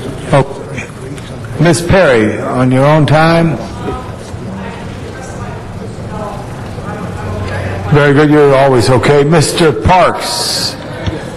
We're doing an amending motion. Just give us. We're doing an amending motion. So I'd like to talk about the history of Los Angeles and the parking meter. 1949 on Lankershim Boulevard, the first parking meter was installed. Through that time, and a buck out of the first dollar from that parking meter. So we're going to hold that on the desk as the CLA prepares the action necessary for the motion. And there's no one else on the queue for a moment.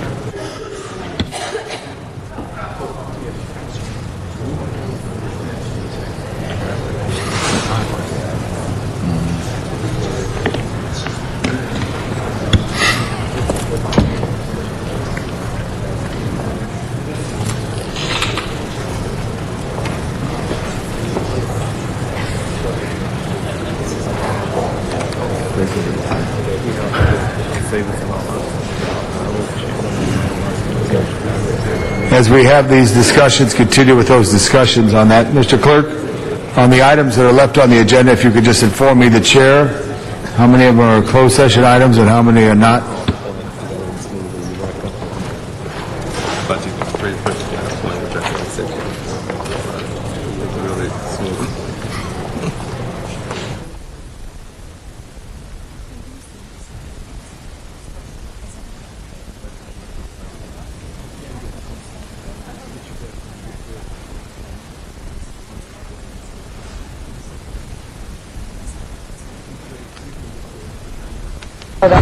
We're going to hold this on the desk. We're going to call 52 up right there, and if I could ask staff, we'll just take it 52 up or hold that matter on the desk. Item 52, Mr. Clerk. Mr. President, item 52 is called Special for Cards. Thank you. Dr. Clyde Williams. Dr. Clyde Williams, good afternoon.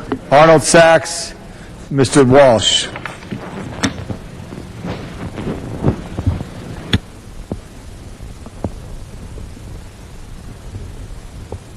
Mr. Sachs, be prepared, as you always are. Come right to that podium. Thank you very much.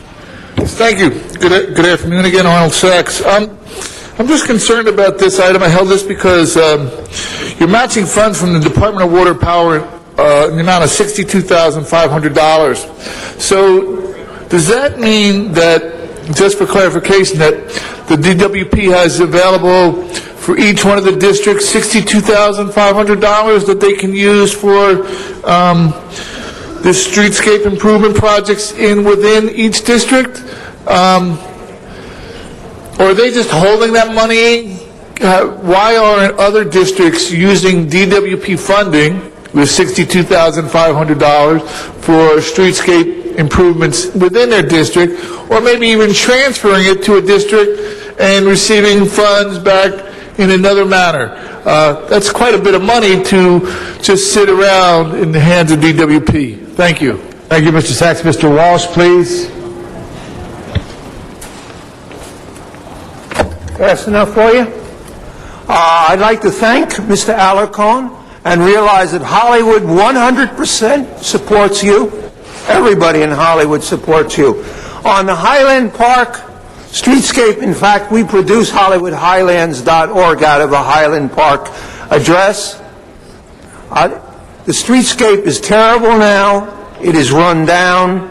We need much better, take much better care of Hollywood Highlands. And I'd like to thank Target. We have dropped our what we were planning on our boycott, Wall Stretton's boycott. That's been dropped. Hollywood Highlands kicked Target out of Hollywood. That's a fact. I'd like to finish by saying go to our email. Please email us documents at our email address. Mr. President, he's not talking about this item. Thank you very much, Mr. Walsh. Have a good afternoon. Mr. Clerk, if you would please at this time. Mr. Clerk, let's open the roll on this item.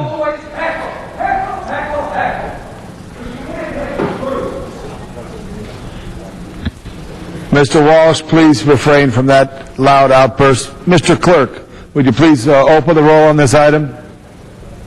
Close the roll. Tabulate the vote. 12 ayes. Okay, forthwith that item. There's a couple of matters here that we want to take up right now, if we could.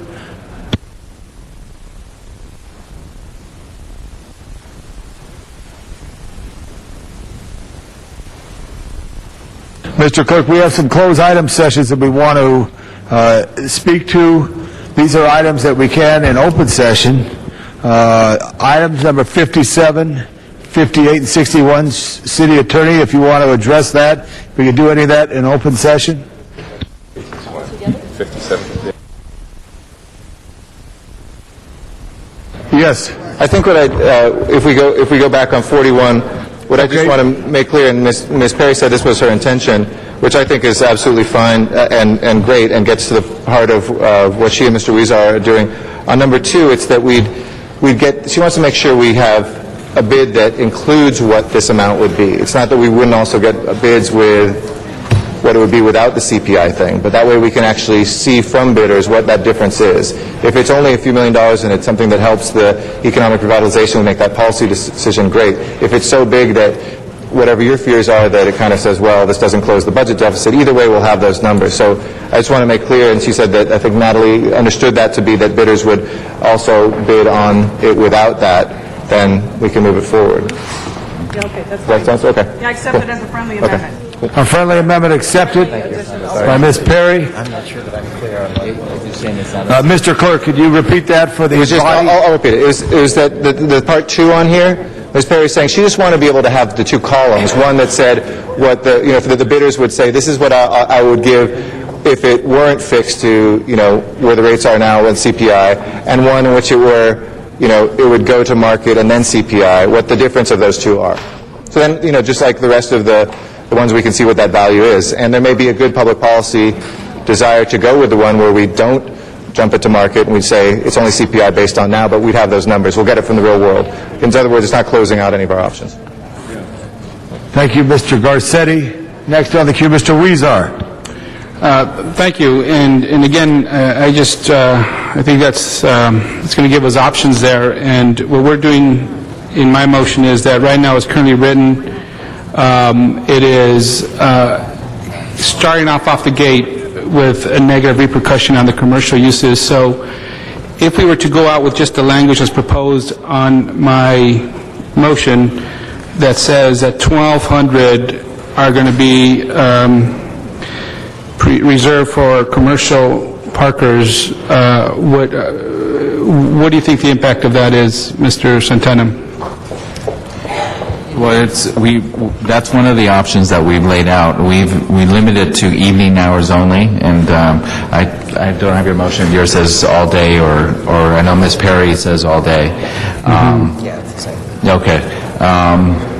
But I would say, I think that if that's what the council decides to do, then we'll move forward with that and see how people react to that. I think what we were trying to do, in the way it's structured, is be responsive to the question that you had raised earlier about wanting to know the value of that. But now we're clear that this is part of what we're doing, and people would have to respond to that.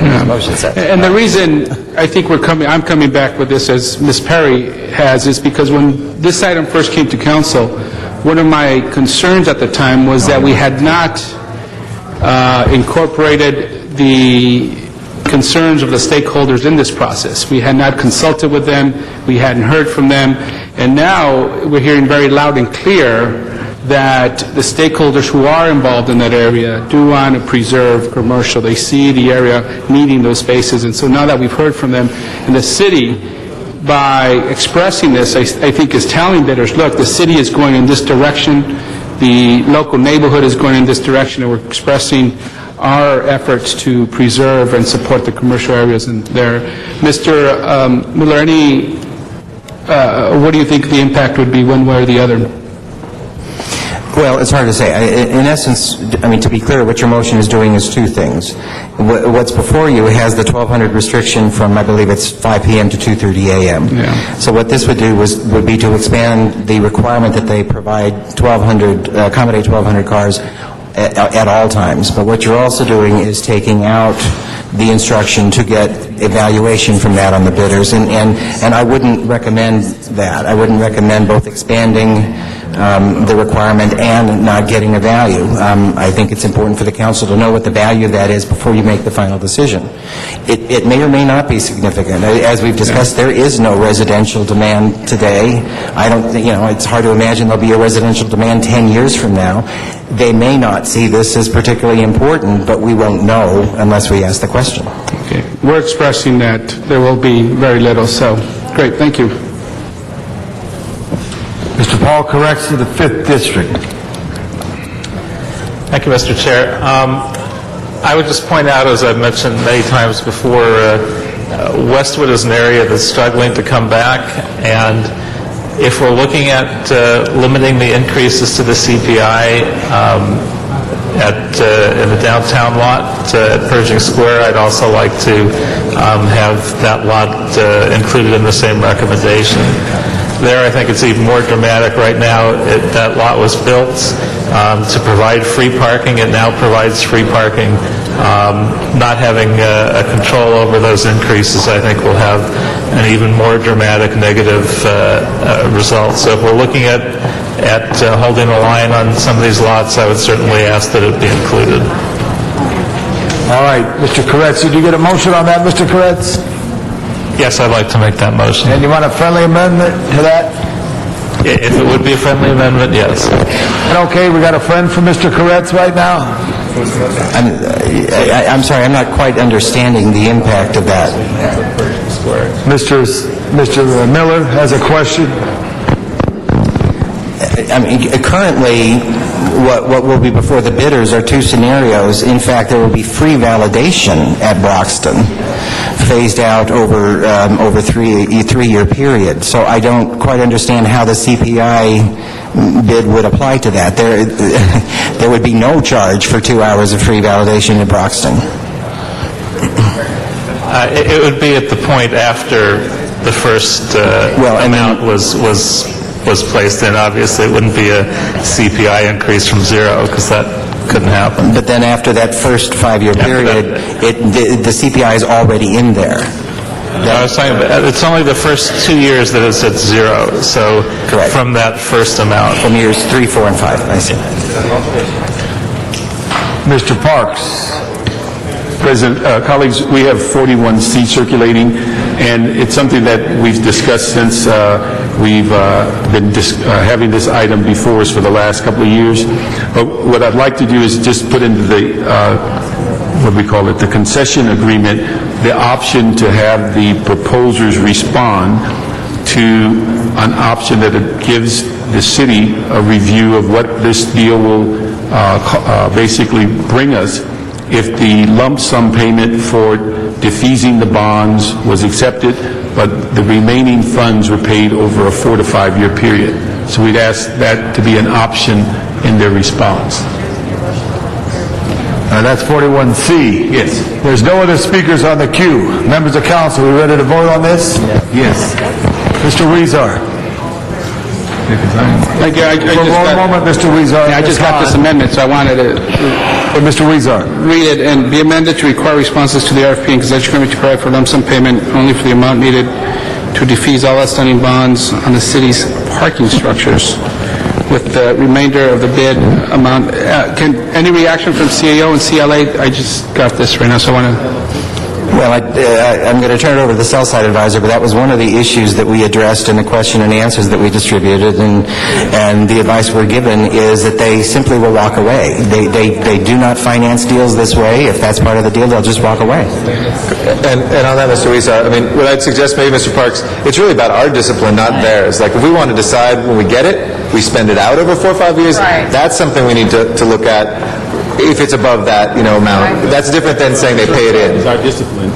Can we change it to be that? And But all I'm asking them to do is to respond. If they say that that's not a reasonable response, then they can do that. I'm not saying to alter what other part of the concessions, but I just like for them to respond. But why give them the power? Let's maintain the power ourselves and say, look, we will make a policy to spend this out over a certain number of years. Because the money comes in, let's say we get $200 million in, it should be, we know next year is not going to be a good year, so I support you 100%. Let's put the discipline on ourselves not to spend it out that first year rather than, the only reason I say this is I think the more complicated we make this whole bidding process at the last second, but the less money we our get. history has not been that we had that discipline.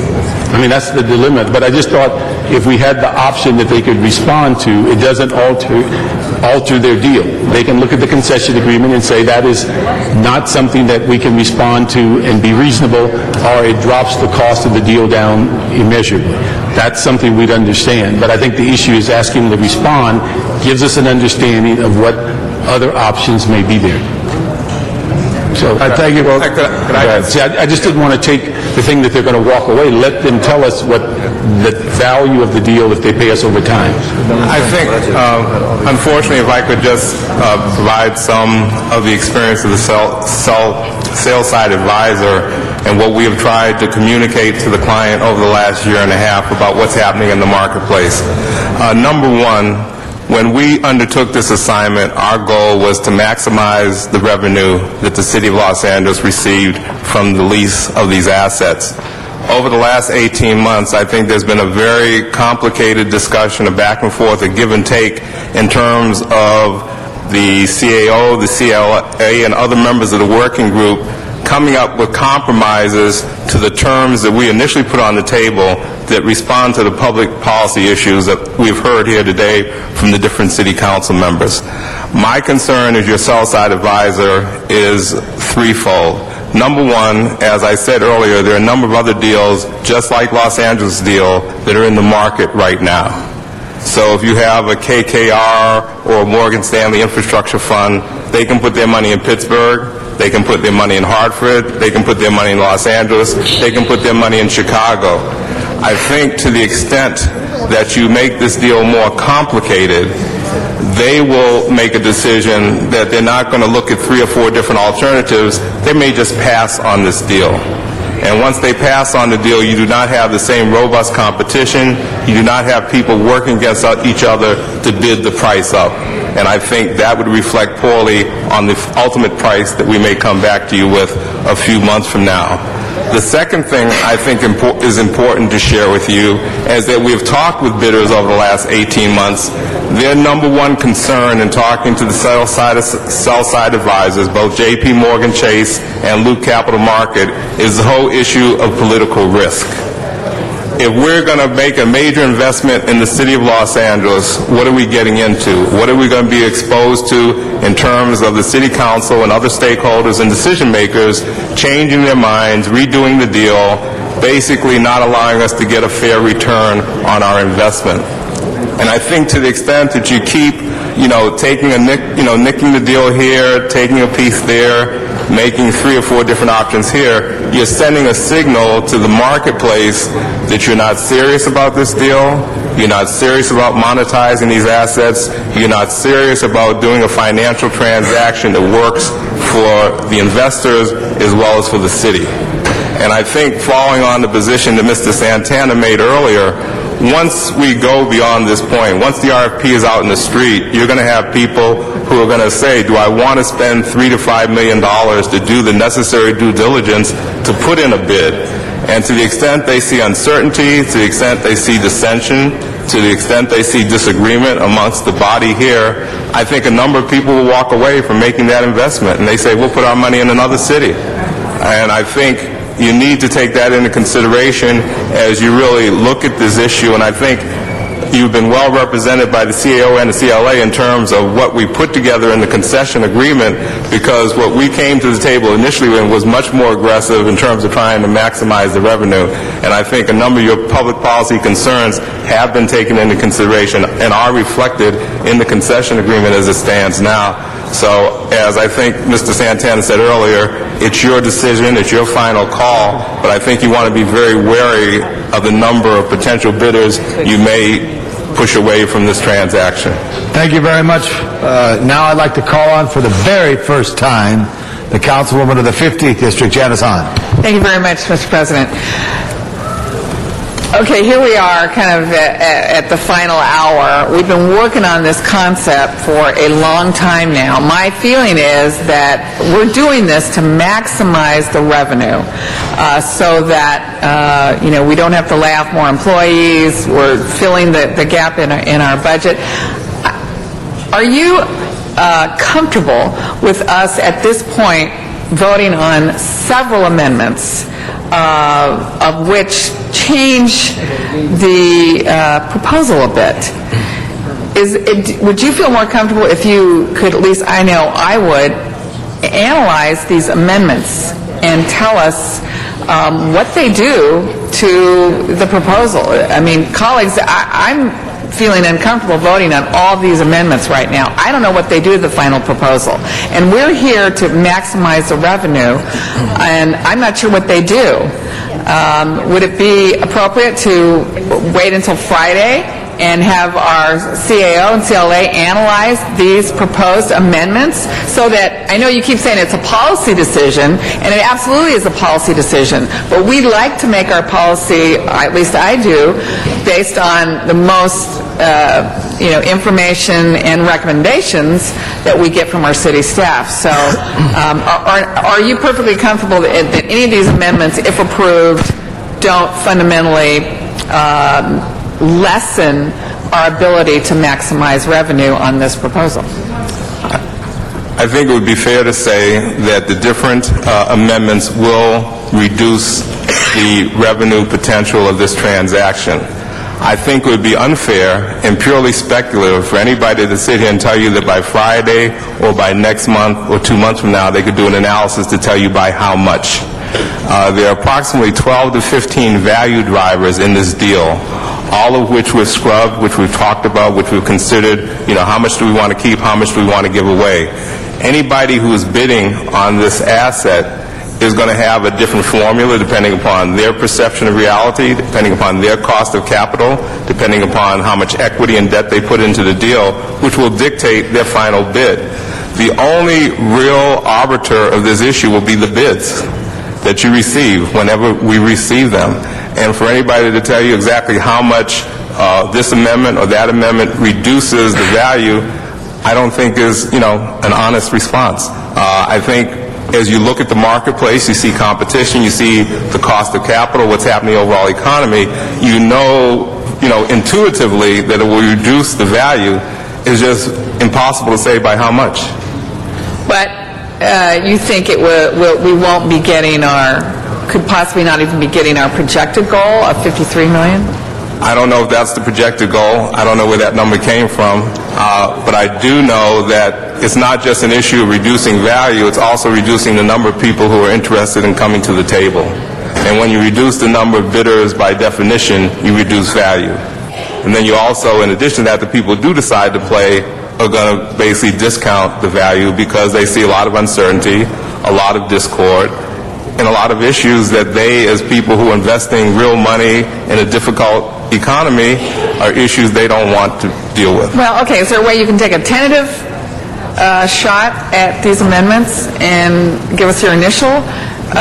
You can't do that. I'm saying there's no number, there's no way for me to give you a number that defines the impact of the different amendments that you have asked. And if the other... But in your opinion, every one of them reduces the value.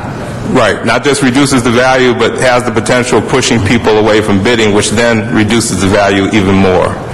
I guess one way of looking at it is the more complicated we make this, the less the value is. And so we can't tell you what that is, but we can tell you that it does reduce the value. The more bells and whistles we put on it, it does reduce the value. Okay, thank you. Thank you very much, Ms. Hahn. Mr. Garcetti. Colleagues, let's try to keep this on track. I love my budget chair. He's done an amazing... I'll come for a hug later. With my eyes, I'm hugging you right now. I respect my members deeply because we all have incredible districts that when I look at what Ms. Perry has done downtown or what Mr. Weezar is doing along Broadway, what Mr. Wesson has done, in Midtown, and what all of you have done to love and embrace your neighborhoods, it's incredible. We have with the budget chair somebody who's worried because he's seen too many times we don't have the discipline that if we do have something above and beyond that, we'll squander it. So we have a motion here saying, let's get multiple bids ahead of time that will force us to not be able to spend it instead of us having the discipline ourselves to be able to spread that out over certain years. We have motions here because there's garages that are included in this where the debt's paid off, which is great for Pershing Square, that they don't have debt. It's an older garage, so maybe we shouldn't include it at all or include it with a different way.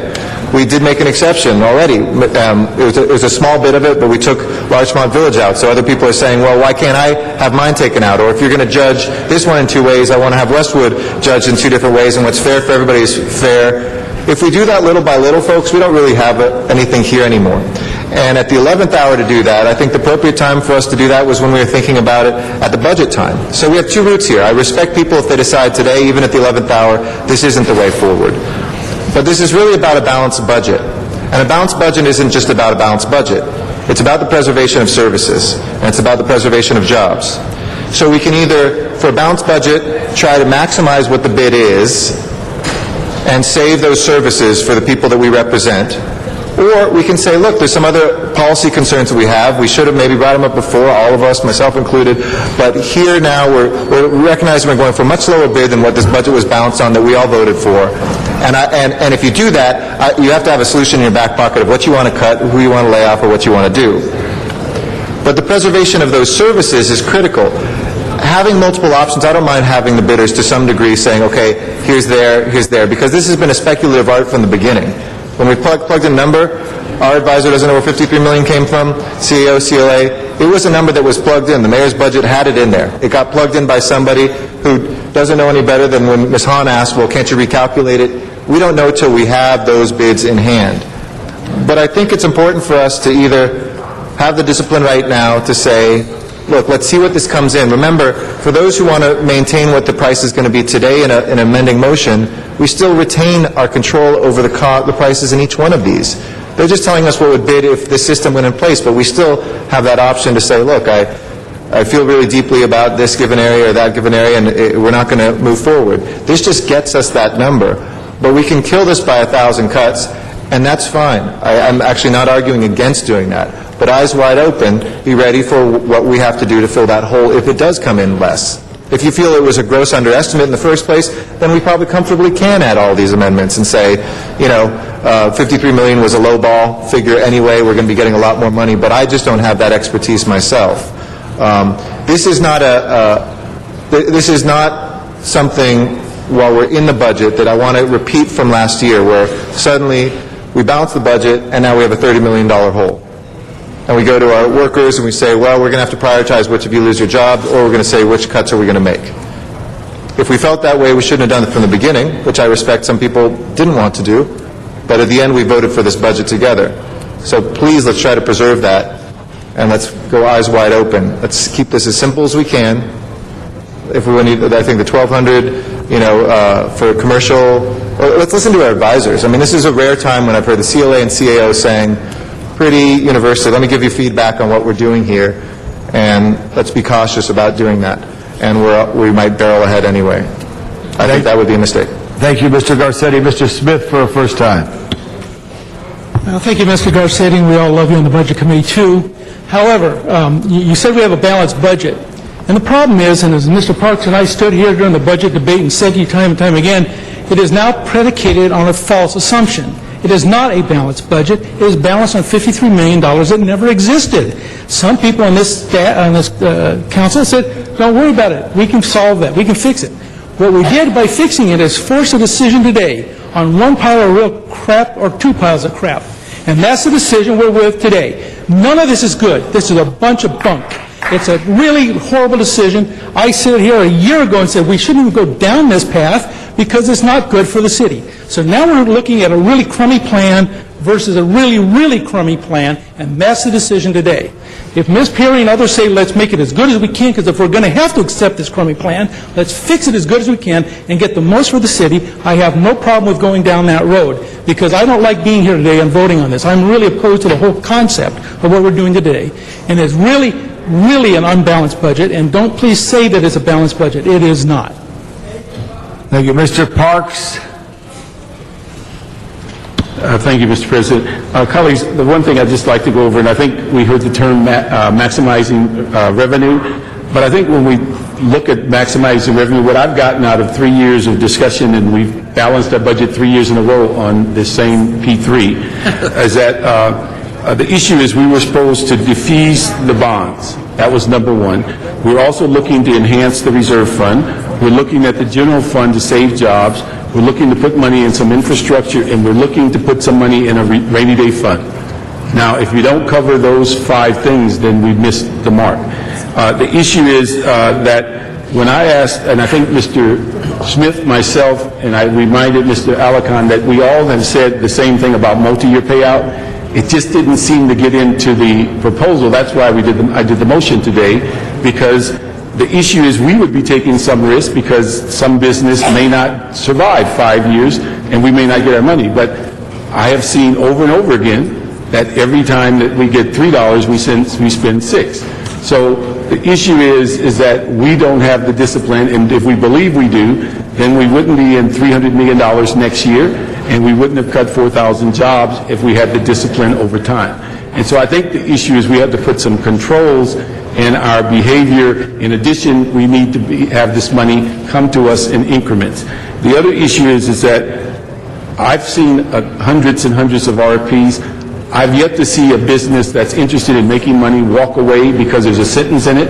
If you have a company that writes an RFP response and says, on this option of multi-year payout, the deal goes down $100 million, we'll all understand that. Anyone that would walk away because you asked them for that other option wasn't serious in the first place. And so I think the issue is asking the question gives us the ability to know, is it a $500 million deal? Is it a $200 million deal? Is it a $50 million deal? So that you can make the decision when it comes back. But if you don't ask the question, we can just say, throw our hands up and say, they'll walk away. We've not seen anybody walk away from money from the city of LA. And so this is something I think we need to deal with. And I think the issue of asking the question shouldn't cause us the concern of knowing the answer. And so again, if we don't cover these 5 issues of dealing with defeasing, reserve fund, general fund, which is jobs, infrastructure, and rainy day fund, then we've not done our job. And if this deal doesn't cover that, then we've gone down the wrong path. And that's why I asked the question earlier, do we get another shot at this? And if when it comes back and it doesn't meet these criteria, then we should vote accordingly. But the key is putting controls and putting things in for the benefit of the city shouldn't be a negative. And so I'd ask that we look at these motions, put them forward, because all they're going to do is respond to them. It doesn't tell us they're going away. And again, do you want to do business with someone that says, I don't want to answer the question? And so I think that's in our benefit to have these questions answered. Thank you. Thank you. Now, Ms. Perry, for a first time since we laid off 52, now we're back on this item. Okay, great. This is a reality check. nobody can sell their other lots without Pershing Square. Pershing Square is debt-free. Now, I accepted Mr. Garcetti's friendly amendment. I wanted the CPI with the year one as a baseline measurement. Mr. Weezer and I agree on the 1,200 spaces. Anything else beyond that is beginning to undo this whole situation. And, you know, I'm the one who has the asset that's actually working, and I'm still trying to work with everybody, but I think we need to stop this, and Mr. Smith is right, 2 piles of... No. 2 piles of something that's not very good. And,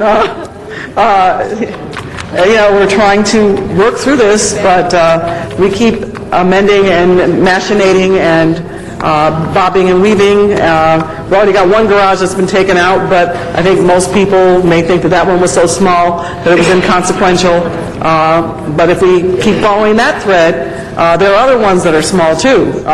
So then we're going to be back at just probably Hollywood Highland and Cinerama Dome and Pershing Square, and that's it.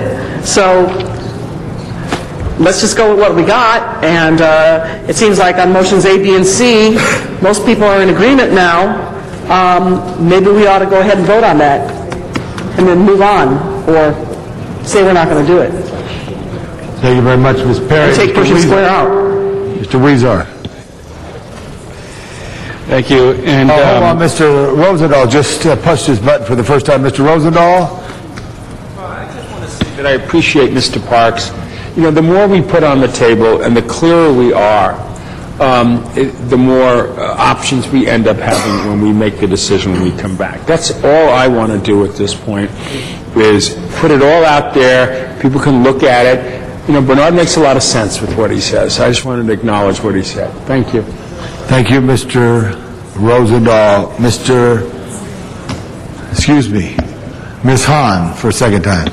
Yes, one of the questions I would like to ask on the amendments, colleagues, I know, for instance, on 41A, it basically says this is the 1,200 that we're requiring to be commercial. And it says that we remove from the RFP the language that you can bid with the 1,200 or without the 1,200. On all the other amendments, for instance, 41B, on the all parking rates should be allowed to increase no more than the CPI starting from year one, as opposed to what you currently offered, which was after year 5. Is that also going to... You guys aren't listening to me. Is that also an option that they can bid on that idea or not on that idea, so we'll know what the difference in the bids are? Or if we vote on this amendment, that's it.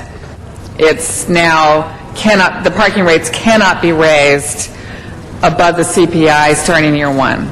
So if we vote on that amendment, we've changed now the RFP, or is there this idea that if we have that in, what would you bid? If we don't have that in, what would you bid? Do you see what I'm saying? My understanding of the intent is the latter. We have the rate schedule, so there would be 2 bids. One, limiting the increases to CPI. 2, the rate schedule that has been prepared that's in the report. Okay, so these amendments will just give options to the bidders? Yes. Are you sure?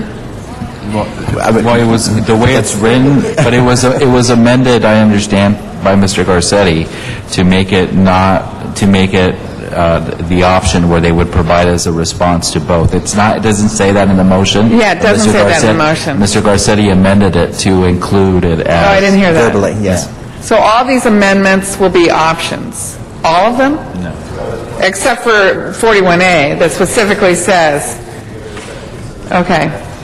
Because, I mean, for me, colleagues, if we're going to make policy decisions on whether or not we believe these, and these are all very good ideas, but again, we're going to need to see before us what the difference is in terms of the bids before we make that policy decision. I don't see that in these amendments.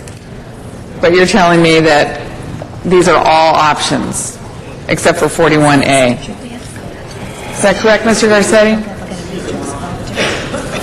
41A specifically takes away that option. Yeah, the second part of it, if we want to keep all the options, we take the second Yeah, part.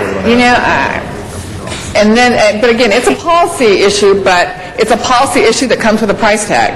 Yeah, that's what I was going to recommend. And I think if we're working on a price tag here, before we make policy decisions, we need to see what they cost. And that's perfectly fine. And many times we've made policy decisions that cost something. But I'd like to see that information in black and white before I decide long-term which one of these policies is worth it. So I would like to see 41A also as an option. You want to make that a motion, Ms. Hahn? Yes. Friendly amendment? Yes. Friendly amendment, have a second to the friendly I don't amendment? think it's very friendly with Jose. Mr. Garcetti seconds the motion. Thank you, sir. So, what's on the table?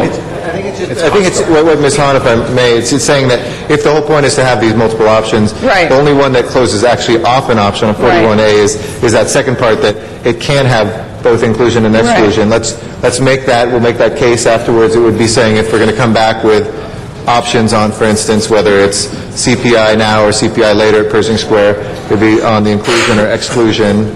And then also, was there one other option? And then Mr. Parks, which I think I have a friendly, hopefully, amendment that gets to the heart of what you want to do there too, without making it so complicated. I'm not sure yours comes with a cost necessarily to the bidders. Since we're talking about options, what is that? Hold on just a second here. If we got that complete, has that been organized, Mr. Clerk, for your satisfaction? If you take out that last, therefore, move. We'll take out that last, therefore. Mr. Clerk, you're okay with that? Take a hit for the team. But you get... That's a separate motion. That's a separate motion. It's not a friendly motion. Friendly amendment. So, and it was seconded by Mr. Garcetti. Okay, thank you very much. It was meant to be friendly, but I can see you didn't take it that way. Mr. Koretz, for a second time. On item 41C, I think on these others, they're things that we view pretty universally as beneficial in some way, and it's just whether there's an offset that we have to pay for. On 41C, by tying our hands in this way and tying it to the bid, I think we're adding confusion to the bidder, and we're doing something that I don't know that we're all in agreement to do in terms of tying our hands to the 4 to 5 years. So personally, I'd like to see us not even ask for that. If we're trying to set constraints, let's set those internally. Let's not bring the bidder into this. I think it only has a potential downside. I don't even think we should be asking for it. Thank you, Mr. Koretz. Mr. Weezar. Okay, thank you. Wait, hold on just a second. I apologize. Mr. Weezar, please. I just wanted to clarify what motions are on the table. There have been several motions out there, and so I just wanted to get a sense from the clerk exactly what motions do we have. Mr. Clerk, this is directed to you. There are currently three amending motions before this body. We have item 41C, which was introduced by Councilmember Parks. We have item 41B, which was introduced by Councilmember Perry, that has an amending motion deemed as friendly. And we have 41A, which was introduced by Councilmember Weezar, which has an amending motion deemed as unfriendly. So that's a separate motion from Ms. Hahn. Okay. Great. Correct. To take off the second further move clause. Thank you. Mr. Garcetti.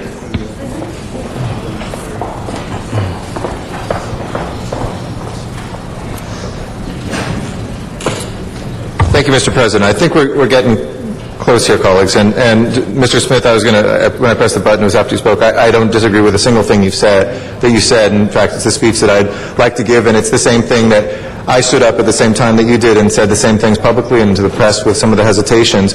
We all, and I think you did, and correct me if I'm wrong, we all voted on that budget, too. Knowing that it wasn't necessarily a 53 until we have it in hand, and it might never be a 53. It was just as many of our revenues, too. We have no idea where they're going to come in this year, and you've been very smart in warning that, there could be a double dip on this. So I don't disagree with a single thing that you said there. I would make, here's my suggested way forward, colleagues, is that if we are now against the advice, just to be eyes wide open, of our analysts who we paid money to, and the two analysts who are with us who are saying don't do this, but if we're saying, look, we feel that we know this somewhat and we have a good feel for this, that if we make it more options, if people won't bid with the multiple options, they shouldn't have been bidding in the first place. Then let's be clear about what all the options are and make the most options we can of what people put forward. That would be to get rid of, on 41A, the second, therefore further move, because that takes away one of the options, just to hear what the numbers are. Then Mr. Huizar, Ms. Perry can absolutely say, look, thanks for that information, colleagues, I need to make sure for the growth of Bring Back Broadway and other things that not be that second number, but we had that information there. That we do the same thing as we did with the friendly amendment Ms. Perry accepted on 41B. The second was amended so that it would be both CPI off of what's there right now as well as the same design as the rest of them, going CPI forward after a one-year adjustment. And then on C, the only thing and I don't know, Mr. Parks and I maybe didn't come together on this, but I want folks to know what this does. C basically says we would only take this year the amount that pays off the debt on the garages. So let's say on top of that we got $60 million. In this year's budget, we would hit the 53, and the way we've passed the budget, 53 would go to balance this budget, no more cuts in services, no more layoffs. Mr. Parks would say, no, we don't touch any of that 60. We spread it, well, not any of it. We spread that over 4 or 5 years, so we only get 12 million of that right now. We suddenly have a gap and a deficit in this year's budget between that 53 and $12 million. So we all come back together. I'm just telling you what the impact is. I'm not arguing for or against it. We all come back together and figure out how do we close that gap. Isn't that what the effect of that would be if we're just paying off the debt and then spreading anything else over 4 to 5 years? Yes. Okay. So so I don't want to advocate. I want to ask our CLA and our CAO what you recommend, and my friendly amendment would be on this, and probably isn't accepted as friendly, that above the 53, we spread over 4 or 5 years, and that we do that ourselves, not make it complicated for the bidder to figure out how to do that, but we bind ourselves with that, saying that anything above what we've budgeted this year does get spread over at least 3 years, because we know it's going to be a tough time, but it's over the 53, because 53 is in the budget today, folks. If we say we're not going to take the 53 when it comes in, figure out what you're going to cut now and work with the CLA and CAO to do that. But what do you recommend? Well, certainly at minimum, we would need enough to pay off the bonds plus the 53. So we're looking at a gross amount, $150 million or more at a minimum. I understand your desire to have options, but I do have to say that one thing we have to keep in mind is we also have an underfunded reserve fund, and we have yet to have our first financial status report, and so I think there are certainly arguments for wanting the entire amount up front. And finally, as I indicated, one thing that I don't think anybody can tell you, but as the sales side advisor mentioned, that the way these deals are financed, the teams that are putting this together and are going to be bid, they cannot and will not get financing over multiple years. So the risk is they're simply going to say the city is not serious about doing this. Even asking me to bid on this doesn't make sense because that's not the way these are financed, and I'm simply going to walk away. That is the risk. And so, sorry, based on that, your recommendation for each of these is what? Based on that, my recommendation would be to not move forward with 41C and move forward with the first moving clause in 41A and 41B with the amendment. Mr. CAO, your recommendation? I would concur with the CLA. And that's what I will move. Unless we want to amend 41C in the way that we said, and we can take a separate vote on doing that, so they would include the 53, but otherwise I would move what our CLA and our CAO in as clear terms as possible recommended, and knowing that they're accommodating some things that even they're not completely comfortable with, but can still recommend to live with our policymaker needs, which I think are reasonable. Thank you very much, Mr. Garcetti. For the first time, Mr. Alarcon. Second, but that's all right. First time when we took it back after we laid it on the table, just to be technical. I can appreciate Mr. Park's sentiment because the tendency is to deal with this year's budget problems this year. And on the other hand, I also know that there's no way to technically bind a decision on a council 2-3 years in advance. And so that really has no meaning. But I also believe that the issue with Chicago was not the issue of spending the money too quickly, but in fact missing their target on what the value of the deal was. And so while they front-loaded the deal, they miscalculated what the value is, in my estimation.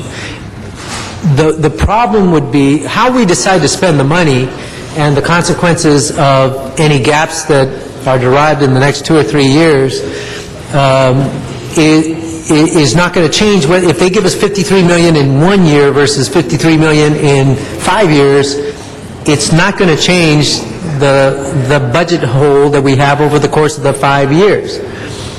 So that is not, I think, the priority.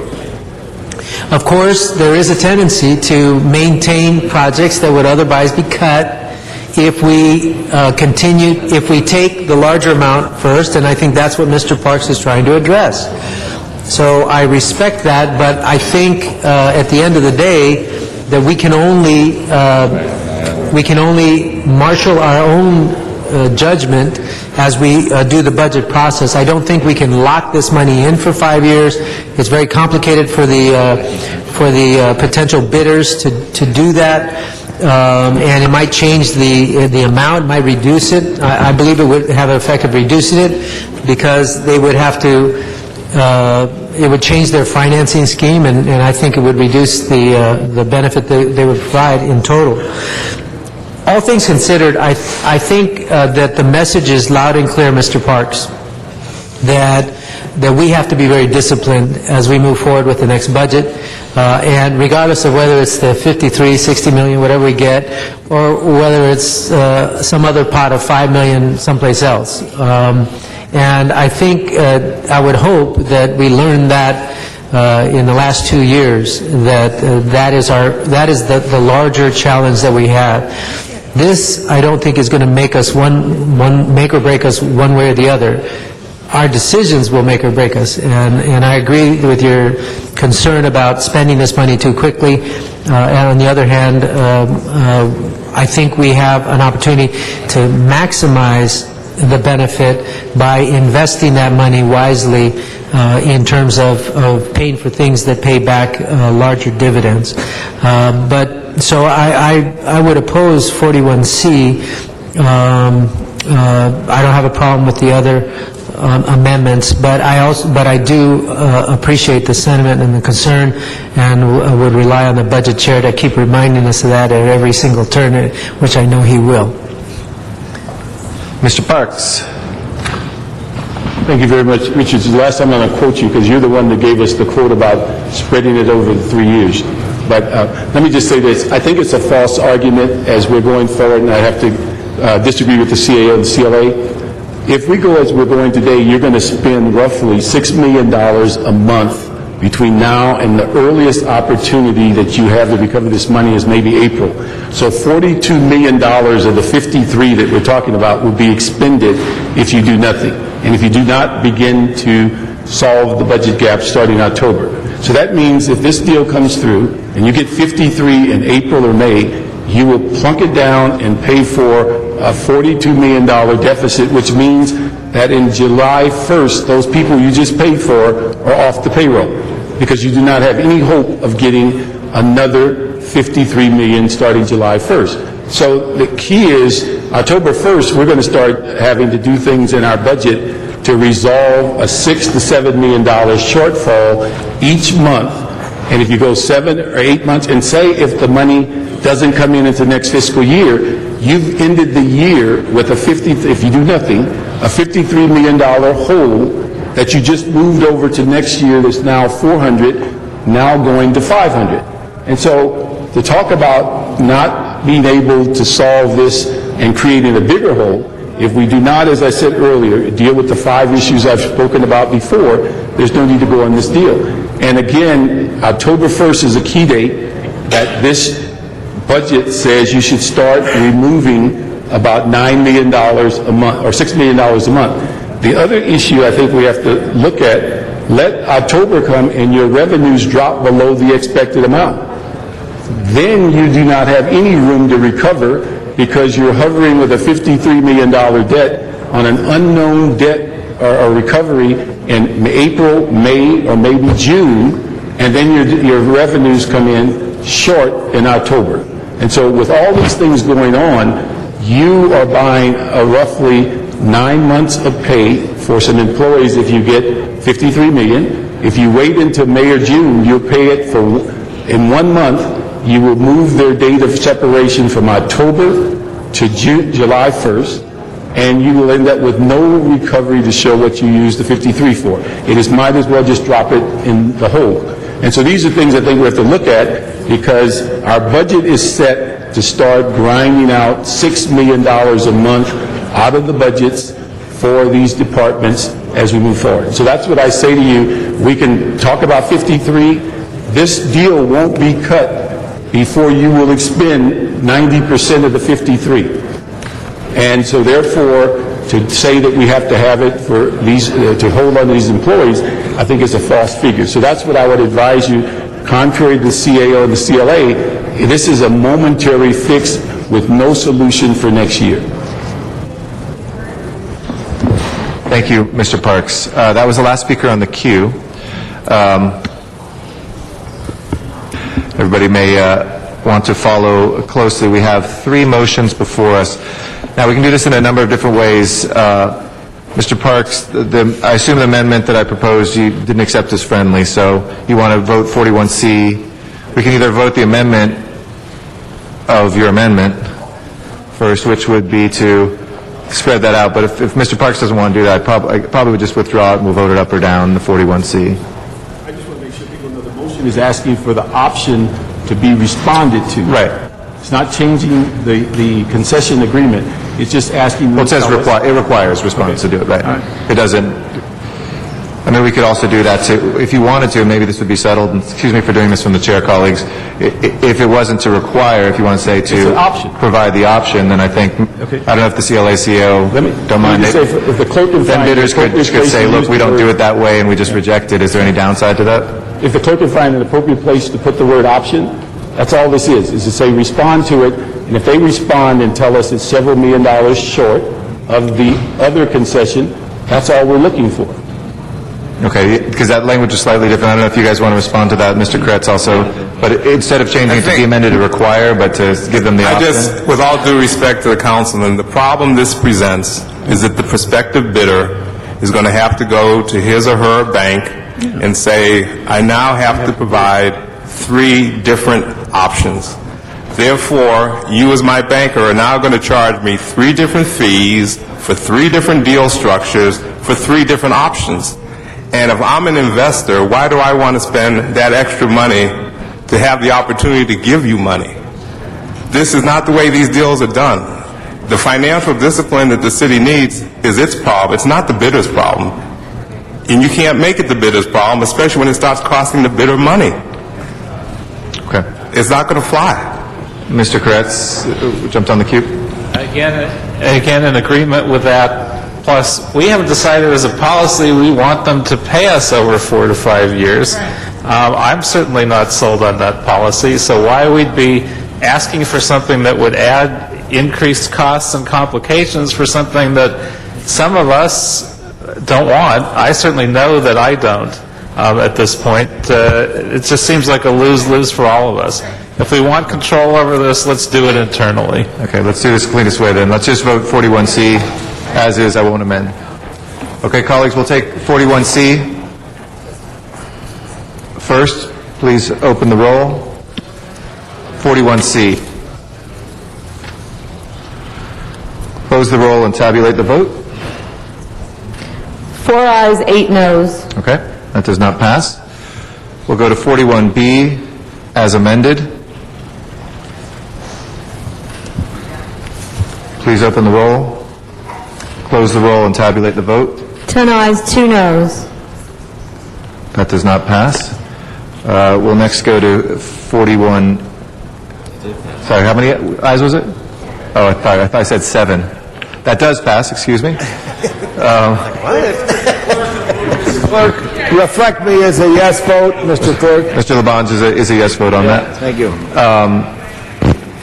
Next, we'll go to 41A. Now, there's been a proposal for the amendment. Mr. Weezar, did you accept that, or did you want to take a vote on taking the second, therefore move out? Did you want to, does anybody, Mr. Weezar, anybody object to that? If so, we'll vote on the changing of your amendment before voting on the amendment. No, I think that stands, but if we just passed 41B, doesn't the 1,200 commercial transit parkers be coming at all times? No, that's the first part of yours. It's the second. It's the one after that. That doesn't infer that there would be no option? The language requesting multiple bids pertaining, I think that was to whether or not the multiple bids on that one, which Ms. Perry accepted, was whether it's fixed at the market rate or at the subsidized rate right now. Those are the two bids. Okay, so that's not the option. This is about whether it's 1,200 or not. I think it may be, if that's what you meant by it, then it is covered, and we can take it out and it's covered. That does exclude the inference is that there would be no option on that from 41B. No, my amendment was an option. Okay. Right. Well, 41B, colleagues, there's two different issues here. Correct me if I'm wrong, makers of the motion. There's whether or not 1,200 commercial parkers be accommodated and what the rate is fixed at. Those are the two different issues. So what the rate is fixed at, Ms. Perry accommodated a friendly amendment to have bidders say the subsidized or the market rate, and then CPI applies both. I believe, Mr. Weezar's, yours was not wanting to have separate bids on whether the 1,200 are included or not, and Ms. Hahn made the motion to get bids back on both options. So see the difference? One is on the 1,200, one is on the rates. So the one on the rates passed to have both options. This would be whether or not to have both options on the 1,200. The 1,200 commercial transit parkers be accommodated at all times. Oh, so you're saying that part already... That's conflicting with what's in the existing RFP. So I think there would be an inference that there would be no option there. Okay. No, let me be clear for that. Yeah. What is before you is 1,200 spaces from 5 p.m. to 2:30, and to provide the option with and without the restriction. All Ms. Perry's motion does is change the 5 to 2:30 to all the time. The option, the bid on both options is still included in Ms. Perry's motion. The second moving clause in your motion would take out the requirement to submit the bid on that option. Okay. And Ms. Perry, would you be open to a friendly amendment to include the option also on the parking? I mean, to delete the option on the parking? Repeat the option to me. It is to remove the language in the bids pertaining both to the inclusion and exclusion of the policy of the 1,200 commercial. Doesn't that change the whole... That changes the whole thing, right? dynamic then. Okay. We can't change hers, but as long as, I think he was just asking, as long as you concur with that, then we can take that piece out, and yours is covered.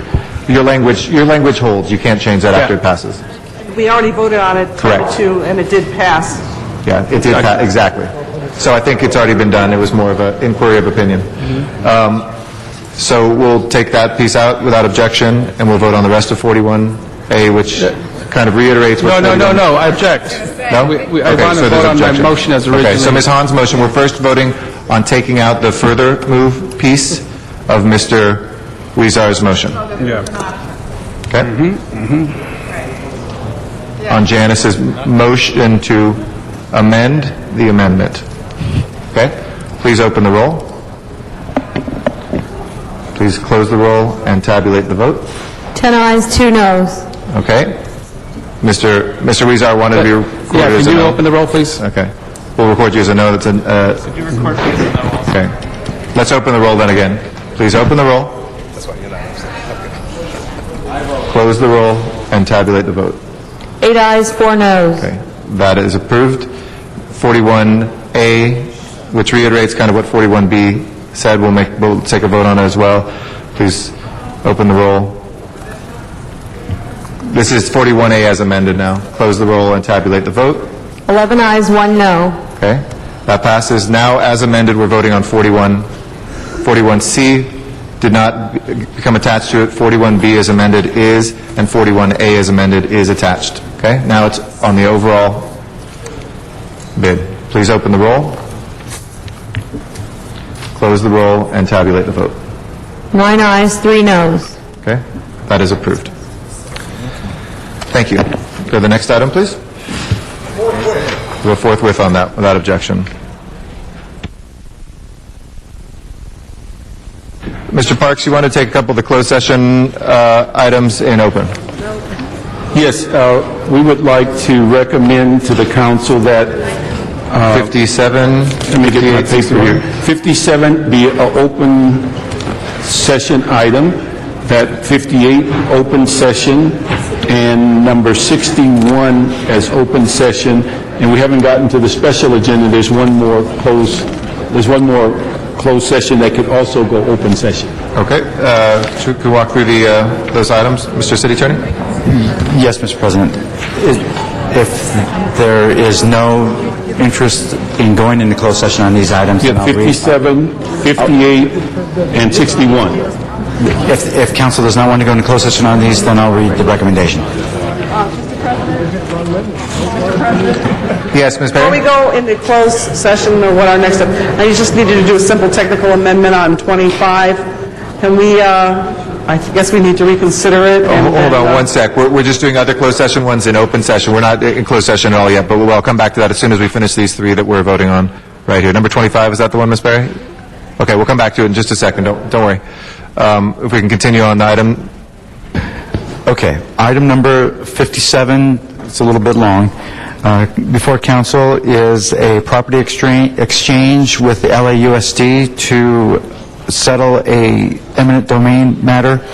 The council must make findings that the city's Vernon Branch Library Pocket Park property is identified as Lot 9, south half of Lot 8, Block 9 of H&M Ames First Subdivision of Vernon, that the property the LAUSD proposes to exchange with the Vernon Branch Library Pocket Park property is identified as those portions of lots 1 through 5, inclusive of Block 8 of H.M. Ames First Subdivision of Vernon, that the property LAUSD proposes to exchange with the Vernon Branch Library Pocket Park property has a value that equals the amount of the grant, that the property LAUSD proposed to exchange with the Vernon Branch Library Pocket Park property and its facilities will be provided or paid for by LAUSD, and that its acreage is larger than the park, that the transfer of the two properties does not diminish the environmental integrity of the recreational value of the Vernon Branch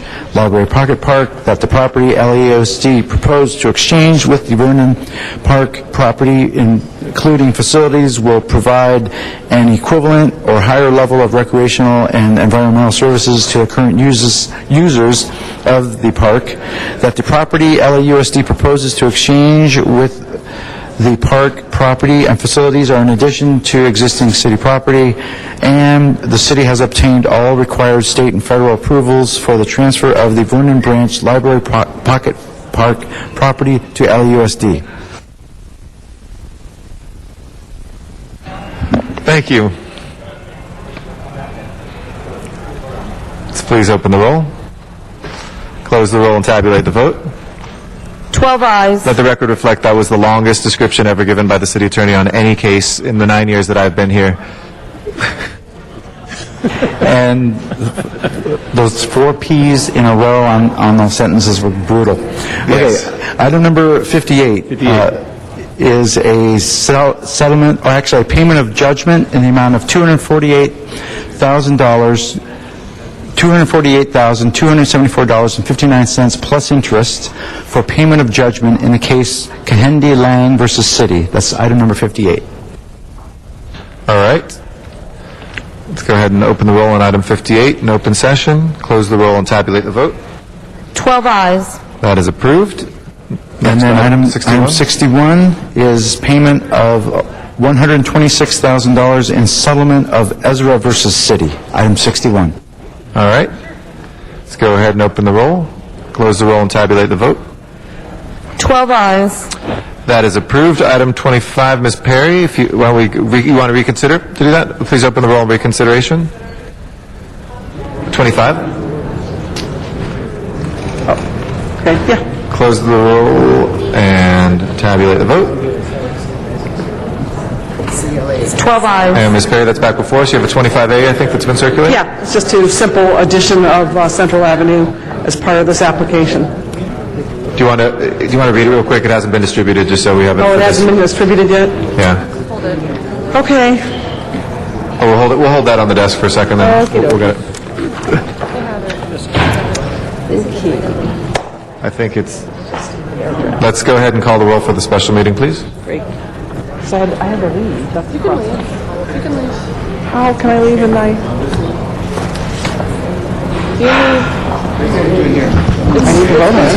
Alarcon, Cardenas, Hana, Weezer, Kretz, Krikorian, Labange, Parks, Perry, Reyes, Rosendahl, Smith, Wesson, Zine, Garcetti, 12 members present and a quorum, Mr. President. First order of business, please, or first items, excuse me. Items 63 through 65 are items for which public hearings have not been held. 10 votes are required for consideration. All right, I believe we have cards on all of those. We'll hold those cards. And let's go to them. Let's take up item 63 first. Mr. Walsh. John Walsh, item 63. Is he here? I think he has left. We'll go to Arnold Sachs next on 63.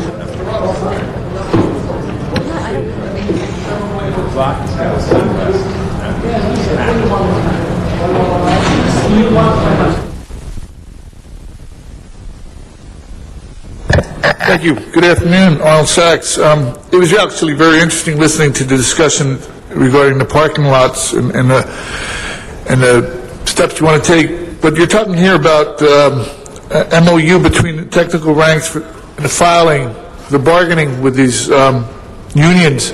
And so it would be really helpful because of the information that came out in the past contracts regarding the amount of money, the pay raise that was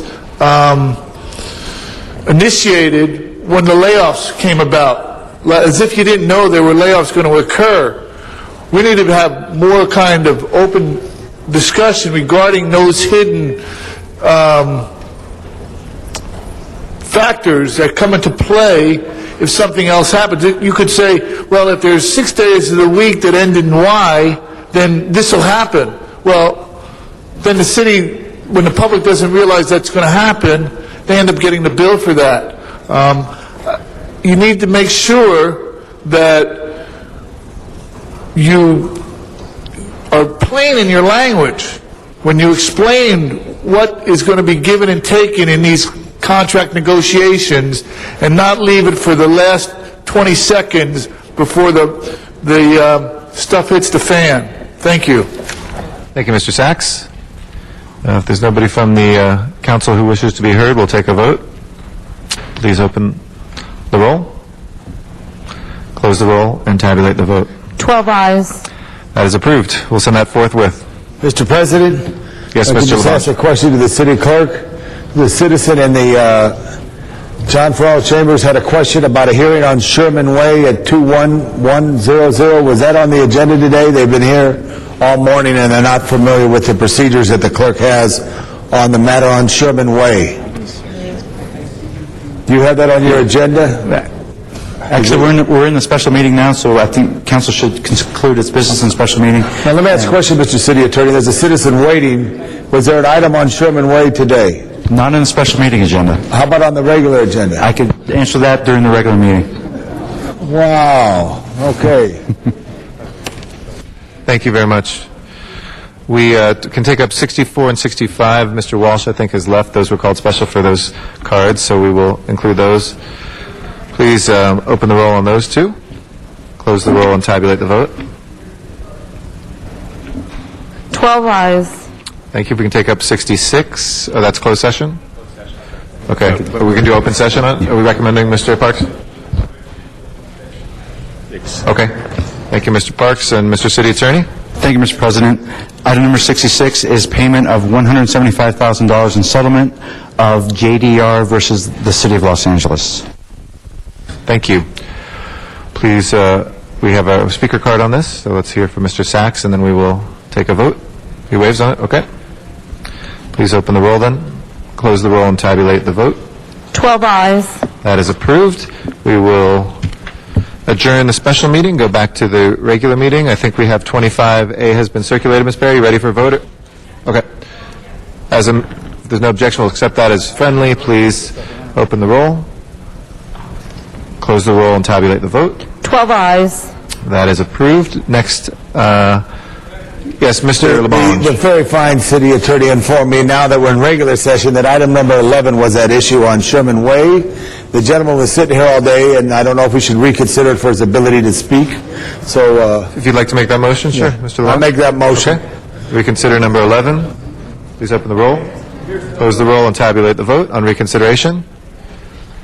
And Mr. Labange moves to reopen the public... 12 ayes. That is back before us. You move to reopen the public hearing on this? Very much. This is a matter on 2100 Sherman Way.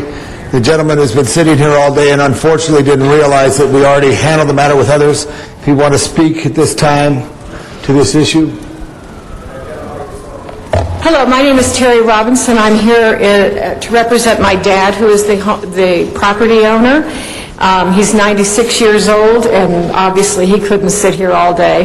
The papers that we received were quite clear to us that we needed to be here at 10 a.m. for a hearing. I was here at 9:15. I never heard a thing about this. It may be quite clear that that's what you guys do, but to the people that come here, that receive these letters, that try to do it in good faith, I don't believe that you showed us good faith today, so I ask please that you listen. This is our property, but what this concerns is the tenant who is here, and I'll answer any questions I can, but I'm going to give the microphone to the tenant. Thank you for the opportunity to be here with you guys to listen to this problem. Thank you for giving this consideration to us. And please accept this as a polite misunderstanding. There has been some bills that were sent to some tenants at this property that the tenants were not in the property at the time of the bills. So there are some costs from Department of Building and Safety that we were not aware of, and now there is a proposed lien to the property because of this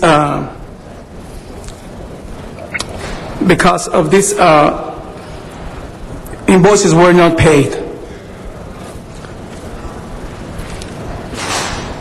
You need to say you have it all written out here. Yeah. I would like to submit this. If it's possible, I'd like to submit the proofs that we have so you guys can have more you can have more paperwork that you can base your decision on. Mr. Recoin? Yeah. The second speaker, I'd ask that he be given an additional minute. Yeah, I was going to give you a full 2 minutes. Don't worry about the bell. Keep going. Don't worry. You can continue for another minute. Yes. Okay, excuse me. Mr. Cipriano here has what he considers proof. He is our tenant, and then he leases out these sections of stalls and things because this is an automotive situation, and I realize inspections need to happen, and we understand that. Some of them probably are quite, legitimate, and some he feels he has proof that they are not. Most definitely, we would like for you to look at them and make sure that we're all in agreement. To me, this isn't a city council thing. This should be the city clerk and a cashier looking at this, but this is the way you guys do business, and it seems very odd that we would be here in the city council to talk about this because it's very black and white. It's not a matter of a vote.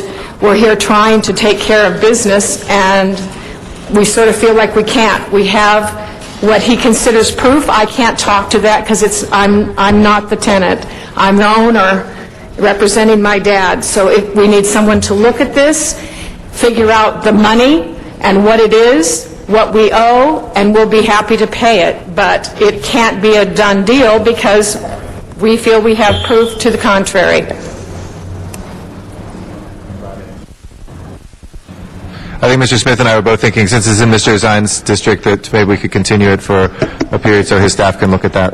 Well, we will continue till the first meeting after we come back, September 7th. Time, as far as the... Is there time limit on this? I wouldn't want them have to be penalized if they don't make a payment. No, there's not. Okay, we'll continue that till after to the first meeting then. Yes. if you talk to Councilman Zion's office up on the 4th floor, it'd be fine. Yeah, go up there right now, you can talk to them. Start talking to them and show them your evidence, it'd be very good. And we'll continue till September 7th. Yes, he means right now, correct? Well, it would be good to go now, And yeah. could you, one more time, could you tell me where we're going? So 4th floor? 4th floor and his name? Yeah, we'll make sure, somebody can tell you right now. We'll take care of it. Thank you so much. No problem. And thank you for your patience today. If we can go to the next. Oh, he's in room 450, 450. If we can next go to item 55, and Wayne Spindler, if you'd like to come forward on item 55, sir. On which, all right. Which item is it? Just number 55. It's the closed session item on the... Okay, this is, because all my stuff got mixed up. We're back in the regular session. Yeah, regular session item number 55, sir. And which one was 55? What was the reading? It's a closed session item on the exchange or lease of real property. Okay, this is the exchange? You have one. The exchange or lease of real property. It's just right up there on the board, Okay, sir. the exchange of the properties for the, okay, very good. I think I had a card on 41. I was not in the chair. I know we took 41, but let's just do 55 right now. We'll look at that, sir, if you'd like to speak on 55. Okay, yeah, because I don't have anything. I just had the 41 and the collective bargaining. Do you have anything to say on 55, sir? No. Okay. All right. So let me just, we'll hold 55 on the table for closed session. Mr. Clerk, did we dispose of 41? Was that already had public hearing, or did we take cards? We took the cards, sir, on 41. Let me see. Yeah, there were no other cards, sir. I'm sorry. We voted on that one. We don't have any other outstanding cards. Okay. 42 was continued, sir. Okay. It was continued till the 10th of September. Okay? Yeah. It's 42. Okay. Thank you. All right. That will close the public hearing on 55. We'll go into closed session. Sorry, sir? Yeah, till the 10th of September. You're welcome. With that, if we can now go into closed session I'm sorry, we have item 68. Did we get the amending motion on that? Okay. Nobody wishes to speak on 68. Let's vote on that. Please open the roll, close the roll, and tabulate the vote. 11 ayes. That's approved. That was circulated and also posted for the public a while back. And that will take us to our closed session items now. In accordance with California state law, we'll now go into closed session to discuss legal matters with our legal counsel, and we'll come back into open session for any items requiring announcements. Thank you very much, everybody, for your patience, and we'll be back in open session following this.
back to open session. We're here. We have a few items that require open session vote from our closed session. Mr. City Clerk. Mr. President, that brings us to item number 56. There is a recommendation for settlement in the cases entitled Patricia Balez versus City of Los Angeles, Patricia Nazario versus City of Los Angeles, and Christina Gonzalez versus City of Los Angeles. The settlement amount is $1,612,500. And for the record, that's settlement of the Balaz case. Okay, please open the roll, close the roll, and tabulate the vote. 10 ayes. That's approved. Next item. That would bring us to item number 60. There is a recommendation for settlement in the case entitled Juan Doe versus City of Los Angeles and others. The settlement amount is $362,500. Please open the roll, close the roll, and tabulate the vote. 10 ayes. That's approved. Next item, please. That brings us to item number 62. I believe the city attorney wishes to weigh in on that matter. Okay, Mr. City Attorney, please weigh in. Thank you, Mr. President. In the case of Old LA versus the city, before the City Council is whether to authorize the city attorney to terminate the April 2005 litigation tolling agreement and whether to support the El Pueblo Department's release of an RFP for the Pico Garnier block. All righty. Please prepare the roll and tabulate the vote. 10 ayes. That is approved. And next item. Mr. President, council has motions for posting and referral. They're posted and referred. The desk is clear. Any announcements, colleagues? Sorry, tonight, Mr. Smith, go ahead if you want to announce. Okay, tonight at 6 p.m. at the PALS Center on 8721 Wilbur Avenue, Northridge, and CD12. There's going to be a meeting on DWP accountability, and we'll be taking up a number of motions, both rules and energy and environment on DWP accountability, so please come out. That is 6 o'clock tonight. We'll be going to other parts of the city in future meetings, and thank you to Mr. Weezer, Mr. Smith, and Ms. Perry for your coordination on that. Other announcements? Yes, Mr. Weezer. Thank you very much, ladies and gentlemen. Today, 1919, is a very special day for the United States of America. It's the day that the women obtained the right to vote. Very special day. Girls World. Anybody know why voting day is on Tuesdays? Mr. LaBonge, why do we vote on Tuesdays? You answer, Mr. Rhodes Scholar. It used to be Women's Wash Day, and when they didn't have the vote, they would go washing and the men would go vote. So it's a little bit of I learned that from Michaela Alioto. Still washing and not voting. Yes. Other announcements. Mr. Krikorian? Yes, thank you. Thank you, Mr. President. Further to Mr. Weezar's point, early this morning, America gained an additional future woman voter, and Team Krikorian expanded by one. I think many of you may know my extraordinary district director, Damian Carroll. He and his wife, Blair, had Alice Evelyn Carroll this morning at 12:51 a.m. She weighs in at 7 pounds, 2 ounces. Blair and Alice and big sister Molly are all doing well. Damien is still a little bit questionable, but we'll see when he gets back to work. So it's a good day for Team Krikorian. Thank you. Mr. Parks, did you have an announcement? Yes. Thank you, Mr. President. Just to remind the public that the ongoing summer night lights at the Van Ness Playground at 7:30 to 9:30. Van Ness is at Slauson and Van Ness. Also, two other announcements is that the social group, the Brigalettes, is having their annual fundraiser in the Rose Garden on Sunday, August 22nd, 1 to 7 p.m. Thank you. Any other announcements? If not, if I can ask everybody to please rise for adjourning motions, and I'll call Mr. Rosendahl. Thank you, Mr. And then President. Mr. LaBonge. I would like to adjourn in the memory of a young couple who were stoned to death by the Taliban militants in northern Afghanistan this weekend. This was the first confirmed use of punishment since the hardline Islamic regime was ousted in 2001 by the U.S.-led invasion. When the Islamic extremists ruled Afghanistan, women were not allowed to leave their homes without a male guardian, and public killing for violation of this harsh interpretation of the Quran were common. The lovers, a 25-year-old man named Karim and a 19-year-old woman named Satwa, defiantly confessed in public to their relationship. They said, "We love each other no matter what happens." The couple eloped, and when the man was unable to persuade his family members to allow him to marry the young woman, she was engaged to marry a relative of his lover, but was unwilling to do so, according to spokespeople.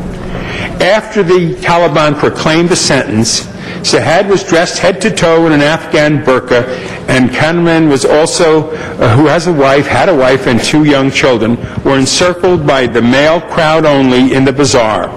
Taliban activists began stoning them first, then the village joined until they killed both of them. No women were allowed to attend. Folks, we're all connected on this planet. And what this does basically do is hurt us all. And there's been an outcry among the world for this inhumane act, and may this couple rest in peace. I have a second adjourning motion, Mr. President, and this again is how we're all connected in this world, and it has to do with the flood victims of what's happening right now as we're here in Pakistan. Roughly 1,600 people have lost their lives in the recent flooding that hit Pakistan. The official death toll will rise once the floods begin to recede, and an additional 6 million are deemed to be at risk of deadly waterborne diseases. That's 6 million, folks, of typhoid, hepatitis, and cholera. The UN has put out an appeal. They've only received half of the money they need.